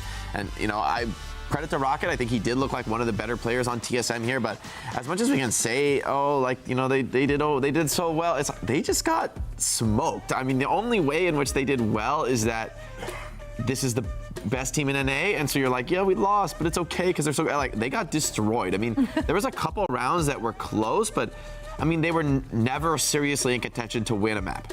I think that's fair to say. Yeah, this is a super beatdown. I agree with Jake, actually. Like, naturally in Overwatch, some of the time you're actually going to win some fights, whether it's because you got some ultimates in your bank and you can win some fights that way. But I feel like Toronto Defiant, they were in control this entire series pretty much, and they just looked like a complete team difference. TSM weren't able to just play up to par with Toronto.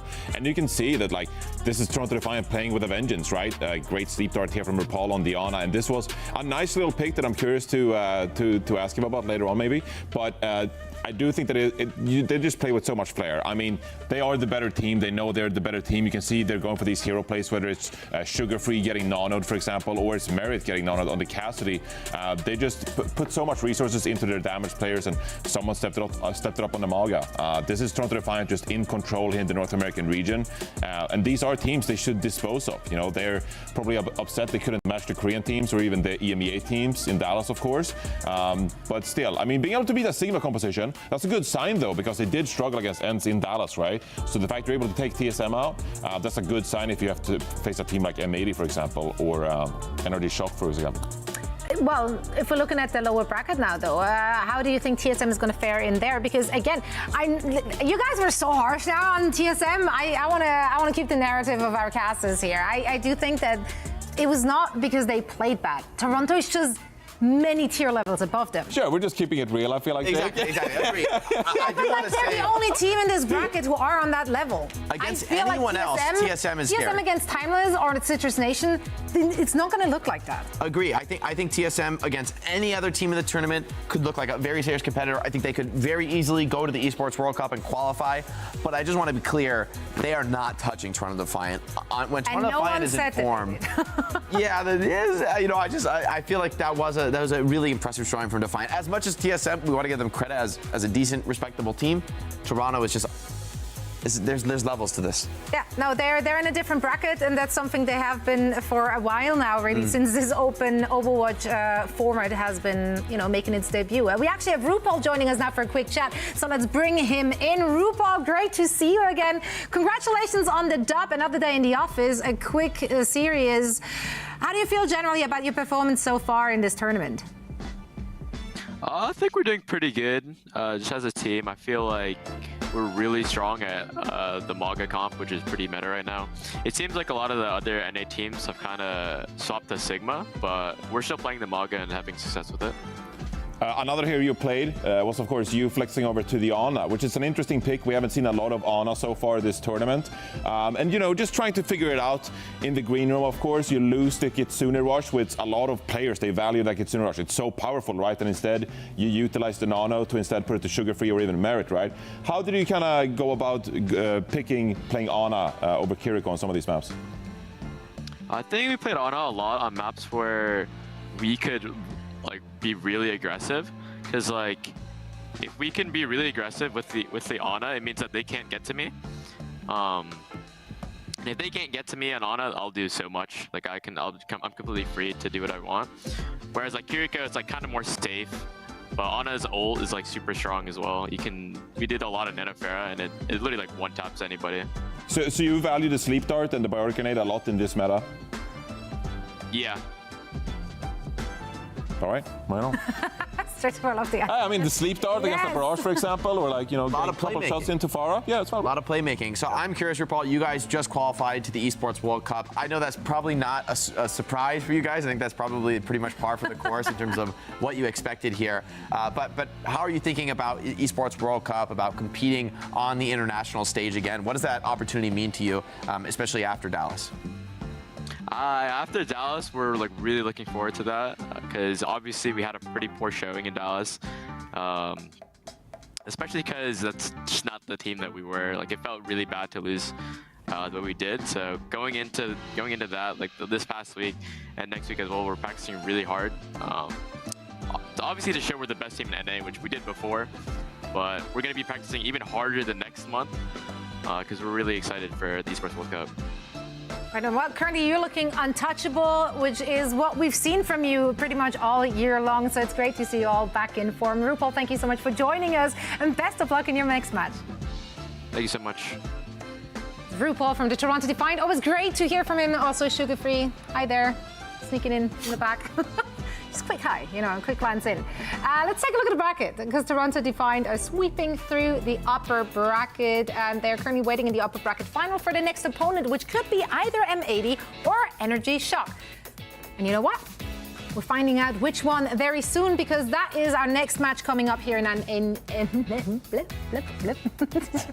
Are we going to a break, Zoe? We are going to a break, and that's where I was going with this one. Yeah, we're going to find out who is going to meet Toronto Defiant in the upper bracket final. After this, don't go anywhere. Yay, I did it.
Heroes, this is your game, your team, and now this is your league. This is your community's future, and this is your prize pool. Win your matches, battle for your progression. Go far, go further, even as far as the Esports World Cup. It is your time to shine. Build your team, register your team, go the distance with your team. Face It League, powered by you. What's good, friends? Welcome back. Face It League Season 2, by the way, open for registration. Have you registered yet, Jack? Jake? Jack, oh! Hey, Jace. Happens. I haven't yet, Jake? but I'm looking forward to it. It'll be fun. Yeah. Yeah. What are you? You've asked me this what are you question probably agreeing like with? 4 times this year. So I'm flipping the table, Zoe. When are you signing up for the Face It League Season 2? Never. We need you, Zoe. Do we? We need you on our team. Myra Matra kind of cracked. Myra Matra kind of cracked. You guys are not believers. So why don't you join us? Because you actually don't play with me. That is true, because I don't really play either. Very good. Well, and that's why we're here on the analyst. Oh, you guys. Well, it's not about us. It's about our teams. And we got two Exactly. really good ones waiting. We're observers. Yeah, that's right. We're Spectators. just observers. We're just watchers. We just visit Analyzers. on this planet to watch Energy Shock and M80. And those are the teams we want to dive into right now. Let's start with M80 here. I mean, so far we saw a really nice, slow Sigma comp that seems to play into their wheelhouse. Will it work against Energy Shock? Yeah, I mean, that is the question for this series, pretty much, right? Because you got Kalush, who's coming into this M80 roster now after kind of retirement thing. And, they haven't had a ton of time to practice, really, these 5 members, right? Because you got Pelican and Happy departing from M80, replacing them with Tree and Spectra. And then you got Kalush, of course, like I mentioned, replacing Hawk in the lineup. And so maybe it just feels better for this team to just play your comfort. And we know Kalush's go-to hero. It has been the Sigma for the longest time. Tree as well, hit scan player that is capable to flex over to other heroes if need be. But that is what Tree does best, right? Spectra, I think, is a bit underappreciated sometimes, the flexibility that Spectra brings to these teams. I think we saw last year in Toronto Defiant some breakout performances from Spectra, so fits in perfectly on this team. So that is why I'm so high on this team, because I do think they have all the tools required to really excel at the highest level. Practice time is going to be the biggest detriment to this team. They haven't had a ton of time to gel, and now immediately you're facing teams like NRG Shock. You're going to play teams like Toronto Defiant maybe later on in this bracket, right? So M80, it's going to be a tough task, but they just have to hope that this composition of them works out, and they're in luck that it's actually somewhat meta right now. Well, Energy Shock on the other side, they're riding the vibes, man. Like, honestly, this team, we have to bring it back to the power of friendship. We used to allocate that to a completely different team, and I think Energy Shock actually took it over. And it's pretty clear in their comms, in the interviews, and anything we've seen and heard from them, that they're just having a good time with it. They're not taking it too serious. They don't want to be sweaty gamers. They're just rolling out, enjoy what they're doing, and they are winning. I mean, I think they're definitely trying. I mean, as much as they like each other, they're also pushing each other to succeed, to be better, and to reach their potential. I think PGE has been a star, Infected as well. Just looks insanely comfortable on anything. For me, I think what makes this match particularly interesting is that Energy Shock yesterday were really focusing on the Sigma comp. They want the Sigma comp. That looked like their best strategy. And so I expect that we'll see a Sigma mirror here, actually, between M80 and Energy Shock. And so I think it will be a lot of pressure on individual performances due to the nature of a Sigma comp. A lot of individual focus on the hit scan duel, the flanker duel, who can come out ahead. But also the ult usage is just critical in this comp. If you throw away a couple ultimates and you miss your chance to break an important setup, you could just get destroyed from there on out by a well set up defense. And I think NRG Shock, with their practice time advantage, that's going to be what they need to rely on, is having just cleaner setups, better team play. Because when it comes to individuals, I think you're right, Johnny, M80 is very scary and a threatening team. Yeah, and I think based on that and their veteran experience in this mirror, I would give M80 the upper hand. Energy Shock, they are explosive, they're young, they very much want this victory, and they've been edging it out time and time again. But I just feel M80, they got the calm of veteran players, and that's how they're going to edge it out today. You know, I went with Energy Shock. I think this is going to be potentially an upset. I think like pound for pound, these teams are pretty evenly matched. Maybe M80 give them time and they might have a potentially higher ceiling, right, with some of those veteran players. But I think in this match today, I think the prep time advantage is going to really matter. Yeah. I think the investment of resources into just planning out every stage of the comp, really critical, especially in the Sigma mirror, that every single part of your plan is just dialed in perfect because, you know, you step one toe out of position, you just get sniped down. So I think that's going to help. Reference there? It is now. It is now. I got you, Jake. Thank you. I got M80 in this one. I firmly, claim that I am a believer in Tree, for example, and I'm excited to see how Tree fares against someone like PG. I think it's going to be a really good classic flip-flopping from Johnny. Oh, I was wrong? Well, I picked M80, and I stand with that. I always intended to pick M80. I will say, though, for this series, it's going to be interesting if we see more Sigma compositions. Keeping my eyes on the flex supports on both sides of this. If we're going to see some Baptiste being played, preferably over the Kiriko, for example, I think players like Ultraviolet and Cal could have a lot of impact in this series, so looking out for them. Let's take a look at what our audience thinks in this one with our community poll. Ooh, okay, pretty even. Energy shock. I think that's accurate. Yeah. I really do think it is. I think you can make the case that this is a very 50-50 match. Yeah. I mean, I did pred NRG, but I pred 3-2. I think no matter what, whoever takes this match, I expect this to be down to the wire, down to these really small moments that are going to decide the whole game. I like the highlight on the flex supports too. I think, and that's absolutely right. BAP is just a critical hero in this comp, and no margin for error, right? You step out of position, you're gone. You're the most supported hero. You die first. GG. You're gone. You said that so happily. Boom. Why not? Why not? Boom, you're gone. We're also gone now because we're handing it over to our casters. Matt, Mitch, seems like the community is pretty split on this one. How do you feel? Pretty reasonable about those predictions, especially because we have a Sigma mirror, which, like you guys were saying, can be really dictated by like those individuals on the flex support and the DPS side. I think we're in for a really volatile matchup, honestly. Yeah, it'll be quite interesting. I think like we probably do get a Sigma mirror, but I would also like to see NRG Shock like just challenge M80. Like, hey, this is a team that has a lot of changes. It's clear they want to play a certain style of play. Maybe you can, amp up the pace, right? Play some Maga, maybe if it's not even like the exact thing that you want to do. Because we really didn't see M80 get tested the other day.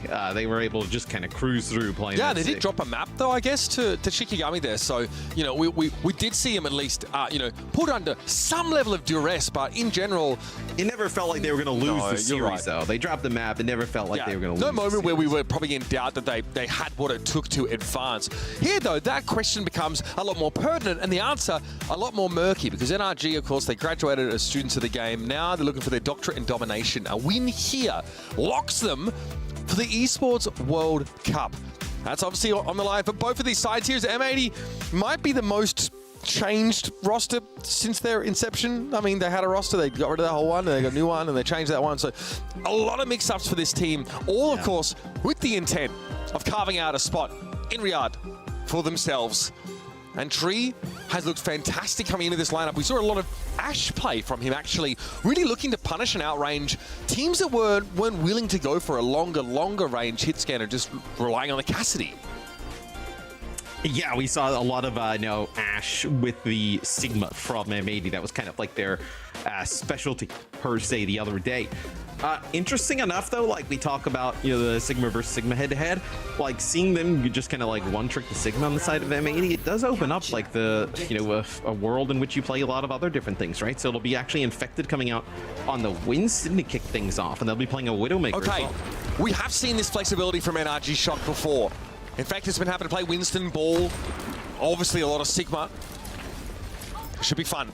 Well, it's one of the things I think everybody likes about Infected as a player, right? Can play like all the different tanks, can kind of play a little bit of everything, right? So coming in, playing the Winston, not totally out of That's why the crowd loved him as well, taking on, so many of those EMEA teams in Dallas and just playing whatever comp, mixing it up if they possibly could. Not sticking to the doctrine of Malga, as it were. Great pressure from Scissors on towards Tree already, and that bubble was just what Infected needed to prolong his lifespan a little bit longer. Only the Brigitte found so far from M80. They do have the point early, though, so we are seeing that contested now. Kaluge will be hard to shift. Yeah, actually, it's Infected Infected, who puts a ton of damage down on the entire team of M80, right? And puts a decent amount of damage on the tree. It is M80 who gets the point first here. Is they're actually able to kind of battle back. Look at this tree off a spawn. Connects with 3. Well, it started off pretty good there for Shock, because like they forced Tree out of position. They're able to get that kill. Scissors picks up another one. And then coming off the spawn, M80 just... Well, Kalush was in a 1v2 and still killed Cal. So it took them way too long, the Winston and the Ana map, to kill the Sigma. Yeah, and you have a switch here now off of the Widowmaker onto the Ash. So Widowmaker obviously very feast or famine around the headshots. You're going to get a little bit more consistency out of the Ash while still keeping the long-range capability. PGE daring Tree to match this, I'm sure. Here's the Matrix, and Infected plunges straight through it, forces the Immortality Field out of the Baptiste and says, okay, job done. Gonna go coast to coast here to get myself a health pack. It was being threatened by Spectra. He's just getting you can hear the shots. I think he realized Spectra was too close to him to stop and just get a mini. He would probably die to a full clip from the Tracer. 71 and counting here. Man, it's up. A really good start for M80, right? A little bit surprising in the sense that, you know, I think probably thought this was going to be very close back and forth. Now this is huge. That's set up by a big bio from Cal, connects with both supports and the Nano onto Infected. So finally they should be able to make a play. This is the opening that they were looking for, but you can just see how robust the composition from M80 has been. Kalush is a Grizzle veteran. He even got a Father's Day congratulation at the start of the round by Infected. It's so thoughtful.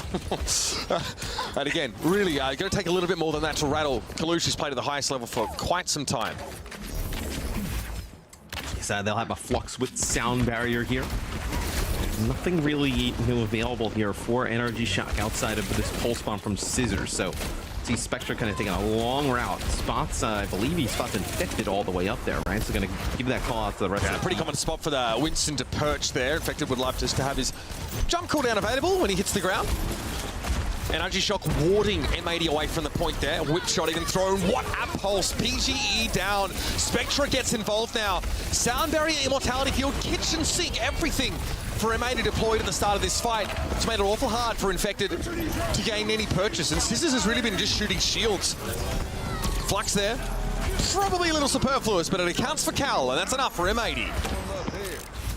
Yeah, the rally kept Shock in it for a brief period of time, but just way too much, especially after that nice pulse bomb from Spectra opens things up. We'll see.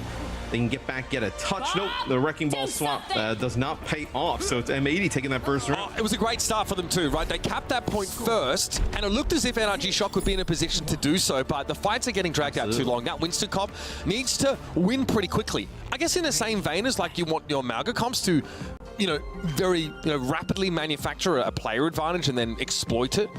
See, the Winston seeks to do the same, but against a Sigma, with a Tracer as well, not always an easy feat to accomplish. So this is what I was a little talking about a little bit pre-game, right? Like, you know that they're going to play the Sigma on the other side. Like, even if you don't feel the best about your Malga comp, you know that, like, just by the eye test of watching so many games over the last month or so, that this has an advantage.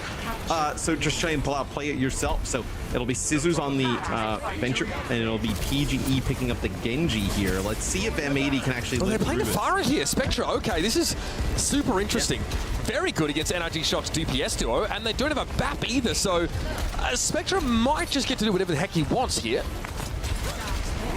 And they're playing the Sojourn to kind of dash out of the way from the Venture Genji Malga as Kalush takes a ton of damage there, soaks it up with the kinetic grab. Can Infected get away? Absolutely not. Tree make sure of that. It's a railgun on the back of the retreating Malga. Takes the tank out of the picture. Eventually Ultraviolet does fall. Scissors was eventually able to get into the backline here and cause some real trouble, but Spectra gobbles up rack attack and leaves M80 still at a player advantage. No cap yet. But that'll come in the next few moments now as Kalush ain't moving from that point. Yes, like you mentioned, no real answer for the far as Infected gets onto the point, but everybody else is just kind of falling directly behind him. So he'll probably, look like he was going to try and figure out a way to end his own life, just trying to jumping off the edge. PGE also as well. No, not in a great position to just jump off the side. So NRG Shock, they give up on that straight away. So we'll see them go back and now mirror this composition. To be fair, I think we've seen this in the past from NRG Shock. They've tried a half-hearted Malga attempt and very quickly switched off of it to something that suits them a little more. And you also have M80 making a little bit of a change here, right? Playing the Rico. Now they're playing the Baptiste a little bit. Maybe more for Spectra. at the very least. Again, they're fairly close quarters, so the BAP can keep the Forest standing to some degree, but better safe than sorry, I'd say. 41% and counting. This is already getting a little bit dangerous now for NRG Shock. Risk of losing the map. Quashed at least in this fight. Getting rid of Liar to begin proceedings was important, and Infected feels much more comfortable with those oversized Sigma shoulder pads, sans shoes. And the tree here will just stall for a moment. That'll be that. A little bit of extra percentage for M80. But they've seen NRG Shock now switch into a Sigma composition, and they're reminded of just how their opponents got this far. Yeah, but still, pretty good start here for M80 yet again, right? You also feel like, if you are M80, maybe coming into this series a little bit like, maybe they play some Maga, maybe they do a little bit of this. You kind of withstand it there at the first, moment you see it, and you feel pretty good about the Sigma head-to-head. That's kind of exactly what you want. It's Kitsune Rush used here. Spectre also switches over to the Echo. Infected, the only one caught in the flux there. No, actually a player behind him, but might have been the Baptiste here. Cal a little bit, low bit of sound barrier from Rack Attack has done well to keep NRG Shock looking shapely. And Scissors here has got a pretty nice little advantage, especially as M80 fall back towards the corners and these edges. Now the sound barrier, though, comes later from M80. They can use it aggressively, as opposed to their opponents who had to use it on the back foot. Spectre, though, would love to get a little bit closer there. Too dangerous. Tree, instead, takes up the mantle. This Overclock doing a good job of threshing through their opponents. And M80 in a position to flip now, but haven't necessarily won the fight. NRG Shock very quickly coming out to contest here. And Scissors has a barrage to play with. Liar runs headfirst into it. The Immortality field for Scissors would have been there in time, and Kalush just got caught by the last rocket there. That's value. Yeah, I don't think there was like a Suzu up to potentially keep him alive, and then obviously you're not running the BAP anymore, so you don't have that Immortality field. There's huge kills there with the barrage that comes through from Scissors, and it was really nice there from NRG Shock, right? They're able to kind of like height that sound barrier and the aggression that comes through from M80, and then come back in without giving up the point. Flux up here for Infected. I mean, NRG Shock have probably the two best ultimates when your opponents are trying to force their way through a choke here. Overclock up for PGE would be the second. Spectre, has a ceiling that he has to contend with now. Flux, it looks as if Infected says, if I can get a Sigma, I'm happy. Spectre got caught in that somehow. That's a 2-for-1. We take those. NRG Shock in very good shape here, and there's no chance M80, at least in this fight, can have any sort of a look in. We're going to be even here on Busan after this week expires. NRG Shock switch to the Sigma. Make it competitive. Yeah, as soon as they get control of the point there, NRG Shock, and make that switch over to the Sigma to kind of mirror, they just kind of roll on through them. I think another big difference, though, is, the Baptiste versus the Kariko there, right? Not having that Immortality field, in certain situations. Could be pretty difficult, playing the Sigma-based composition into the other team that has it. So UV decided to play the Kariko here. Now going to potentially go over and play that BAP, where both teams hovering over a Soldier 76 pit, which we saw Soldier the other day. Yesterday, I believe, we saw the 76, and it was pretty... I think it was lackluster. I was going to say it was pretty good, but if I remember correctly, it was Sugar Free who went on a flank on Coliseo and then ended up Helix rocketing himself and killing himself. So we'll see, though, if Tree can make better use of it here, going on a little bit of a flank. I like the idea, though, of setting up, like, kill situations for your Tracer to move in and capitalize on. Soldier maybe is going to be, solo killing people that easily, but when Spectre can follow up on the damage Tree does, then all of a sudden you're cooking with gas. NRG Shock, though, fancy a double hit scan setup here. Soldier 76 and Sojourn. Tree's already playing extremely wide angle, but he's run into his doppelganger as both teams are on the legs. Yeah, he's just kind of like looking straight across the point here, just trying to find anybody to kind of put some damage down into. As Infected and Co, they just push up. They just kind of like bully them off of the point there, with that double hit scan, right? Just putting down a little bit more damage at range, where you're really relying on Spectre to find, a pick in the backline, or, put some pressure on the backline playing the Tracer. It's a little odd. I think it was Infected that found a kill on Ultraviolet. It looks like the backline must have been playing pretty close to where that Sigma was. Maybe set up by PGE. Either way, that felt like a bit of a freebie for NRG Shock as they were looking to set up and maybe wait for their Soldier to open an opportunity for them. They'll be pleased about this one now, starting our third round of Busan at an advantage. Yeah, as it looks like they're trying to wrap all the way around, and that's terrible news there for M80 as PGE finds a railgun shot there on the Spectre as UV gets quite low, taking a connection from the railgun as well. As M80 just can't really kind of like track anybody down, right? You see they're kind of like speeding around the map trying to track somebody down to collapse on. They're not able to do so just yet. PGE doing a pretty good job at such a range, keeping that rail ready when needed. And M80 now looking at this clock tick up and think, how do we get in? We're playing such a spread apart composition that operates around the pivot of the Sigma. Kalush so low though already, and this overclock could be a huge problem. PGE doesn't miss. Ultraviolet flattened there. Meets his match against Spectra, but the damage, yeah, it's already been done. A token resistance being offered by M80 in this round, and that's being nice about it. We're at 76% and counting. M80 need to find an answer. This bleed is getting out of control. Well, and where we are in terms of ultimates, right? This may only be like a one really good attempt here for M80. You're going to have an Amp Matrix with the Tac Visor here, like on the side. Is Spectre back to the Tracer here as PGE goes over to the Widow. Again, at this point in the game, M80 might not have the bandwidth to go after an individual like PGE. This might have been a very clever switch. Spectral, though, could be a problem. Amp Matrix throwing up there as well. Tac Visor here for Tree. It's 2. And you could have asked for 2 better targets to find. It's the supports for NRG Shock brought down right at the start of the fight, meaning that no further investment really was required by M80. Finally, they have a chance to play the game. Yeah, and Cal ends up using the Amp Matrix there, maybe just kind of give like PG a window of opportunity, find a pick there on the side and then also deter like players from pushing in.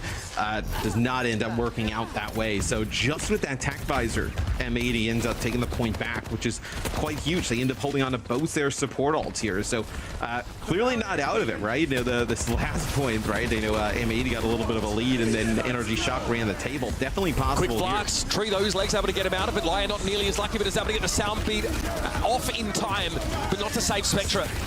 Kalush here rounds the corner, trying to stop Infected, trying to peel them off the rest of their team. But M80 are in trouble now again. Kalush, no, he's not escaping from this one. Scissors finds a little flank, little waggle hands. It's not enough, just prolongs what seems to be the inevitable as NRG Shock claim Busan. Our predictions were back and forth, honestly. I think 2 of our desks did have NRG Shock winning this out. Johnny picked both. Yeah, so the prompter, I agree. Johnny said NRG Shock. The graphic made him look like a flip-flopper, which is really funny. I think he picked M80, but then I think he wants M80. Oh, okay. That's really funny. Because he has the reputation of being a flip-flopper, and then it's just too good. Either way, it's NRG Shock bounce back in a huge way after playing this Winston comp on downtown, Matt, that didn't really have the hard-hitting power they needed to claim victory over Kalush's Sigma setup.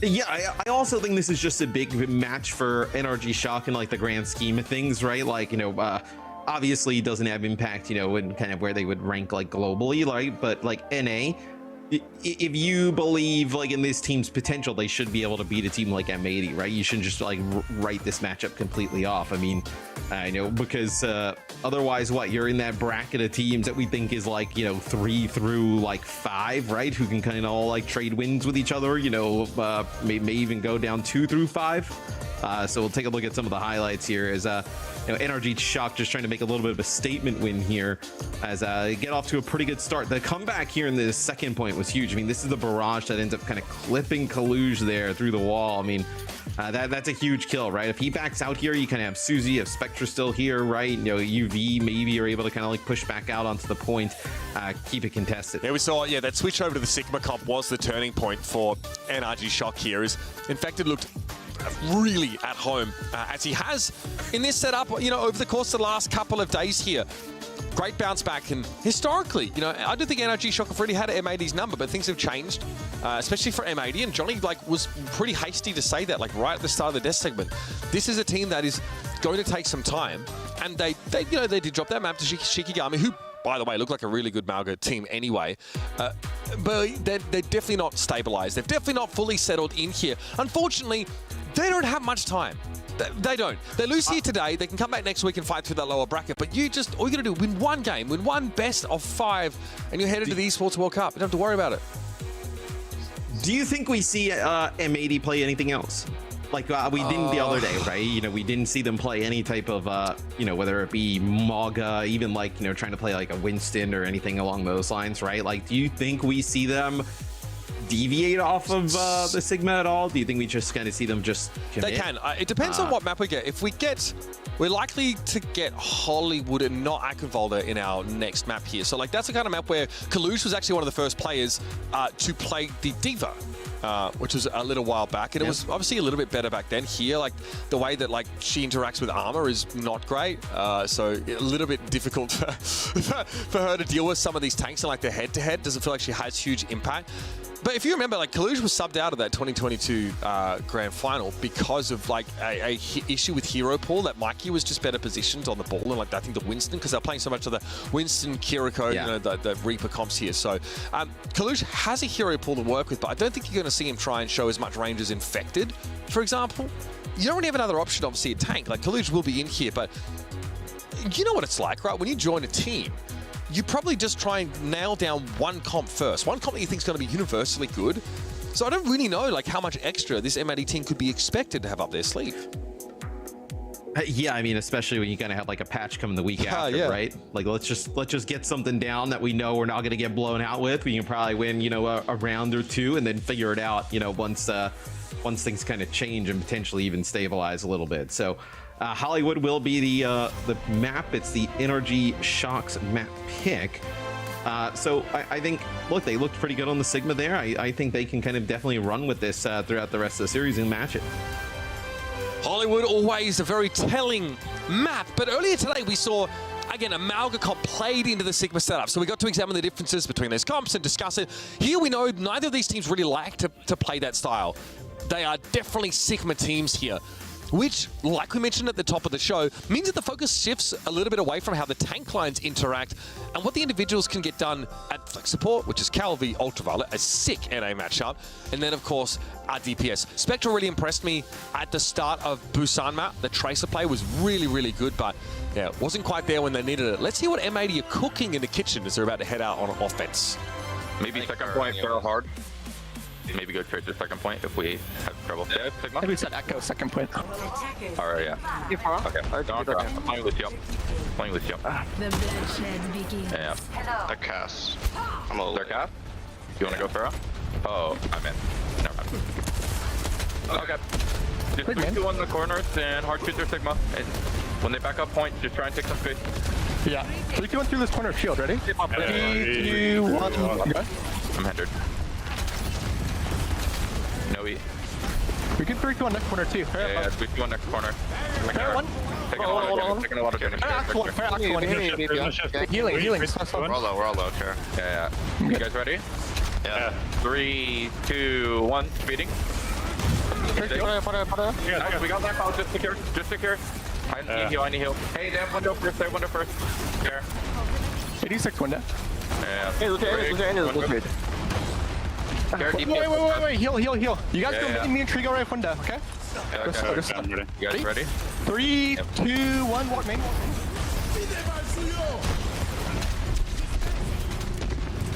That's a big window there on the side there. Just drop down for Tree.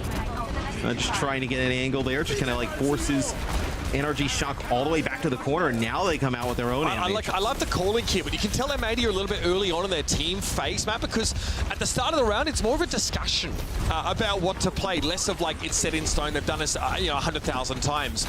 But they're these little engagements, right? These little pokes, they're counting down into them, swinging around corners and trying to get Kalush with a rock on Infected, pushing past that shield. Infected from the high ground comes in with an accretion. PGE forces everybody to scatter with this Deadeye now. Fight is well and truly still underway here. This is still Spectre just glide across that opening. PGE unable to stick that mag grenade. Sound barrier instantly from Rack Attack as Kalush goes for the flux. And there's a Deadeye from Tree. Scissors is already down, so that fire threat has been neutralized, and Spectre wins out against the Cassidy with a brazen barrage at close quarters. This will be M80 moving up to the point and taking it. I was going to say, yeah, using that many ultimates, you had to win there if you're M80 because you're already below 2 minutes on the clock. I mean, the Sigma comps just kind of chasing each other around, just kind of exchanging ability usage from the Sigmas back and forth and just kind of waiting for something to develop. So look at this. They want to maybe try to push up, deny some of this high ground access straight away. Some nice shots there by Tree on assist. I think they wanted to prevent NRG Shock from getting that defensive position, right? Catch them as they made their way up there. And your window to do that is only pretty small. They maybe just miss it. I think if there's a kill on Scissors, maybe they play it a little differently, Matt, but no, they've got to do it the old-fashioned way. Boots on the ground for the M80 squad as they move up with the card. Yeah, that's going to give high ground control here to the Shock as Ant Matrix here. Pretty good position to kind of use it, deter from the low ground as PGE gets knocked down. Is he going to... Yeah, he's going to be able to make it out. It looks like nobody there available to chase. Kalushlo's moving up here. Better than Malga at pushing up the cart, just because of those defensive cooldowns that don't require him to do damage. He's so weak, though. I mean, he's got to get an angle here on that much is he has in common with the Malga pushing up the cart. Matt, M80 eventually just have to go up this ladder, right? They have to go up the platform. Yeah, I mean, they do, and then they just get knocked off. And this is going to be a flux that happens. Sound barrier here. Good damage on Cal. It'll be an Ant Matrix from both sides, but I know for M80, you're not going to really be able to use it, right? You just get all knocked down to the low ground, and I know now for NRG Shock, right? You hold on to this beat. You be pretty free in how you decide to use it. They have a staging ground, though, here. Look, in fact, it actually just dropped down there. Whether that was intentional or not, there's now a way in for M80. Tree was hoping for a dead eye there. Almost found PGE, who's low, and probably shouldn't be hanging around. Well, they just got punished for it. Desperate to cling to the high ground are NRG Shock, but they are being forced to pay dearly. More expensive than a timeshare in the Caymans, I'd say. There's M80 now. Yeah, after that barrage exchange and Ultraviolet cleaning up the fire, they will be pushing up further. Let's keep it going. Yeah, like you mentioned, losing Infected off of the high ground there. I know earlier on, it's very difficult to then kind of hold that spot consistently with the Sigma, as it'll be Scissors now over to the Tracer here. Doesn't want to play the forward here. Potentially comes out on the Tracer, can get that touch, and then also, provide some, damage to the backline as PG taking some rockets to the face here, coming out the spawn. That's the kind of heal pressure that Spectra will be looking to generate here. Keep Ultraviolet busy. Okay, mag grenades exchanged here. God, they're so sticky. That's just great. Oh, buddy, PG's in trouble. There's no escape from that point now because the attackers have this high ground. It's oppressive to play against. We mentioned that earlier today. Rack attack? Yeah, not a chance of getting out of that one here. M80 are able to trip NRG Shock up with their own shoelaces on a couple of occasions. An infected single kill is the only bit of joy they're going to have in this fight. M80 get that second checkpoint and the extension of 3 minutes.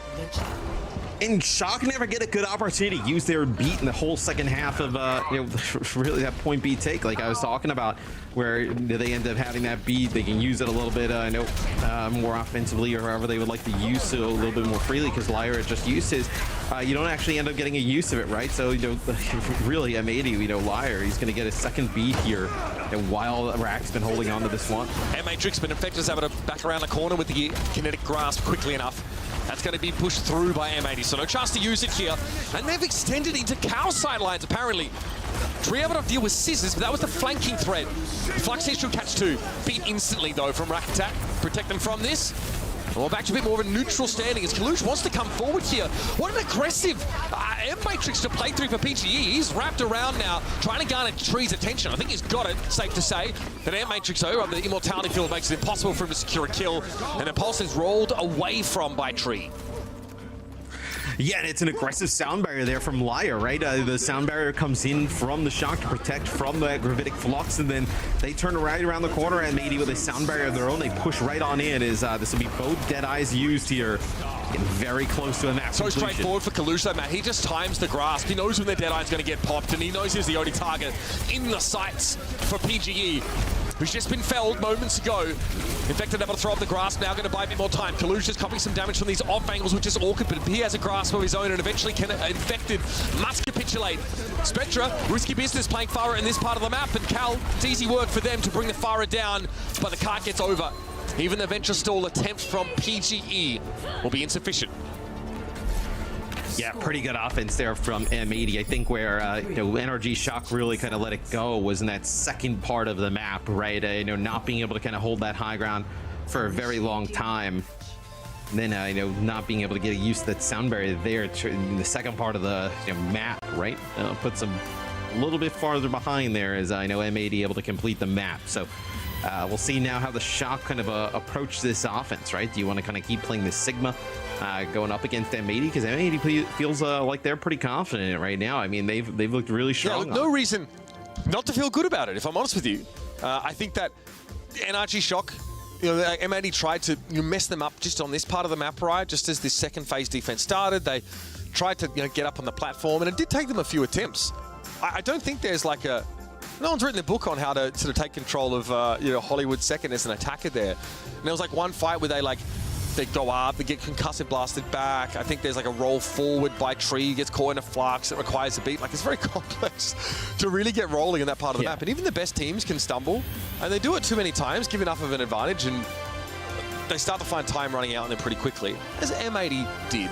But that second checkpoint extension, Matt, helped them to be able to blow through and finish the map off. 4, 3.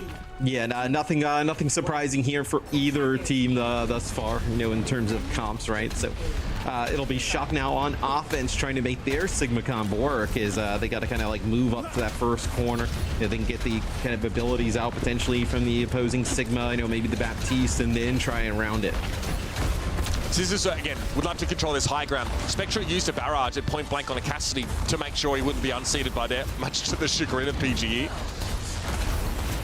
The Shock is set up, milling around a little bit here as they need to wait for some of these key cooldowns to come back up, and there'll be an old 1-2-3 on this corner, and they'll be headed for it. Okay, concussive blast here, just tickles Liar. That was the only player affected by that one.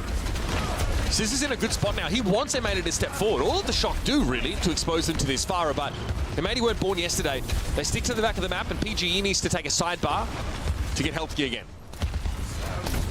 Yeah, Spectre's doing a nice job putting down some damage, though, building up towards that barrage. His Amp Matrix from Cal around the corner.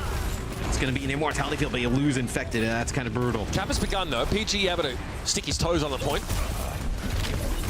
Yeah, they get the one tick, and then they back out. I mean, there's no way you can kind of just stand there and fight that without that tank, that Soul tank, so instrumental. I think maybe one time out of 20 we've seen a team try and fight 4v4 without their tank. Trading a tank for support like this never feels good, especially if they get picked off for free. So once again, the Shock have to group up. Liar getting close to that sound barrier. Cal a long way away from another Amp Matrix to make use of. This is about to be a messy one.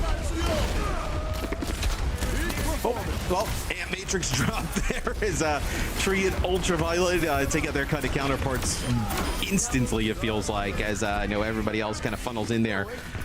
For NRG Shock, is Tree has had a fantastic map, on the Cassidy. I mean, just absolutely dominating on that hero. Yeah, it's interesting as well. Like, we talk about how people focus fire a lot in Overwatch, but clearly Tree and Ultraviolet were looking at two different people with that Amp Matrix. So they've done well there to very quickly throw some burst damage NRG Shock's way, something they couldn't really deal with. All right, Deadeye. PGE gets a bit of a hype boost here. Is not able to make use of it, though. M80 for a time. Turtle up in the back of the point, and here they come. Both immortality fields are down. Infected does not want to give up the corner because of this flux, I'd say.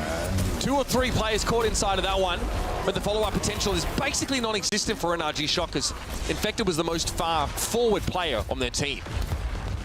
Yeah, and he takes the biggest brunt of that Deadeye, right? He gets extremely low. They're going to heal him up, and that's going to allow them to get that Amp Matrix here as they come around the corner. PG with 1. As, it's going to be the barrage there from Spectre. Doesn't really connect with anything. Nice direct here from Scissors.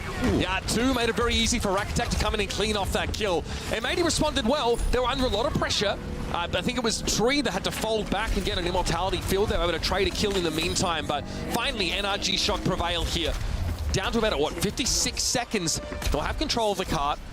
And look how quickly they're pushing forward here. I don't know if they know just how many M80 players are up here, and they've been able to take control of this first part of the high ground for free, Matt.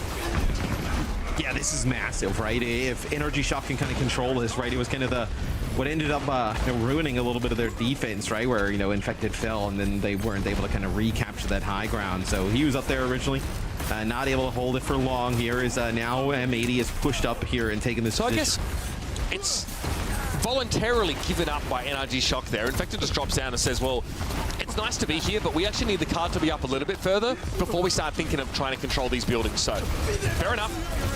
Plays away from it now as an Amp Matrix comes up again. Last time M80 found 2 kills instantly as this came down. This time, though, crickets. Just crickets. Kind of Yeah, it looks like either they get knocked down and they decide to use the Ant Matrix or drop down and try and kind of catch them, but still holding on to this high ground, you know, 30 or so seconds off the clock. I think if you're NRG Shock, you got to get the payload moving, right? You got to get into a position that's going to kind of force, you know, M80 to back up or respect the payload moving. They're going for it. No concussive blast to knock them down just yet. Immortality field abandoned by M80 as they have got to give this ground, and Spectra couldn't get away from the Deadeye. I don't see Laya surviving this, but M80 at least can clap back inside the saloon. It's a 2-for-3 trade, though, and they're in no position to stand. Not after that one. NRG Shock here again, and down to below 2 minutes, Matt. It was a Deadeye there from PGE, but then also kind of like Scissors using the rocket barrage, like almost back towards him, you know, deterring kind of Kalush, you know, making it very difficult for him to even live on through that. So really interesting setup there for NRG Shock. M80 holds on to just about everything here, though. They know, you know, 1 minute and 30 is not a lot of time here to get this second checkpoint. You get this high ground yet again. You have a lot of ultimates. There's an opportunity to get a hold. Okay, flux time from both sides, apparently. Cal, Immortality Field deployed, and just to the left here to make sure PGE could get it too. Great presence of mind, not just to use that for oneself in those situations, but still the follow-up damage was readily available for M80. Now down to a minute. Cut is very close, admittedly. NRG Shock, though, nowhere near it right now. Yeah, as they have to back up, so this is going to take like, you know, 30 or so seconds off the clock, and this is actually really good for M80. You exchanged fluxes, you exchanged beats, but you have an advantage in terms of an Ant Matrix, and you have high ground control, right? Under a minute. This is a fantastic spot to be in. What's Infected up to? He's peeled away from the rest of his team. I guess they're trying to cross here. It's definitely given M80 pause for thought as, yeah, Infected emerges from the saloon here, but hit by a mag grenade and chased down by the accretion. That's devastating for NRG. That's another lost fight, and they have one more chance here to get this second checkpoint. Yeah, these players, though, have to kind of, I was going to say, make it out with their life. You lose Cal here, so this is going to have Infected switching over to the ball here just to get a touch. Infected's ball, though, kind of nutty. I just don't know if it's the answer in general. Yeah, you don't know if this is the answer right here, though. Here we come. 10 seconds. All right, spot that high ground. Infected knows that most of them are up there. He's hoping for a back cap, but Spectre is wise to it. He's been lingering close to the card. Infected and Rack Attack, they voluntarily split their team, NRG Shock. Rack Attack lucky to be alive after that. He was facing down 3. Pile Driver catches out Tree. Wait a minute. Scissors here might come from the balcony. Is he being detected? No. Barrage instantly now. Force some Sigma cooldowns to take Kalush down to 1. We'll take those. Spectra trying to trade back. Going to be healed by some of those mid-air grenades from behind, but doesn't find anything off the barrage itself. And PGE just chooses his spot to drop down on top of the Baptiste. The Wrecking Ball switch. You'll have to see it. Yeah, the ball was kind of nutty there, right? As that's an Ant Matrix dropped on the high ground there for Tree set up, and Infected knocks him to the low ground. Even, you know, Tree connects with like a hinder. Infected actually kind of knocks Tree right into Scissors, and Scissors with the directs finishes him off. So Tree now goes over to the Ash, and then Infected now will play the Maga here to try and you know, cap this I think that M80 were actually discussing playing Hog here at some point. We listened to him at the start of the round. I'm not really sure if that was troll or not, but yeah, no Sigma here for Infected. Doesn't really want a fence in the mirror. So again, NRG Shock dabble in the Malga comp, but it didn't look great last time, Matt. Yeah, double support ults here for NRG Shock, though, right? You're getting so much of this payload progress. You just need to make sure you keep Infected alive here, and then maybe you can kind of round this corner, use both of these ults, and oh, you've lost Rack. That's brutal. I don't know how Tree saw that shot, but they did, and that was an instant headshot now. NRG Shock have to think about this. There's no harm in switching off the Malga if they have to. He hasn't built any ultimate, really, and you've still got 2 support ultimates to have a good go of it with. The Winton is the consensus here for NRG Shock with one last opportunity. They want a map completion. That's the best they can get. Probably doesn't feel awesome to have to play the Winston here, right? But maybe their best opportunity is Infected gets the high ground. He'll jump down, get a touch there with Rack Attack as well. He uses a dive to jump away. Rack is close. Got to be careful. You see Kalush pushing up, trying to make it harder to stall this out in overtime.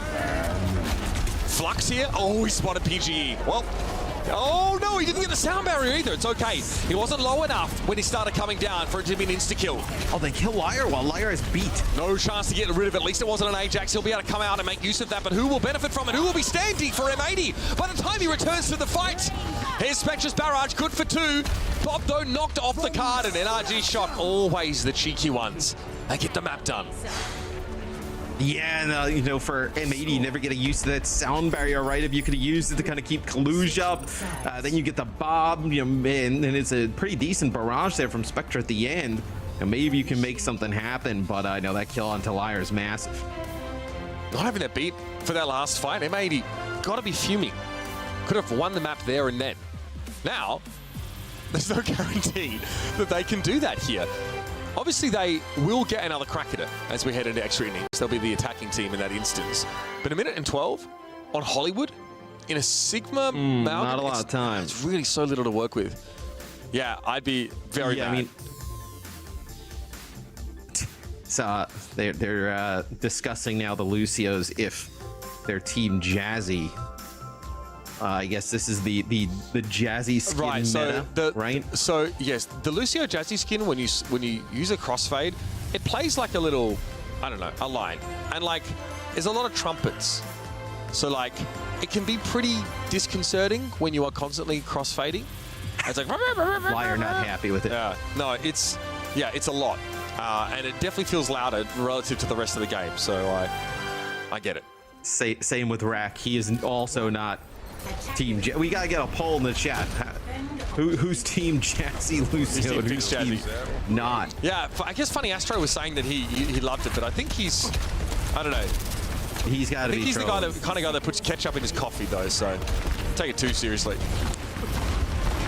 I saw a thing about a guy who puts mayo in his coffee. Oh, that is so brutal. Anyway, it is M80 pushing up onto the point. Oh, Rack, lucky to get away there. Spectre at those rockets. Beelining for his position. Already like 45 seconds off the clock. Hey, 1 tick, 40 seconds. This is doable. It's a good start. Look how low Infected is. But they can't find him. They can't follow up on the Sigma, apparently. PG is also struggling. M80 coming in with a fury of 1,000 suns. And Rack Attack is burnt to a crisp.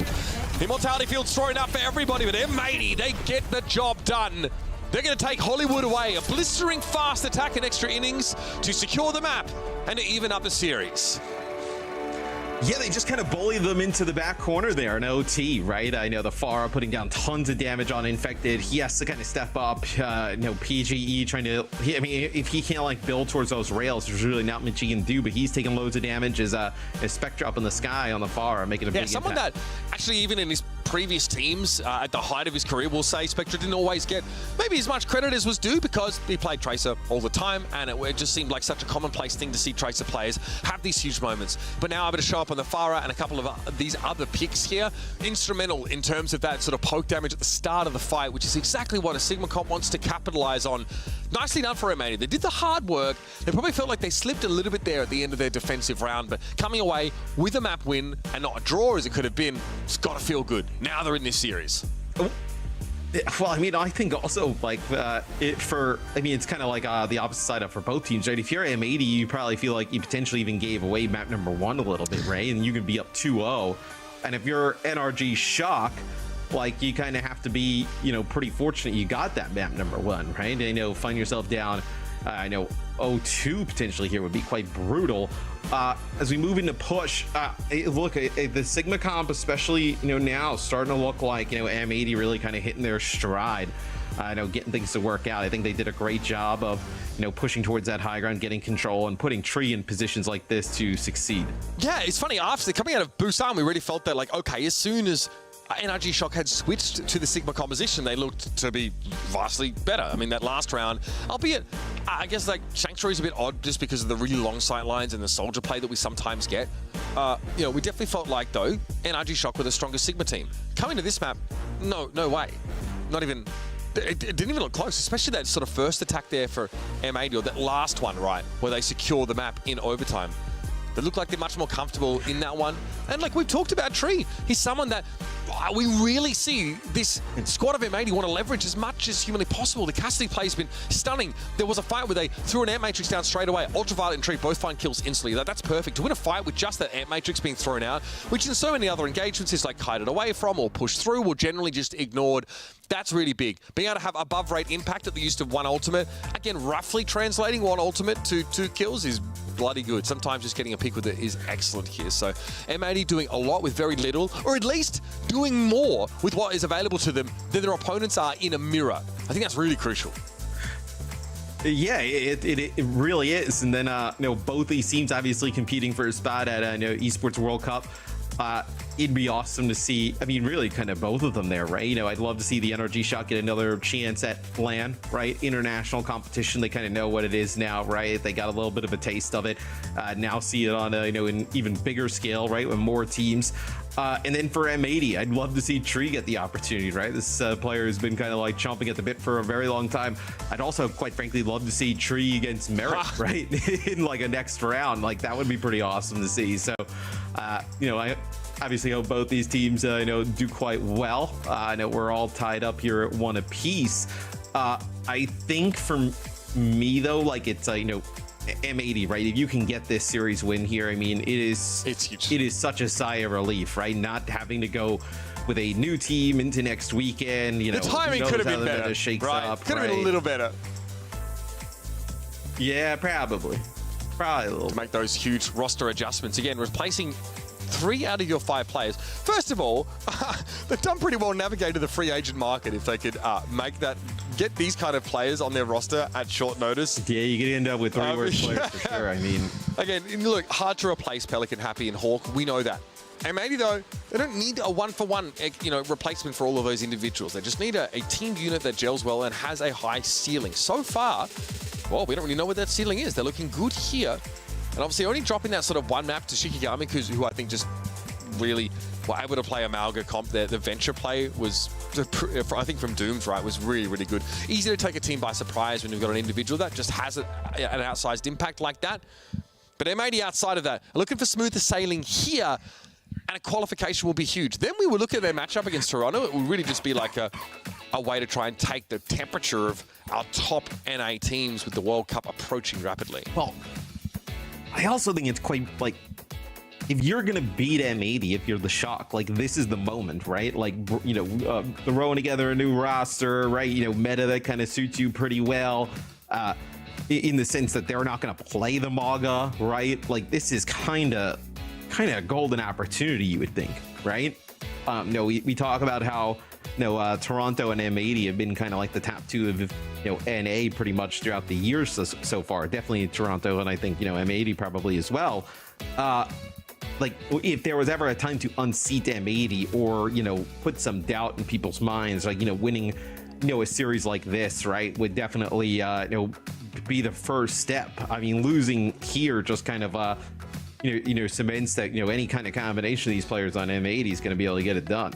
I think also your qualification match being up against a team that doesn't want to play the Malga composition feels pretty good for both these squads, honestly. As there's no guarantee that Sigma setup really works. And I think hearing from Rupal earlier today, he said, yeah, we've noticed a few teams are actually trying to go away from Malga and play Sigma. We don't think that makes sense. We don't agree.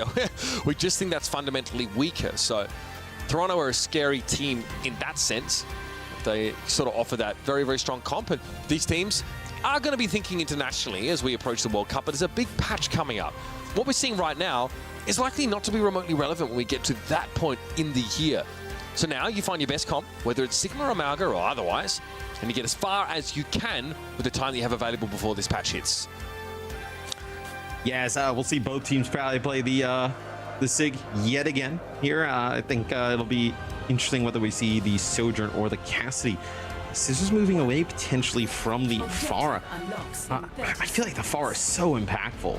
I don't know if we've seen, we've seen like Tracer like do some nice things in like cleanup and fights and whatnot, but like I don't know if we've seen like Tracer have such a huge impact that you would kind of consider replacing. Might have been looking to counterpick a Spectre Echo. That's a little marginal, but it is possible. Either way, Spectre, yeah, we'll have to play out in some of these wider side lanes against Sojourn. who again telegraphs her threat a little bit better now because at least she actually glows when she has a charged rail, because when she didn't, it was very hard to know when you just instantly die. So it's going to be a stand-up battle for the high ground around the statue here. Probably Wayne Gretzky or someone. I don't know. I don't know who that would be in Overwatch terms. You just threw out just like you're like, okay, who is a Canadian who's played hockey? Yeah, aren't they mega famous? And that was about it. Can you name another one? No, God no. Aren't they mega famous though? Wayne Gretzky, yeah, pretty well-known hockey player. It's like saying Tom Brady for football. Now, I don't know if Canada just has statues of Wayne Gretzky everywhere. Like he's what was it, like the leader in the Hunger Games, right? Where they just had statues everywhere. I'm not exactly sure. We've been to Canada as well. So I think when I was there, I can't recall any Wayne Gretzky. Can't recall any Wayne Gretzky. I'm just saying, would it maybe hurt? Go by the Rogers Center. There's one there. Would it hurt the aesthetics of the city? Probably not. Throw one or two in. I'm fine with it. I don't even know if Wayne Gretzky played for a Canadian team. That's so bad. Oh, buddy, 3 pounds rack attack there from that too, but Cal's having a trade that went out really quickly. And that's an air matrix committed for NRG, but they're able to shut down a Sojourner. It was looking to be a big problem in the fight for them. Spectre here mostly playing in the skybox away from the questing rails of PGE, who now is finding himself on a losing side. I had to look it up though. You're at least right that he's Canadian. Nice. For a second there, I thought potentially that would have been really Canadian, unfortunate. But I would have been so upset. Yeah, it would have been. Yeah, it wouldn't have been. Wouldn't have been one for the real there. Well, it depends who you ask, I suppose. Here we go. So M80 found the lead there after that previous fight. Yeah, they lost 3 early, but they were able to turn it around quite well against that amp matrix thrown up. They may get checkpoint out of this as well. I mean, you're obviously pushing into like this high ground, which is quite brutal, but you have 4 ultimates to work with. You can kind of back out a little bit. This is going to be PGE with the overclock here, and you're going to have Rack use the sound barrier straight away. You're going to have a later sound barrier here for M80 and the rocket barrage. It's huge. You don't even need to use the overclock. Really nice fight take there from M80. That barrage is from a really safe spot. We've seen Faris try and flank, come in from above, get nano, get sound barrier, whatever it takes. Spectre actually was playing well and truly on his side of the map there, and got 2 free barrage kills from like medium range with that ability. So not easy to do. Nice conservative approach, and like you said, Matt, they have secured a checkpoint, and that flux is, well, it might get them at least into a forward position. That's a scary matrix though. Very quickly that Sigma shield evaporated. Tree mostly unbothered here, as NRG Shock have had to disengage once more, and Spectre has found the enemy Sojourner. Yeah, and you still have this overclock to use, right? You don't even really need to use it at this moment, right? It's a really nice amp matrix and immortality field combination. I know that ends up keeping everybody alive there for M80, as now they want to get aggressive. Look at this, they have Rack and Infected over here. Okay, Tree. Haven't found much with this so far, but Infected going down is a good sign. Ultraviolet, despite that immortality field protecting him from the pulse bomb, still got brought down by Cal. Shock are back here, but again, we've seen this before. Down by about 60 meters now, checkpoint included, of course. And they had to spend a lot of their ultimates just to, really get the bot back to the middle of the map. Yeah, and it definitely feels like, like we were talking about earlier before we were debating whether Wayne Gretzky was Canadian or not, that the Pharah just makes a way bigger impact than the Tracer, right? Yeah.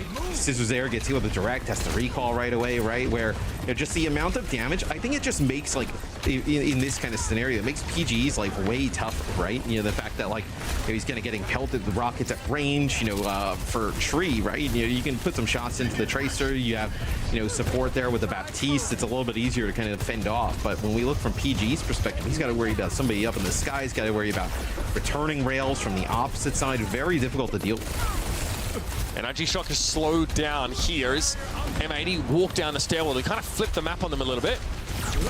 Air Matrix for Cal through the tube. Not a all-purpose Air Matrix, I'd say. You can sort of pick through it from there up on that high ground, but Tree's getting a lot of value out of this. Huge damage on Infected, who won't be able to hold up now with collusion in his face, and the bot's headed backs, folks. That's right, M80 now want to add to that 76-meter total. Yeah, and I mean, the further back it goes the other way, right? Scissors gets pushed all the way back. It doesn't want to chase. this is just even way worse for the Shock, right? I mean, a huge lead, half of the clock already drawn out here. Pretty even across the board here in terms of ultimates. Maybe that barrage, you're able to get like a kill or two with it. Spectre's been pretty good with them thus far. Okay, Infected wants to throw a pretty early flux here. Good catch, but Sound Barrier will be used. He's going to have to be happy enough with forcing that Lucio ultimate out. Now, well, they're going to have to use their own. Yep, Rack pops the beat instantly. Infected says, right, I've got the grasp here. I'm not going to take any damage in these next few moments. Barrage, Spectre, another good one. That's a twofer. Yep, getting rid of Infected and PGE. Oh man, this bot is going to keep on moving. That Pulse for Scissors might be life-saving here for NRG Shock, but can't get more than that. Trader will need to chill and heal. But even if you don't get a ton of progress here, right? Just any more meterage, right? It's more meterage, and then it's also loads of time off the clock, right? The bot's gonna have to travel even further back and forth. As now Scissors is kind of conceded. Now we'll play the Pharah, so we'll get a mirror matchup between these two teams. Yeah, the latter, Matt, maybe even more important. Less the progress they make, but for the time they bleed off the clock with like a long fight, and then them pushing further into enemy territory. Also on that hill, 1 meter's worth like 3. Just because of the spawn advantage, and you're playing from the low ground in general. So, and maybe you'll get that free progress where they can take it. Now, Shock come back in. You expect to see them really start to fight hard for this positioning, but they don't really have a lot to lean on. Air Matrix is there, at least. The tree falling. PGE generating a lot of threat from there at the very least, and M80 with only 4 to work with will give some ground, but Scissors might have overstepped here, eventually switching to the Pharah. So much of that conversation we had, Matt, was about how maybe it was a better option than the Tracer, but he moves up too far and gets snapped up. Yeah, but this is like, if you're M80, this is totally fine. Like, these are the fights you're okay taking. Like, think about how much time this fight kicked off. Well, what they got the progress a little bit more right before, got it under 4 minutes, and then now this fight just happens mid-map. You're at 2:30 on the clock. Good. You don't even win it. I mean, yeah, Kaluge is just sick on the Sigma. He said at one point that he was the best Sigma in the world. Do you remember that? Yep, yeah, I mean, he looks like it a lot of the time. I mean, he's fantastic on the hero. He just dominated Infected. He was like 10 HP, throws the grass, throws a shield, interrupts the grasp of Infected with a rock, gets healed up, comes back, kills Infected. I mean, and all that without any flashy ultimates or anything, really, just mastery of the hero. Coming back from retirement, Kaluge looks like he is only improved. Yeah, I mean, if it was Sigma all the time, I don't think he would even retire, probably. Yeah, it's true. Dodges accretion there. Be a flux here from Kaluge. It's going to be returned with a sound barrier. It doesn't get infected. Yeah, it doesn't hit infected, the sound barrier there. It doesn't get the benefits of it. And then the rocket barrage over the top. Then this angle is so This is careful. Playing with fire there. Splash back on by some of those rockets, but PGE's overclock's going to get them out of here. But how many more ultimates are you going to have to use for NRG Shock? You have left yourself only with the flux, at least saving Grace being that M80 spent heavily in that fight. But again, it's the time that they bled off the clock in that long engagement. Yeah, I mean, these last 2 fights, right? It's been about like almost half of the game off the clock. Taking a fight, 2 fights over their own like butt scratch like location pretty much, and then like middle nap, right? And you see Spectre just get a little bit of a touch. It's gonna slow the bot just a little bit here. Is M80 are gonna have an opportunity to build towards Tree's overclock. For Shock, you have this flux, no sound barrier on the other side, right? So it could be a little bit of a window of opportunity to get maybe at least start things off. Pretty rare chance here for Infected. Can he make the most of it? Oh, I don't know. Ultraviolet and Tree both caught in that. I think the accretion came too slow, so there was a big damage onto the backline there. But that is not a long shot. I mean, he threw that flux basically across the map, and no one else could really follow up on it. So now here we go. Tree, that is Sans overclock, by the way. Infected does a really good job of following up on that accretion, though, to secure the kill on the Sojourn. And I think the Shock can actually make something happen here, Matt. This might be an opportunity to get back into the game. 20 seconds left, though, so they're going to have to be untouched, unblemished in this run. And they are going to have a butt scratch that's going to lose them some time. Well, and Infect is going to have to switch to come back onto the ball, right? You're going to have a spawn advantage here for M80 as you see PG and Co. They want to push this buff, but not exactly that fast, right? They want to allow both supports in the tank to get back to the action. Wrap around we go. Last time Infected switched to the ball, things went pretty well for NRG Shock. Tracer for Spectra. Going to be a slight nuisance for Infected. Nothing more, most likely, till Pulse available. Here's a slam. Doesn't hit Tree, though. Who, again, mostly tried to ignore the ball, and he finds PGE straight away. Getting rid of the Immortality field after the fact, and now a sound barrier won't do much more than insulate NRG Shock against the next couple of seconds of damage. After that, they're going to be out in the cold and on their own. Cal found Spectre, though. That Tracer pretty quiet in this last fight. Kaluj would love to have pushed up a little bit more on the rack attack, but eventually will be forced back off the corner. Scissors can't barrage here. It's too dangerous. That shield gets repositioned in his face, and he's dead. And he'll eventually fall anyway to the hyperspheres. I don't know what the plan was supposed to be for Scissors there, but it looks like NRG Shock have run out of options. They switch to the Wrecking Ball for mobility to get back into the fight. They look decent. Finding a pick to start with. PGE is going to go so mad here, and he can't get through the Immortality field. Eventually, that's enough to stop him and the rest of NRG Shock as M80 find a second map win here on New Queen Street.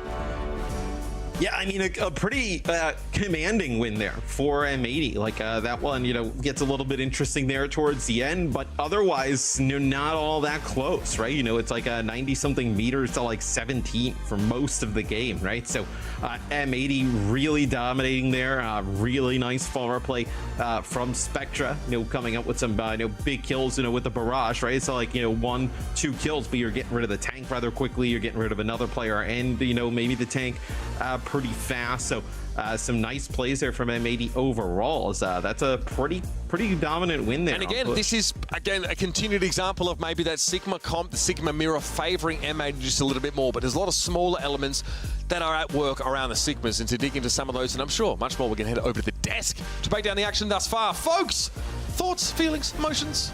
Lots of anecdotes? All of the above, actually. So let's break it down. Let's dissect. Let's have a chat, guys. Johnny, Jake, let's talk about the Sigma mirror in general here first, because yeah, okay, the last map looked a bit one-sided for M80 there as they really ramped it up, but overall the series has been a pretty closely matched Sigma mirror. Sure, well, M80 took an early lead, but for the rest of the game, I do feel like it was back and forth. A couple of interesting picks there, whether you prefer the Tracer or the Pharah on New Queen Street. Typically I'd say Tracer is a pretty good pick on that map, but I did prefer the Pharah.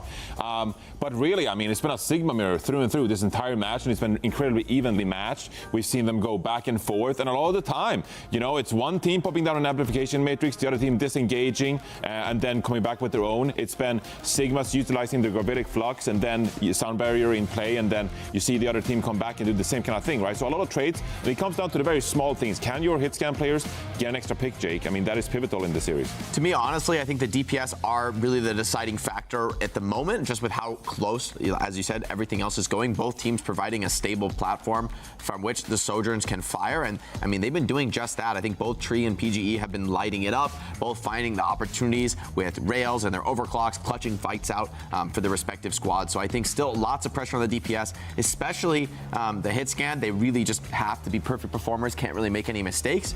But I think there's also a lot of pivotal role here for the Pharahs.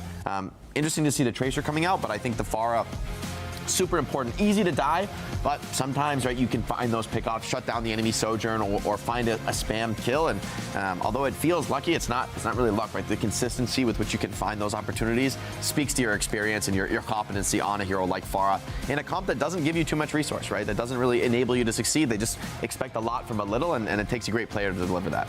Let's actually roll it back and look at map number 1 and 2, the highlights of those. As we already said, it was evenly matched in both of those maps, and Johnny, as our resident tank, it was the Sigma mirror you had your eyes on pretty much throughout the series thus far. Yeah, I mean, Matt highlighted this as well. It's great to see Kalush come back here and really play a great Sigma. And this is what you wanted to see, right? I think they happily take this Sigma mirror because it's something they're really comfortable in.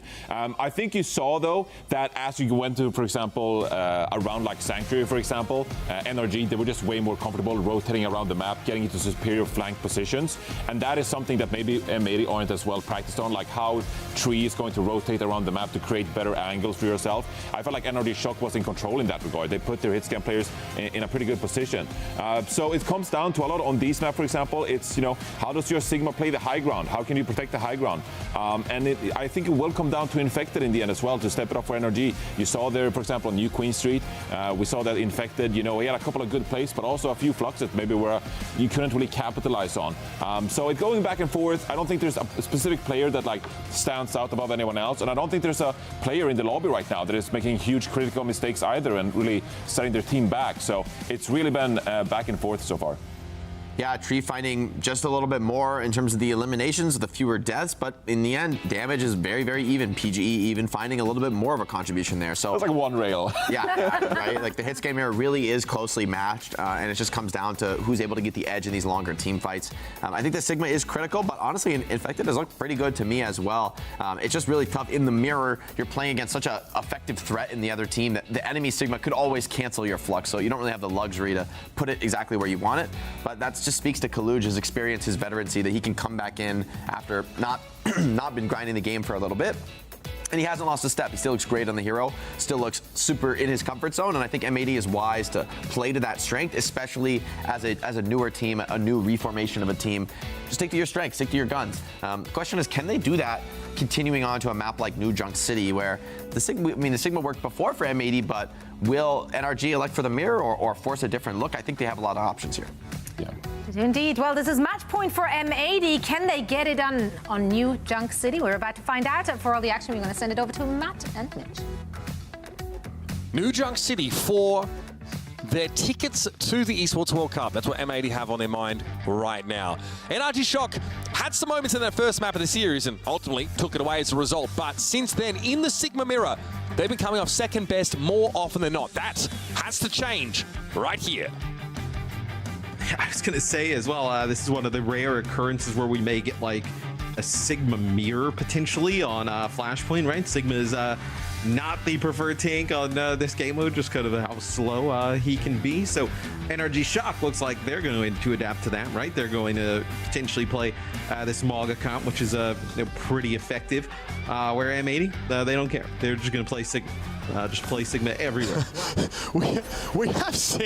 We've seen both looks on this map, in fairness. Not many teams, though, that have shown a preference for Sigma will stick to it here. So some real gumption, some real adherence for M80 to their principles, and maybe just the one comp they really feel like they have nailed down. And you can't blame them, because so far it's been incredible over the course of the series. Isn't enough, though, to get them to the World Cup? Well, strap yourselves in, folks. There's only one way to answer that question. Good early damage here. Scissors forced back a little bit. Not ready to submerge just yet until that Sigma Shield comes out, and in we go. On for young and old. Scissors emerges here. Stomp comes in, and Laya has nowhere to go. The Mauga comp swarms over this Sigma setup. Yeah, and the Ashe can't really get away as easily as like a Sojourn, for instance. So Kaluj here gets staggered out as see all that kind of push coming in, and Tree, just tries to coach kind of away, but he takes a ton of damage. Same with Liar, and then it just kind of all falls apart there for M80. So good start there for the Shock. And this is a comp that has definitely worked against Sigma comps in the past to a very high degree of success. So Shock coming out, adapting. Yeah, it's very good. It has the dive element, that extra dive element with the Genji Venture, right? That is probably pretty hard for the Ashe to deal with specifically. Scissors, up we come. Spectre probably feeling a little uncomfortable in that room. Yeah, comp back here just to get a little bit of space. They still want to keep the pressure on though. They've got an accretion on the Scissors. Accretion. Yeah, well, Rock beats Scissors every time. I mean, that's what you're going to have to do, right? You're going to have to kind of withstand that first push, right? The burrow plus the slam. Kaluj is able to kind of put up a shield, kinetic grasp, live through a bunch of that. And then they back up and they need to just kind of find a pick after that. And they kind of isolate out Scissors. It's a nice accretion, as I think he's actually going for a burrow. It's like kind of happens at the same time. And they get that kill. That's huge there for M80. Now let's see if Shock can kind of execute again here to try and break this up. Tree wants to play forward here. 86% for NRG Shock, so not the end of the world. Haven't lost that previous fight. They've got a good-looking Mauga setup here that can really punish, especially if there are no support ultimates available for M80. And would you look at that? Ultraviolet still 10% away from that rush, so they don't want to give them the chance to build it up. Okay, Infected went to the point here. Spectre now drops onto it, contests up close and personal, and it's going to be a trade here. Probably pretty happy with that if you're Farah. It's a worthy trade. Absolutely. Yeah. NRG Shock haven't quite flipped the point yet, and there it is. Tree gets exploded upon by Scissors. Finding it a little bit more than he expected when he dropped his metal detector onto the ground. Flux is pretty unconvincing there. Doesn't get anything. Not a darn thing. This Sigma comp is languishing, and here's the blade for PGE to seal the deal. Yeah, the Flux doesn't connect with much of anything there. Maybe if you're able to keep Tree alive, you have the Kitsune Rush, you're getting closer to a beat, you're able to kind of make something happen there. But now at 80, they'll make a change. So no Karika, they're going to play the Baptiste. So using that immortality build drain, kind of live even further through some of that dive. All right, a free catch there on the Genji. Good sign for M80. They'll be able to get to the point before it unlocks and look to exacerbate the player advantage they've created. Almost very dangerous there for Tree. Ultraviolet had the immortality field though in time. It's going to be Scissors to fall first here. Things going from bad to worse for NRG after losing PGE at the start of the fight. This will be an M80 flashpoint at least to start. Yeah, and you see there the difference that immortality field can play, right? The burrow right on top of Tree, infected with a slam, but the immortality field keeps Tree alive. You're able to kind of heal him up. Everybody in too deep, and they're not able to get out. NRG are cooking. Good start on this map, but there's much more to be done to force them at 5. All right. Just on me, just on me. Wait, Farrah's on the right, Farrah's on the right. Might as well close Barrage. All right, all right. Yeah, they're gonna left a bit. Barrage. You guys go right. You guys go right. Can somebody go right, guys? I can't go right. I'm burning. Okay, I'm coming from left. I'm gonna pin in. You can go through this. I'm going in. 3, 2, 1. I'm going in. I'm behind. I can look for it. 3, 2, 1. Shouting. I'm caging. Cage Lou. Break lamp. Stack together. Six. Window. If they help me. Far. Back one. Go back. I'm tapping point. Okay, yeah, go. In. Six. Oh, nice. Top one. Stagger back. Yeah, leave him. We need cap though. He's one. That's okay. It's okay. Yeah, obviously NRG Shock getting a bit ahead of themselves there and not quite capping as early as they would have liked, but we forgot the cap. Yeah, those comms were great to listen to because they had to actually pivot their target selection midway through the fight when they couldn't get Kaluj instantly, but the pick on Laya was perfect with the cage. Yeah, I mean, I know you kind of see what Infected really brings to the team there. I love when we do those listen-ins to be able to kind of hear exactly how you're calming, and the tank there setting everything up with Cal doing a lot of calming too. All right, on the point, NRG Shock fought hard for it, but they've lost PGE already. That's not really fair when you have an M matrix to work with. With Tree's pinpoint accuracy, that's always going to be an explosive result. Flux here for Kaluj. Not really needed, but hey, looks cool. Feel powerful, float up in the air, feel like an Avenger. Tree just kills everybody. Victory pose. Oh, buddy.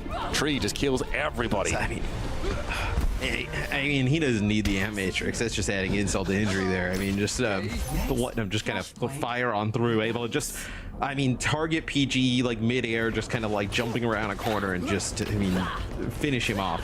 Pretty sick stuff from Tree. Is we've had a lot of players in the past, right? Who we've had a lot of hype and expectations, and maybe they don't exactly kind of live up to the mark.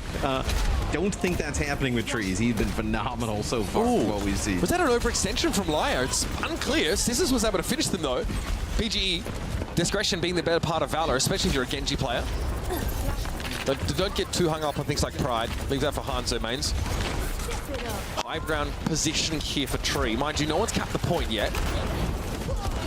Tree, you're doing a good job there of just getting that coach gun in, making sure no one's really going to be able to walk up on him. A lot of taking damage going down. Might be a quick cap here though. This is contesting. Yes, the old contest while untargetable thing. Thought we got rid of that with Sombra, but there we go. Sound barrier in there, getting thrown down by Laya. PGE all of a sudden realized he was in the wrong part of town when that ability came down. Air Matrix is an option here for Ultraviolet. Not necessary. He'll use it anyway. We're all about that. A cap for NRG Shock here. Okay.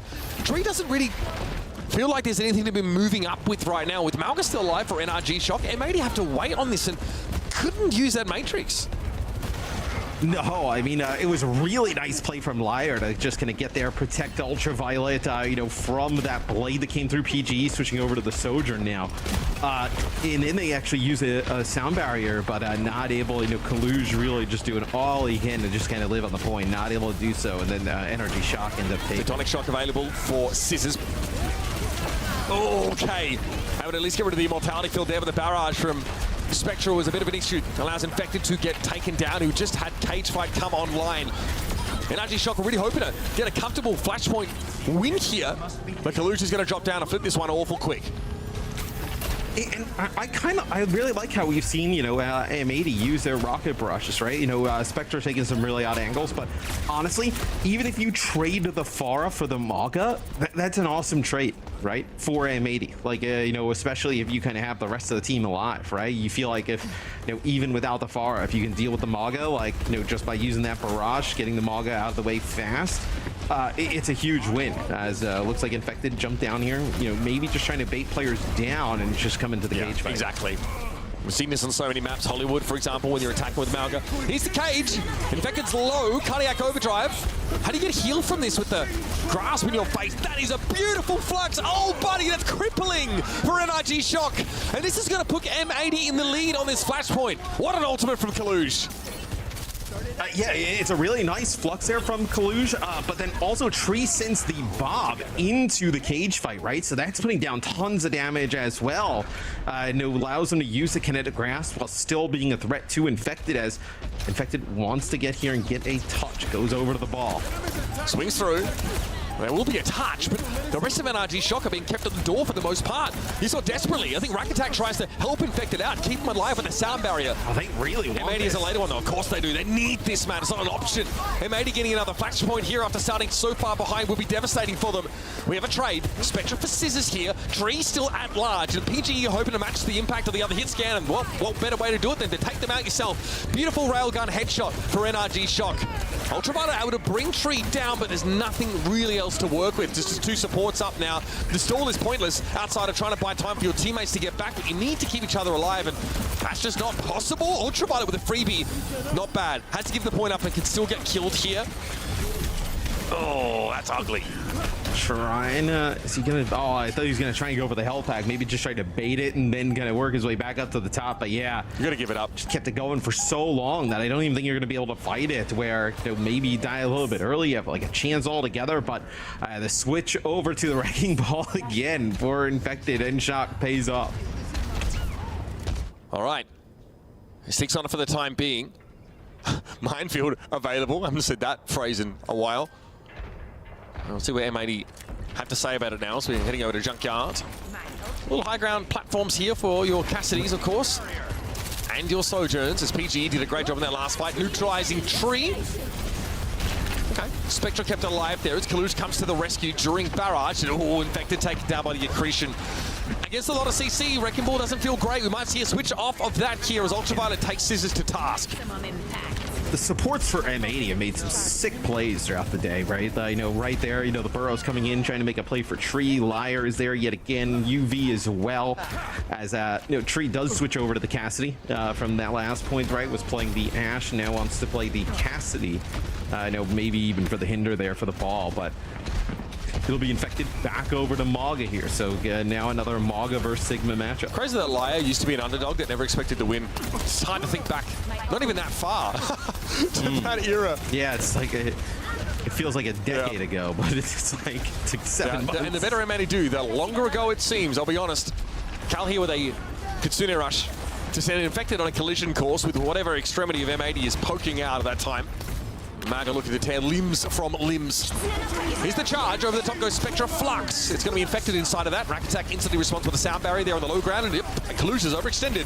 He's backing away sheepishly behind that grasp, which was very robust. A lot of overshield here, but Kaluge needs healing now. Tree those down well. Got rid of Scissors. Kaluge still alive, by the way, which should be illegal at this point. I can't believe they've kept the Sigma up. That is astonishing. M80, 96% and counting. This flashpoint's looking good for him, and PGE has to try. He has to go for it. But he comes out with nothing. And we're going to be even on flashpoints here. One decider that will judge the winner of the map.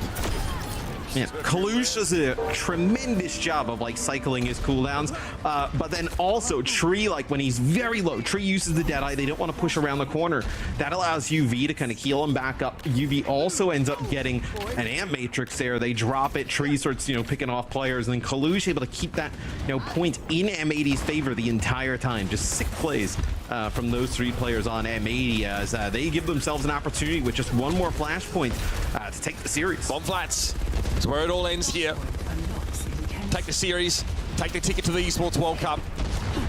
There's never been more on the line for M80 in a game of Overwatch than in this fight right now. Scissors hovers with the barrage. Not taking an aggressive position right now. But with Kalush being low, you might look to try and step up and take advantage. Spectre from above, instantly spotted out by PGE. NRG Shock well and truly ready and getting to take 2 support ultimates into the next fight. Yeah, as Shock puts themselves in a pretty good spot there. Cage fight, Rocket Barrage extremely strong. They try to get the Immortality Field in there to kind of keep Kalush up, but just a lot of damage. I mean, even with the Immortality Field, Kinetic Grasp, nothing they could really do. Even Spectre trying to throw his Rocket Barrage is potentially a little bit of as a deterrent. This will be a huge fight for M80. If you lose it, at least try and get like some of these support ults out. The barrage coming in. Not the ultimate, just the rockets from Spectre. A bit of an issue. Tree stomped on here. Infected! Oh, man. There was no way they were going to be able to peel the Malga off the Cassidy there. That immobility for Tree ends up being his undoing. We're at 70. Well, we're at a good number. 72% here for NRG Shock. Looking to take the map and force them out 5. M80 have one last chance to end it here. Yes, Tree goes over to Tracer as I know the Maga Stump comes in as he's trying to use the Deadeye. The Immortality Field's there, but just no way you can kind of just play and hold from that position as Tree will get on, get a touch here, send us into OT. Do have double support ult here. Kalush has to ignore Infected. He's taken too much damage already. Spectre goes down there. Conk answers Tree, and there'll be a sound barrier just for 3 players on the side of M80. Not nearly enough at this stage. Flux used by Kalush, but it was a Pyrrhic victory, if anything. His M80 are going to fall to pieces here on Bomb Flats, and they're going to give up map number 4, giving NRG Shock a chance to fight for their way to the Esports World Cup. Oh yeah, it'll be one map to kind of decide it all there for these two teams. Is obviously I think the biggest thing was Shock coming in with a big ultimate advantage into that last flashpoint, and then also I think when you've seen Scissors play the Pharah, right? I think sometimes they've gone with like the Tracer throughout the series or some different stuff. The Pharah seems even if it may not be exactly what kind of like Scissors wants the player feels most comfortable playing, I think it does make a big impact. Crucially, NRG Shock find success with the Malga comp, right? Something that they've tried for a fight or 2 at points across the series and yesterday, and they've honestly wanted to go back to the Sigma almost every single time. They stick to their guns this time. It looked really good early in this Flashpoint map, Matt, and at the end it was enough to seal the deal. Yeah, as we take a look at some of the highlights, and I agree with you. Like being able to make this Malga comp work is pretty huge. Especially, I think on just Flashpoint, it just plays better. We've seen a lot of teams play move off of the Sigma on Flashpoint. Doesn't exactly kind of like tend itself for the game mode to play really well. I will say the Sigma comp works really well on Escort, right? I know coming up next for this 5th and final game, so I fully expect us to go back to like Sigma v Sigmas. And then again our eyes will turn to the Tree versus PGE matchup, for example. We've seen so many different picks on those Escort maps here. We've seen teams try to play Sombra, Widowmaker even, depending on the map. If we get Junkertown, which I expect we will, because I think we saw the graphic earlier on here. Yeah, I think it is. Right, so that is the kind of map that does allow for you to try and play. We've seen Double Sniper even on that map. We've seen teams try and play Hanzo even. So a lot of variation even around the core of that Sigma composition here. And M80 has been better in the Sigma mirror for almost this entire series. NRG almost sensed this and decided not to mirror them on New Junk City. It pays off for them. But they don't have a choice going into the last map of the series. M80 might just have what they came for either way if things go the way they did in the first few maps. Yeah, and M80 also has a slight advantage of watching NRG Shock play this map the other day, right? I know they end up kind of going to that 5th game. They end up playing the Widowmaker really far back. I mean, nothing too surprising, right? But at least there's going to be maybe a game plan here for M80. Have a good idea of kind of what they're going to see on the other side. I think what we saw the other day was like PG playing the Widow. We saw Seeker trying to match that. I fully expect Tree to try and pick that up. Can Infected play a Wrecking Ball here on Junkertown, especially first? On what? D? No, on offense, for example. I mean, I've seen. Yeah. I mean, potentially, right? I just think the Sigma is like way safer.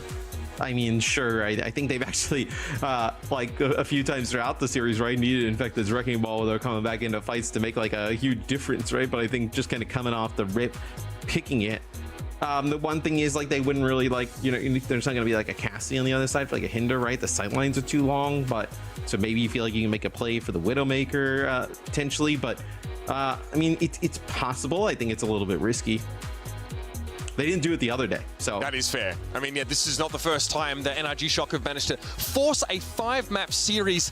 Now, though, it's all on the line. That's right, they're playing for all the marbles here. Both teams have a second chance to fight for, you know, a spot in the World Cup, but it gets treacherous. It gets awful sticky if they're to fall down to this lower bracket. Who wants to do that? You would love nothing more than to take victory here in our semis and be done. Be essentially sorted. Yeah, you play grand final, you play a little lower bracket action, that's fine. You know what I mean? Get your feet wet, try a couple comps, but you'll know that you've qualified. From this point onward, it would just be a matter of fighting for seeding. That's going to be a good position to be in. You're feeling good about that. Yeah, and I mean, it's going to be a brutal week for whoever loses this, right? I mean, you're literally a map away. You end up losing here in a fifth map. A patch comes in. You got to come play for your life. The following weekend. It's not the kind of pressure you kind of want looming over you throughout the entire week, right? I mean, quite brutal for whoever falls here. These are the types of series where you'd rather get blown, it feels better to get blown out and just not be like, we weren't close, let's just come back, go again, than to get this close and then have to kind of deal with everything coming up this week. Yeah, again, you don't have much time to adapt, and again, it can feel like a little bit of a dice roll. Have you landed on the right solution, the right answer straight away? No? Well, then you better be pretty darn good at adapting. That's the landscape that beckons to either of these teams were they to take an L in this Junkertown map. Yeah, so I think we've kind of nailed the stakes pretty well. Again, it's the most important game that either of these two teams have ever played. And for such a game to go to a map 5, makes for great TV, but definitely not going to be great for the nerves. A cure for hypotension, if I've ever seen one. Yeah, I mean, the both teams. And then you're also kind of thinking, well, at least for M80, right? There's not really kind of much decision in terms of what you're going to play, right? Pretty straightforward. But maybe for Shock, you're thinking about doing some different stuff. Is there some interesting things you can put in, right? Like how you were talking about. I think they're going to play pretty much what they played the other day, which is exactly what they're hovering right now. So it'll be the Shock on defense here. Kicking things off. M80, I'll see obviously a lot of time for them to make some changes. Oh, what I wouldn't do for a 5v5 pirate ship approach here for M80. Unlikely though, as it is surely going to be. We have Brig most likely for both these sides. The pirate ship's a few years retired. This doesn't work without a second shield, right? Shame that. Well, he's got wheels mode all the time now, right? He's not just kind of stationary. Yeah, he doesn't have to sit there anymore. So true and real. I know you haven't played in a while, but I literally messaged you in game last night. What's wrong? Yeah, it's true. I actually did message you in game. Yeah, not like Johnny's waiting for the Cataclassic face. Widow here for a PGE, and of course it will be Hanzo for Tree.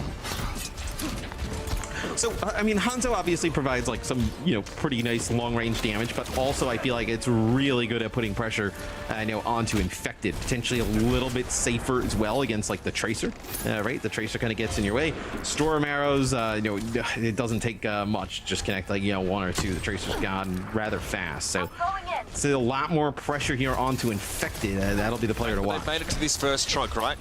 Now... This is where everybody makes it. And then we get where it gets serious. So how can you safely peek around these corners and find eliminations? The Tracer's pretty important here. Sisters gives Tree a reminder as to his presence. Tree's still looking like at long range against PGE. It's really interesting pick to take here, but I guess against the Tracer might feel like it gives you a little bit more. What was it, deflect? Look, don't worry about it. Point is, Spectre's able to get in and amongst it. Tree finds a Storm Arrow kills there in M80. Well, they passed the first real test on this map. Yeah, I was going to say, I really liked the position that Spectre took there. So he's not making a crazy play per se, but he kind of gets all the way to, this part of the map, go over towards that high ground that we see, Tree standing on now. And it just puts so much pressure onto PGE on the Widow, right? He's got players in front of him. He's got a Genji he knows, lurking on the side. It takes some of the healing resources, right? When is the Genji coming? When is he going to come? What's going on? And then Tree with so much damage with Storm Arrows, can kind of work through the front with the rest of the team and just take out the front line. So, Spectre, really, the position there from the Genji kind of opens things up there for M80. Scissors matching it here. No more Tracer. Very, very low in that head-to-head against Spectre. Both of them opting to peel away from the fight. As M80 are looking for an angle, they are jockeying for an opening here that NRG Shock have not really presented to them thus far, as they've refused to concede this high ground. And Scissors was able to stop Spectra from wrapping. Well, it looks like that M80 wants to get kind of control of this high ground, potentially. It looked like they were, they're trying to get Kaluj positioned up here, right? They're going to try and get all their players up on the high ground. They're going to open things up with a rally. Matrix as well to play with. Inside the Flux's tree, Immortality Field obviously placed down preemptively. That's going to be PGE finding something here. Pretty quiet on that first point as they were mostly pushed out. Here's a Dragon Strike though. That's a nasty angle to find. Rack attack low. Now going to pop the rally himself. Blade here for Spectre. He's dealt with the Brig. That's a rally off the field. It was in progress and Spectre just looks up to his right and sees Scissors sail in his direction. Easier than taking candy from a baby. Cal Immortality Field to play with here. Kaluj will still be able to deal with him with the help of Lions Whip Shot, and there it is, Tree. Logs PGE. Or as close to a logging as you can do with Hanzo as he is now. That shield pressure a problem for Infected, who would love to have kept it up, but Lyre cares not about them. He pushes straight through and flails his way to victory. Yeah, and Kaluj with that flux, right? He catches Infected, but he can get right up to the high ground and puts so much pressure onto Cal as they drop the Immortality Field. Accretion does miss. Scissors getting close to a Blade, trying to make it interesting. Doesn't get out alive, though. Storm Arrow makes sure of that, and Rack Attack isn't on the card to really contest it here. M80, 4 minutes 30 to play with now. Last phase of the map coming up. As for a team that is, more recently formed, really playing quite well. I think it's really important that you kind of keep the support line intact, at least, right? UV and Lyre seem like they have great synergy with each other, right? And then Kaluj, look, if he can play Sigma, we know how good he is on the hero, right? Spectre and Tree can play just about anything in terms of damage dealers, but to gel this quick, pretty impressive here from M80 as they're looking to set a really good time. Rally from Rack Attack, Spectre dashes through, instantly Infected. He's forced to give up the high ground. Accretion doesn't interrupt the grasp, and an Immortality Field gives Shock a little bit of breathing room here, but M80 are back in the fight before they know it. PGE takes an arrow there for Tree, who's brazenly standing out in the open here because he sees how low Infected is. No time for Infected to build to that flux here at this rate. As Kaluj struggling against Cal, gets an Immortality Field for his trouble though, and will able to maintain pretty far forward staging ground as the car moves in to the space he made. Oh, and they lose Cal here off the rip, getting close to an Ant Matrix. This is quite the kind of crumble here from NRG Shock as this Blade from Scissors, right? It feels like it has to be massive. Ant Matrix for Ultraviolet, speaking of those. Okay, Immortality Field will deal with this for Kaluj. What? Ultraviolet couldn't use it? I guess they weren't expecting to lose that fight. Letting it go, but then you commit an Ant Matrix to it? Do you expect to lose it? Yeah, I mean, you invest in Ant Matrix, so you really expect to lose. So interesting. I don't know what the plan was there, but they've gone for it. Ant Matrix throwing out Tree, able to make use of it. PG and Scissors both down as the Blade looking awful blunt right there. And not of the James variety either. Okay, rally bash. Spectra stunned briefly. Big old shield will protect Infected, but they need to get out and fighting. They need to get to the card. Rack is lower now. Here comes a Blade from Spectra. Infected too low to deal any damage. And it will be Cal eventually taken away as well. PG will stall briefly with a Tracer, but this time make is whopping. It is massive, gargantuan, titanic. So much to work with for M80 with 2:25 on the clock. It's about as bad as defense could have gotten there for NRG Shock, as that one fight was quite odd, right? Where they kind of just gave up. What is he, 24? Come on, guys. This is savage, man. Kaluj missed he missed a flux or two. It's all right, He's getting back in the swing of things. That's it. Don't let him talk you out like that, Kaluj. Yeah. You got it, bro. Stand up for the old gamers. He's like, he's a baby. This is ridiculous. Oh man. Okay. All right, White Chio always wanting to chirp up a little bit there. Fair enough. Either way, morale has to be be on the side of M80. Reflexes too slow. Listen, you get the circle and you put it where they are, and then you click. Against his height. And then you fly around a little bit. Don't get hit. To be fair, why is Kaluj getting insulted about reflexes when UV was looking at him and just didn't drone him? Like he was in the flux, he just does not throw the immortality field. He just kind of. Is that some sort of new age hazing? Like what am I watching? Crazy stuff there. I mean, again, not an issue for M80. Immediately after. They take a fight with an air matrix and end up winning it, so it doesn't actually matter, which is, probably doesn't help Kaluja's case, but hey, I digress. NRG Shock now have a chance to see if they can match 225. Pretty impressive time bank for M80. I feel like you're going to need this Widow to really start paying off, right? I think Spectre did a really nice job on offense, just putting pressure onto PGE and not exactly kind of like resulting in kills, but just making it very difficult for him to just do much of anything. We'll see. It's going to be a little bit harder for Spectre on the defensive side of things to do so, right? I know, kind of trying to find these angles, but you know, once the they should just start the map here. They should just move the spawn all the way up. Just start the map here at this Pleasantries exchanging zone of Junkertown. I mean, yeah, it's kind of like the opening of Colosseo, right? It's like we just have a ceremonial push and then we just kind of wait. Still, though, it is a push to the tune of 50 seconds. That's not negligible. Still see PGE just trending leftward here as the cards continues to move up. M80 refused to give away the high ground that these stairs offer, but Tree needs to be a little careful. That's an okay regenerative burst unit there used on the Hanzo. It's a bit cooldown to be popped here. A nice angle for PGE as well. I mean, eventually, Spectre has to come calling, right? PGE has a feeling about that and actually plays more defensively, but that dive on Infected is good. The Immortality Field spins slow. We've had some dodgy ones so far this map. It's hard. Very volatile gameplay.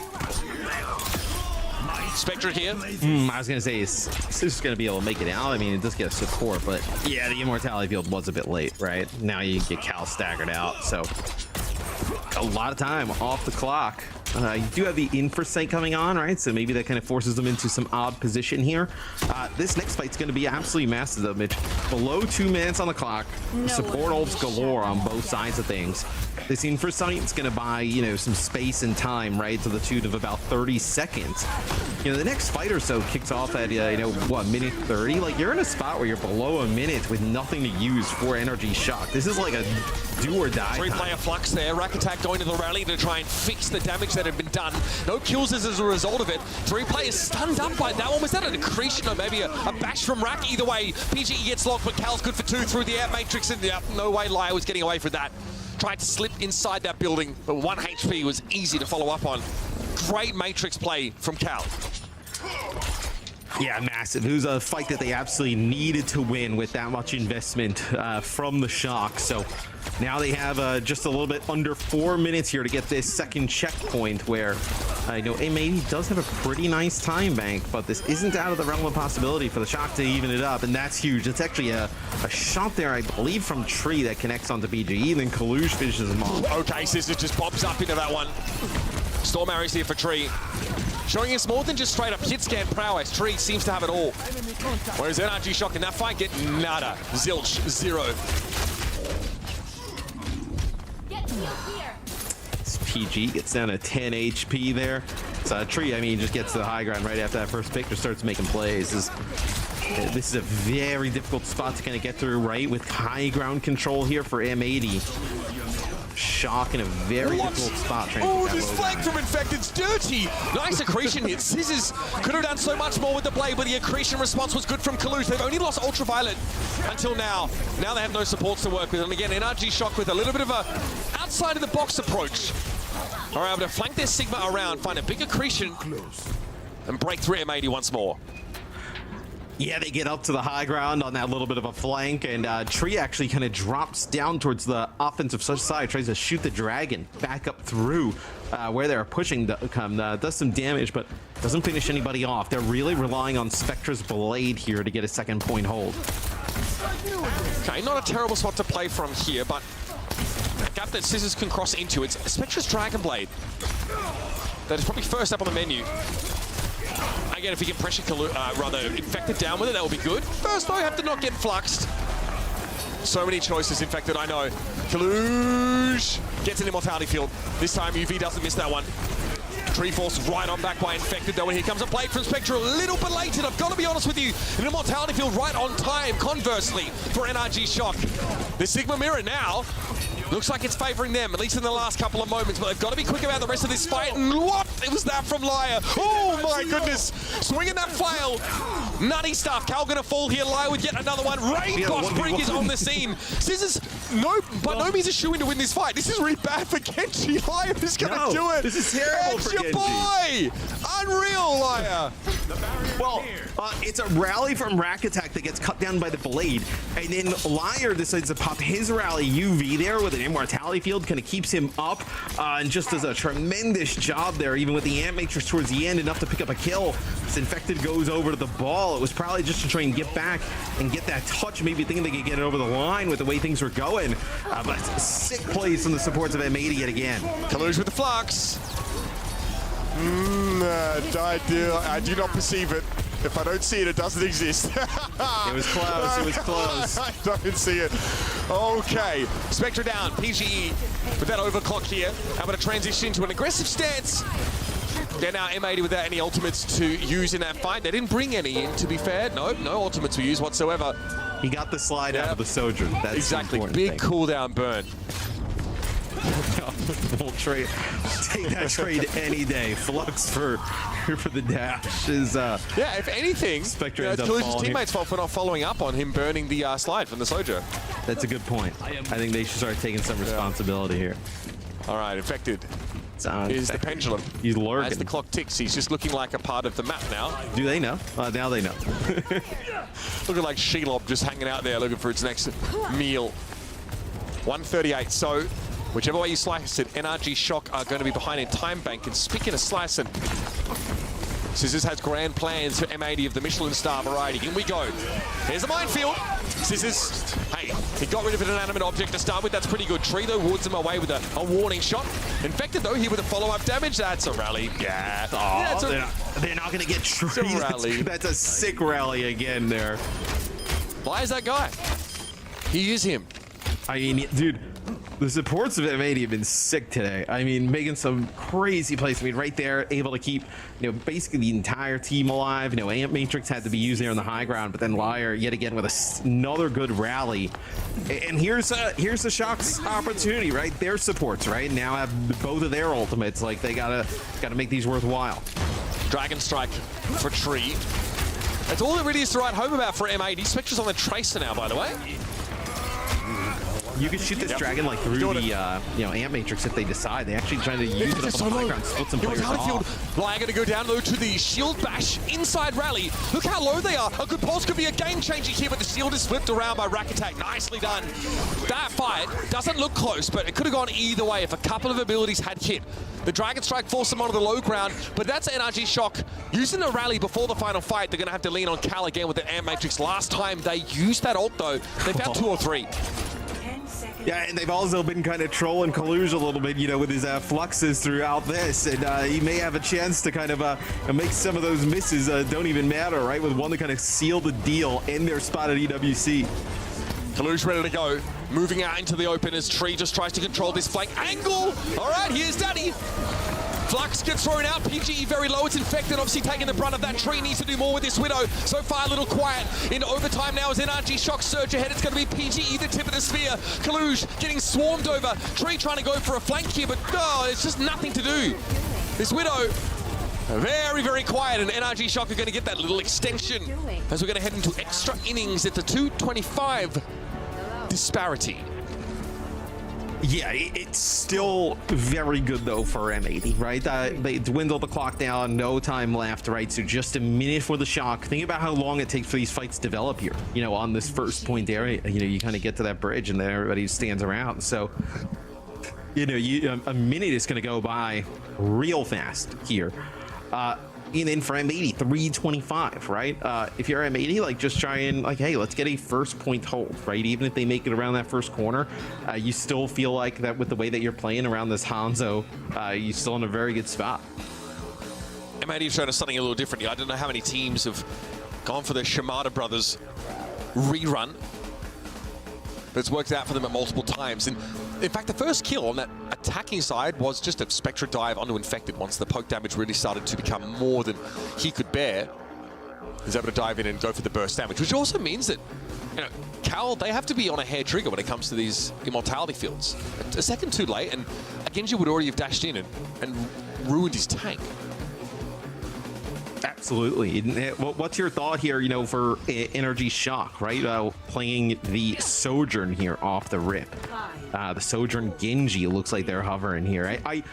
The Whalemakers, it takes a while for anything to potentially develop, and also sometimes just nothing even happens, right? So I feel like, you know, having a little bit more of the consistency with the Sojourn, a little bit more lethality, consistent lettality. It's all about the slide against the flanks, man.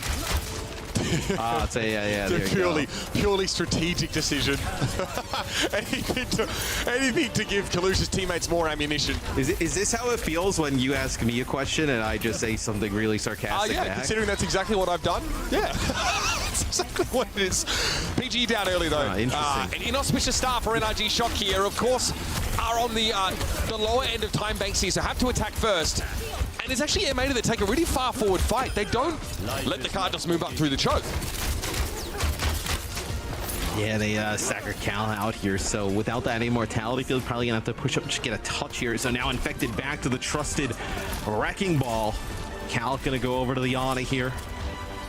So this would be a bad spot, you know, not even making it to that bridge we kind of talk about where all these fights kind of kick off. It looks like they'll be able to get a little bit of progress as M80 will back up just a little bit as Liar gets hit with that bio. Yeah, no follow-up on Liar, though. That was speculative at best from Cal. There is a flank here. PG is wrapping around. Tree's aware of it, so they're going to have to push forward here. Immortality field used. Look how low they are. They're so low. Cal, that Sleek Dart got to be stymied by the Sigma Shield, and the Dragon Strike is mostly disregarded by Infected, but PG, you can't get away. Now Infected going to bear the full brunt of Hanzo mode. Jacko did it. And M80 managed to hold off here. And RG Shock don't quite get that first checkpoint. Oh man, I mean, how many? What's the price on the royalties that you got to pay to use Hanzo? I should have checked that beforehand, actually. Oh, I got my lawyer to sort it out. Don't worry. Yeah. Oh, it's all right. Griffin can skip out. I'll just sell one of those Bugattis that I've apparently got for it. Don't worry about it. Yeah, you have to get rid of the I'm rich license plate to just say I'm extremely well off. Liar. NRG finds himself in a pickle here. Do you spawn hole with Rush and get only one fight, or play the Sigma comp? Man, this guy, get him. Find out next time on EWC. I love the match chat. That's great. Play seriously challenge, literally impossible. Oh my god. Sneak Hack has to make the game-winning decision. Who's Sneak Hack? Is that Rakuten? Who are we talking about? Yeah, I guess. Jesus. Kalush is too old. Kalush is just, he's running out of battery power. He's too old to deal with. This as the Shock playing very sneaky. M80, no idea this is going to potentially be what happens here. It's a Reinhardt May close They have no idea. Even, a Junkertown They special. could never have seen this coming. Even though Infected was standing in the doorway. So. Yep, you know they've seen season 1 of Owl if we get this type of setup here. In theory. Well, yeah, any game against MG was probably, this was on the table. In theory, you get 2 fights here as defenders. There's Shusha, especially. Yeah, love me some Shusha. Shout out. All right, Kalush tried to push out. They do get out. I really thought that NRG Shock would maybe just throw themselves at this, but they are trying to back away behind the Ryan shield. Well, I mean, they're not going to throw themselves directly out to the Pharah. I mean, look at this. Like, the Hanzo and the Pharah have, like, so much verticality here. They just kind of, like, take the spots directly above. Like, there's no one to really kind of, like, chase down here, per se, which is what you would want to do with the Rhine. I guess the best part here for NRG Shock is, like, they're burning some clock here, right? But now that you lose Infected, you expect this to kind of all come unraveling. All right, well, spawn camp now broken. And it's time for NRG Shock to put it together. They've got one last chance. You're going to get another fight here.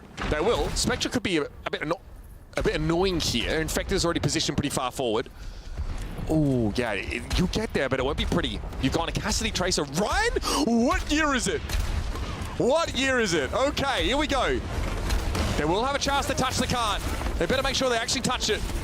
Infected's going to be right there. Air Matrix here for Cal. It's an awkward angle to make use of it. Oh, the Humanity Dragon Strike!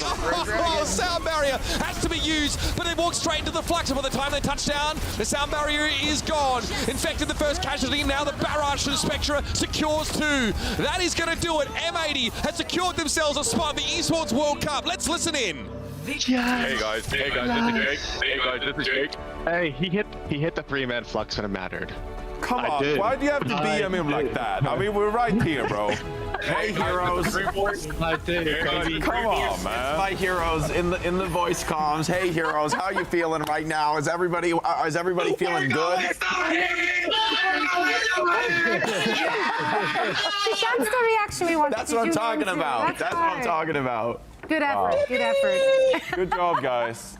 I'm MVP. Colin, nice job on Father's Day. Give me MVP. Nice job.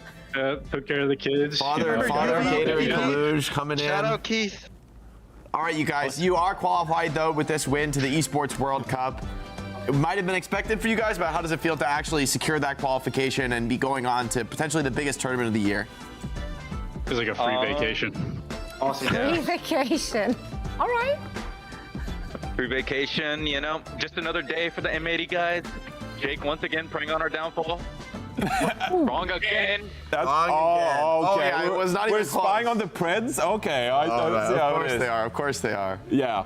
It wasn't close. We should have won the cost. All good though. All right, Yeah. scrims are canceled next week. I guess we'll go from one block a day to nothing. We'll go from that. Oh, wow. You guys are... Wow. Scrims are canceled. We're fucking done. Hey, guys, I'll see you in Saudi. Hey, don't fucking mess with me for 10 days. Leave me the fuck alone. Gator Coach of the Year. That's a great insight from Coach of the Year, Gator. Shout out to NRG, TSM, and the other whoever else is out there. And enjoy being stressed as fuck this next week for that one spot. That's right. Yeah. Now, should we ask one serious question or? Yeah, I want to serious Yeah, I want to ask a serious question actually. So moving forward, of course, whilst you have qualified for EWC, there's still something to win in this very tournament as well. So let's hear it from you guys. Upper bracket final against Toronto Defiant, who have been one of the few teams which still heavily relies on that Mauga composition. How confident are you going up against them, as you mainly have been playing Sigma? I think that's for Colin to answer. What do you think, buddy? That is for Colin. That's the whole team. That's Colin UV right there. Answer that. I showed up, I scrimmed 3 blocks before playing. I haven't played the game in over like 3 weeks. Solid. So, you know, I showed up, dominated. I don't care if I win or lose. I'm going to Saudi, baby. Vacation locked in. Doesn't matter anymore. All right, that was the one serious question out of the way. I tried. How do you do it, Kalush? What drove you this series? How were you able to maintain the energy? Did you get time for a nap somewhere? How did you pull through? Yeah, I take power naps in between maps, so I just put my head on the desk, you know. How old are you even, Kalush? You're like a baby. I'm 24. Wow. You're an infant. The ripe old age You're actually is an infant. 24. Okay, but I'm old for esports. This guy is so old. Thanks. This guy is so old. We're sending him to the retirement home real soon. Rough idea. I'm 36, so I'm just gonna glance over. Who do you guys think of player of the match? Yeah, team vote, player of the match. Team We don't vote. care what you think, but we're curious. Team vote. I'm gonna have to give it to Liar. Liar. Well, you're wrong. It's Tree. We gave it to a Hitscan player again. Sorry, guys. It's a massive surprise. We gave it to the Hitscan player. No one saw it coming. Maybe next time, Sports. I actually had the best comms ever. Well, they didn't hear him. It's true. Thank you. Yeah, we do more listen-ins next time, so maybe we can give it to the back line. But yeah, Tree once more popping off, of course. Anything you want to say to your fans before we let you guys go? He's better. He's better. All right. All right. Well, you hear it. if you guys are not practicing, I mean, open invite to the desk, I guess. I haven't asked production, but feel free to if you're not going to take it to practice anyway, so. Here we go. All right. There we go. Sounds good. Well, guys, thank you so much. I didn't sound interested. No, they didn't. They did not. And that's okay. Congratulations on the victory. We're going to see you again next week. It's going to be bans when you go up against Toronto Defiant. We wish you best of luck in that game. And once more, congrats. Thank you. Nothing but love to the M80 Hey guys, it's guys. Jake. They're pulling ahead. Jake was wrong. We're all right. And it was it's a good match. Good match. I do want to take a look at those game highlights though, because this was actually a really, really interesting series. It was a very exciting series to watch. We're seeing that Sigma mirror being played very, very closely on more than just one occasion on these maps. So let's break it down a little bit. How did M80 edge it out in the very end there? I think this Hanzo pick is actually great on Junkertown, right? We talk about how Hanzo doesn't one-hit anymore, but you do one-hit Widow, you do one-hit Tracer, right? Two very popular picks in the poke mirror on Junkertown, and so I think Hanzo actually really does have a place. You know, not quite as easy to find individual kills as it is for Widowmaker, but so much more shield pressure. And time again, we saw these aggressive pushes from Kaluj, Lyre, and Tree, just kind of snowballing over the front line of NRG Shock. And although PG found some picks, it felt like if he doesn't find the pick, if they just last long enough, they're gonna win the fight with this Hanzo's pressure. And the Dragon Strikes from Tree were really on point, getting a ton of value off the ultimate. That's right. Forget about the power of friendship that Shock are going. It's the power of family. The Shimano power of brothers I'm are better. back.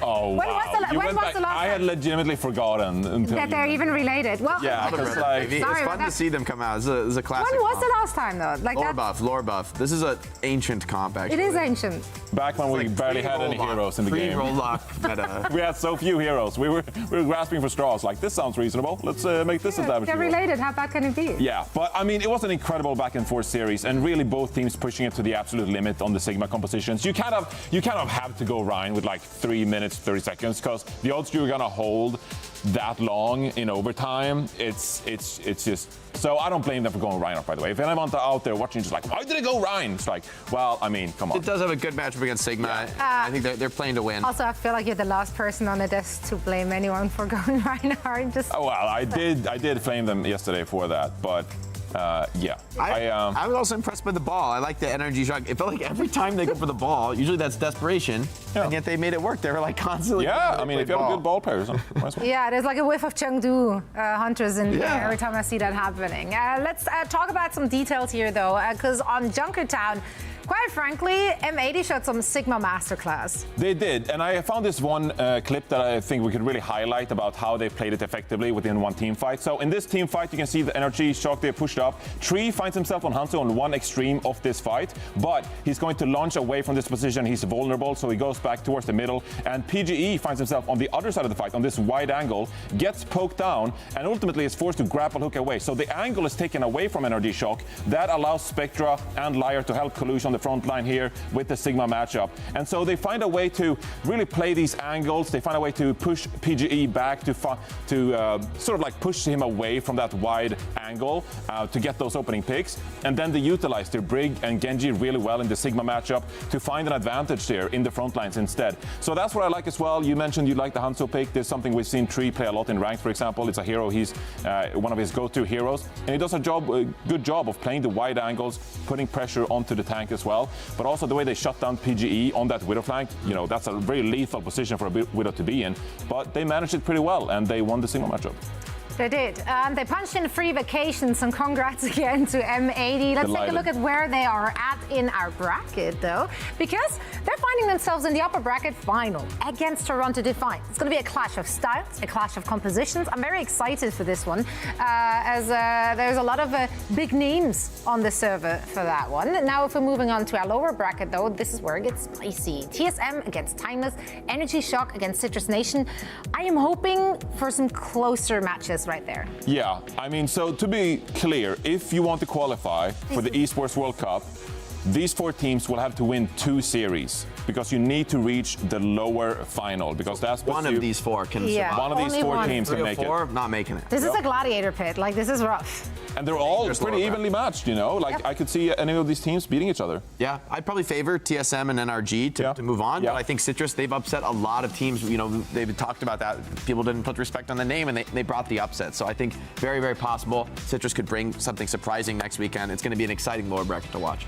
Yeah, they got to pop off, though. We got to see some big plays from those teams. We've certainly seen a lot of big plays to date, and that's why it's now time for our $1 million plays. So big, Zoe. So big. We're making a last second change. No.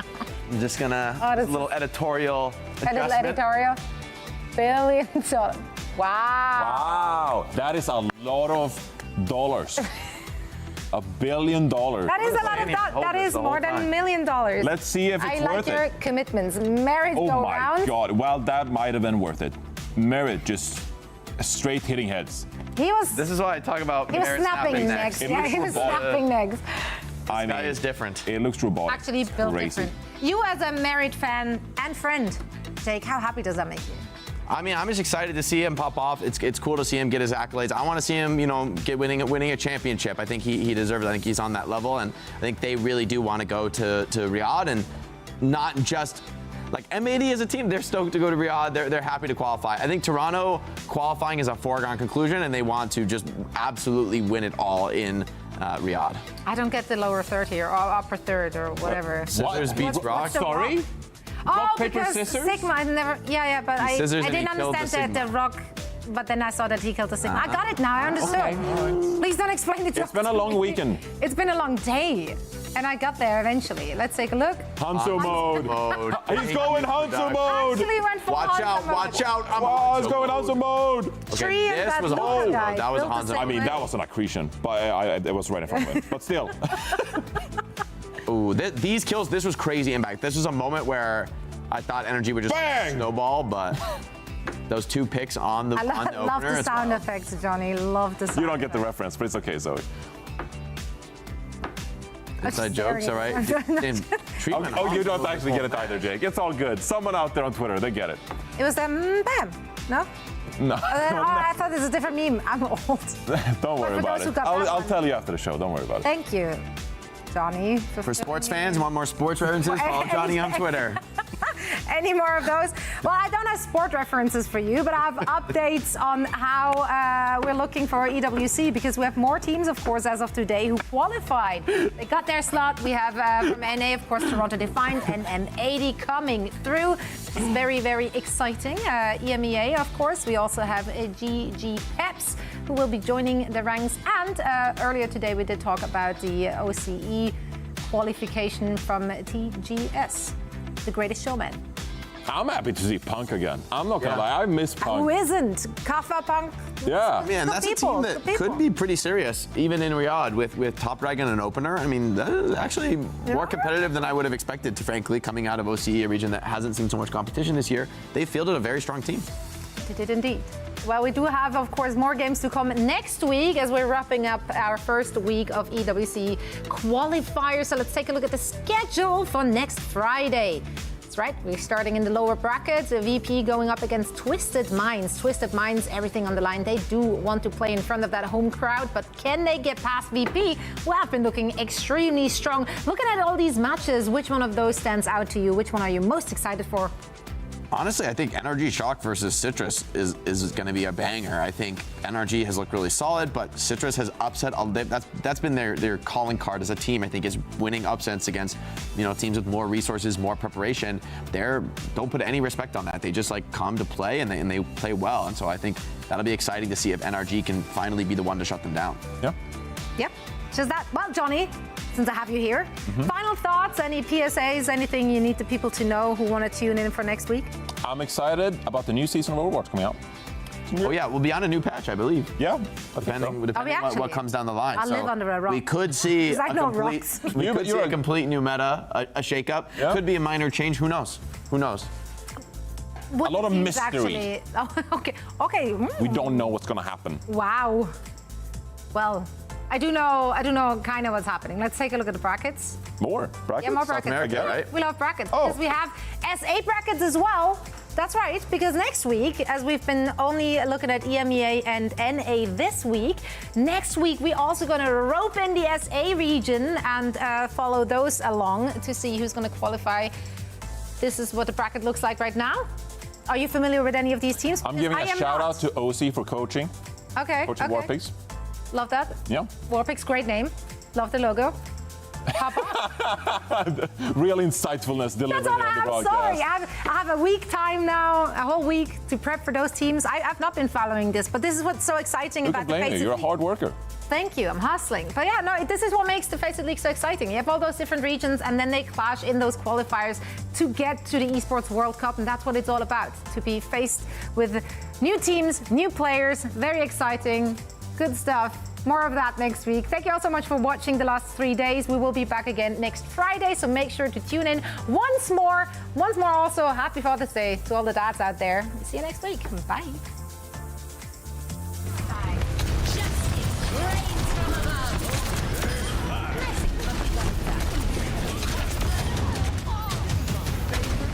Crystal, securing the Exodio comes up big with a kill onto Psycho, and Hardy on the point, luckily full HP, is going to be able to push this bot now, but he's still standing in front of Exodio and a rushing Yoham. It is a 2v1 on the point.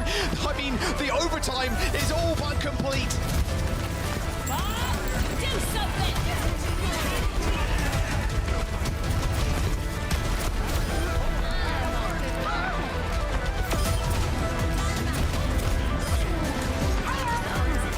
He's been pretty good with those lately, if not to even just kind of force ends out to the open. Kai. Oh my god. You see Shockwave there went into the animation of hitting the burrow, but Kai was able to snipe them out. 5 seconds to go and someone still needs to touch, but Gala is getting completely decimated by Chase's Primal Rage. The duplication onto the Ram, a free cage coming through from Kevster. I know, just like the Troubadours wrote, it's too easy for Ents.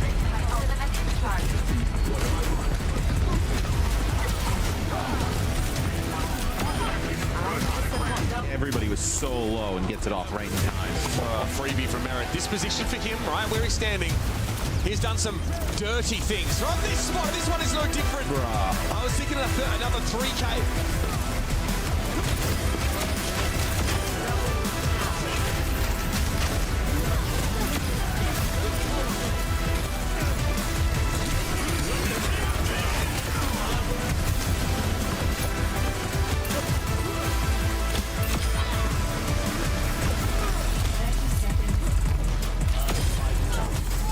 Humanity, Dragon Strike! Oh, sound barrier has to be used, but they walk straight into the flux. By the time they touch down, the sound barrier is gone. Infected the first casualty, now the barrage from Spectra secures 2.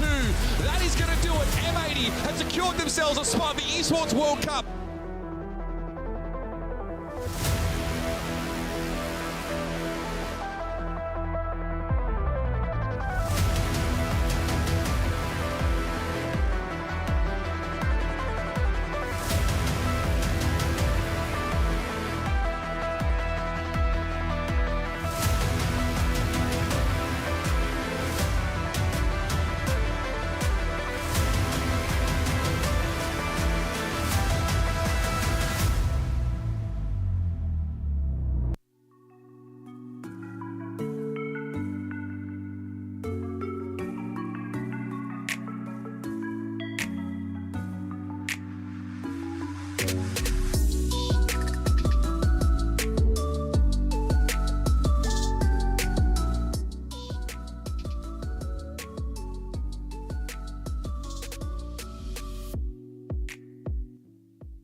Oh god. I'm sorry, I just turned the microphone power supply. I've never heard, I don't know what it sounds like when I turn on the mic power. So I'm sorry if that must have been very loud. Not quite sure. Anywho, let me resize this webcam really quickly before we conclude the stream. Just a moment. Give me a second. You didn't hear anything? Okay, thank God. I thought you were going to hear some electrical feedback going on as I pressed the power button, but that's nice to know that it doesn't do any of that. All right, well, that was quite the day 3 of Overwatch championship matches. I'm glad we got to see all of it. It was awesome. I'll probably rewatch a lot of the stuff just to kind of go over and review the matches on my own time. However, I'm going to head off for now. This is going to be it for the time being. I don't know. I'm very tempted to hit the live button again a little bit later. I want to cook some mushrooms that are overdue to be cooked. But I really wanted to play some. I thought I could have a support session today. Thing is, I have to be at work tomorrow at 5:45 in the morning. So I want to play some Overwatch, but I also don't want to run into the risk of not waking up and being late for work. So, you know what I mean? I want to be diligent about it, but I'm feeling the fire from all of this Overwatch World Cup action.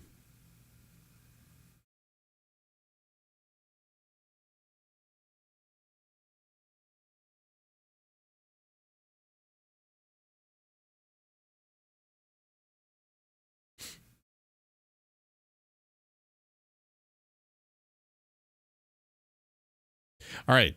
So I might or might not be back later. If I'm not back, don't be too sad about it. We'll still be back tomorrow for Overwatch ranked play. Tomorrow, we're also going to have our new, we're going to be having our Season 11 trailer for Overwatch 2. So looking forward to that one. It's going to be quite a bit. We're going to see the new map, the new push map, Runasapi. Iliari's hometown, high up in the mountains of Peru. We're going to see that. We're going to see some additional skins. New mythic. We don't know for which character, though, or for which role, at least. I can't. The last one we got was for Mercy. So the next one's probably bound to be for a DPS? Or am I wrong? Is it for a tank? Definitely not going to have another Mercy another support mythic, especially with Pink Mercy making a grand return later this month with a brand new bundle on top of that. And all of the proceeds are reported to go towards breast cancer research. So that's another really positive. I think that's another solid thing. I'm glad that they're bringing that initiative back, and hopefully they can do more of these charity drives in the near future. So yeah, new map, new push map, new mythic, some more skins additionally being revealed for the Sentai thematic that we're going to be getting for the next Battle Pass season, and that's about it. We're not going to get a new hero until season 12, so Space Ranger is slated, I think, to be coming out on the following season. So probably sometime in November, right? Or October. But yeah. And then we're going to be, as we're going to be entering the new season, we're going to be getting closer and closer to the Esports World Cup. We're going to see a new meta potentially. Maybe it'll be more or less the same as what we've got currently going on, but there's not a whole lot of indication that it could be one or the other, that it could be a drastic meta change. So I'm open for whatever happens, and then we're going to have the finals for the World Cup in July, followed by stages 3 and 4. So stage 3 is going to occur in late, I think, August, right? For the regular championship series, leading up to stage 4, and then stage 4 happening in Sweden, Stockholm, and fall. But I'm talking way too far into the future right now at this point, so I should probably stop. I'm going to head off, though, cook some mushrooms, and maybe I'll be back on Impulse to play some support Overwatch and potentially ruin my sleep schedule. Oh, no promises. Everything's up in the air. But in any case, I did upload so I made a highlight of the short story reading that we did during yesterday's day 2 power outage stream. So highlighted that, uploaded it on YouTube, on TikTok. So if you want to, you've already listened to that while you were here, Sai, so it doesn't matter to you. But just putting that out there. I did. Thanks to you. Took your advice. I don't know if it was supposed to be a joke or not, but it gave me inspiration to highlight, upload. So it's there with a nice with a very well polished YouTube thumbnail that I took the time to create. That's going to be it for now. I'll see you guys on the next one. Thank you for supporting the stream. If I don't see you later tonight, then it'll definitely have to be tomorrow, okay? So if I don't play support today, it'll be happening tomorrow. If I do play support today, then tomorrow is going to be a DPS stream in solo queue. So with that being said, I'll see you to be determined soon. TM. Peace.